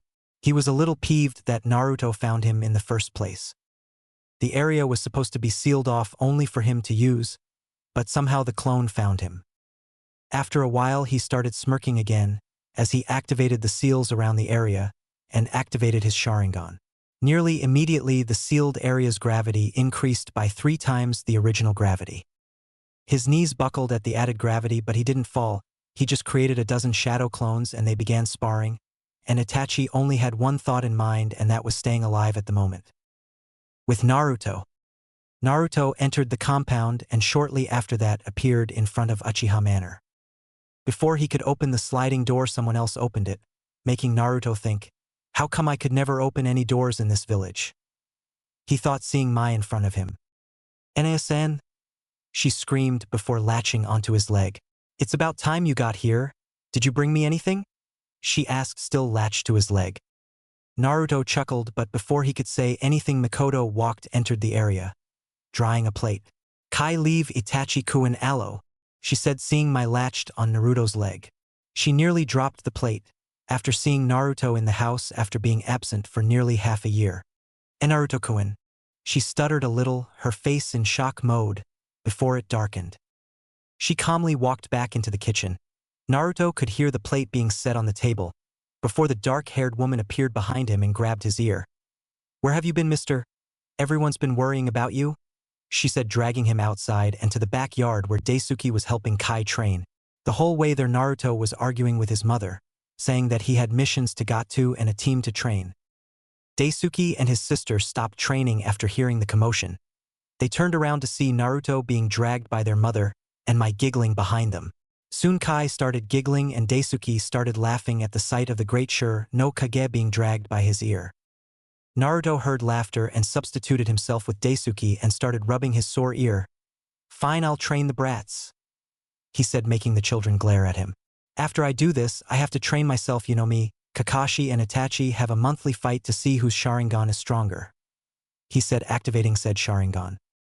After Mikoto left to finish the dishes he went into sensei mode. "Alright maggots, listen up.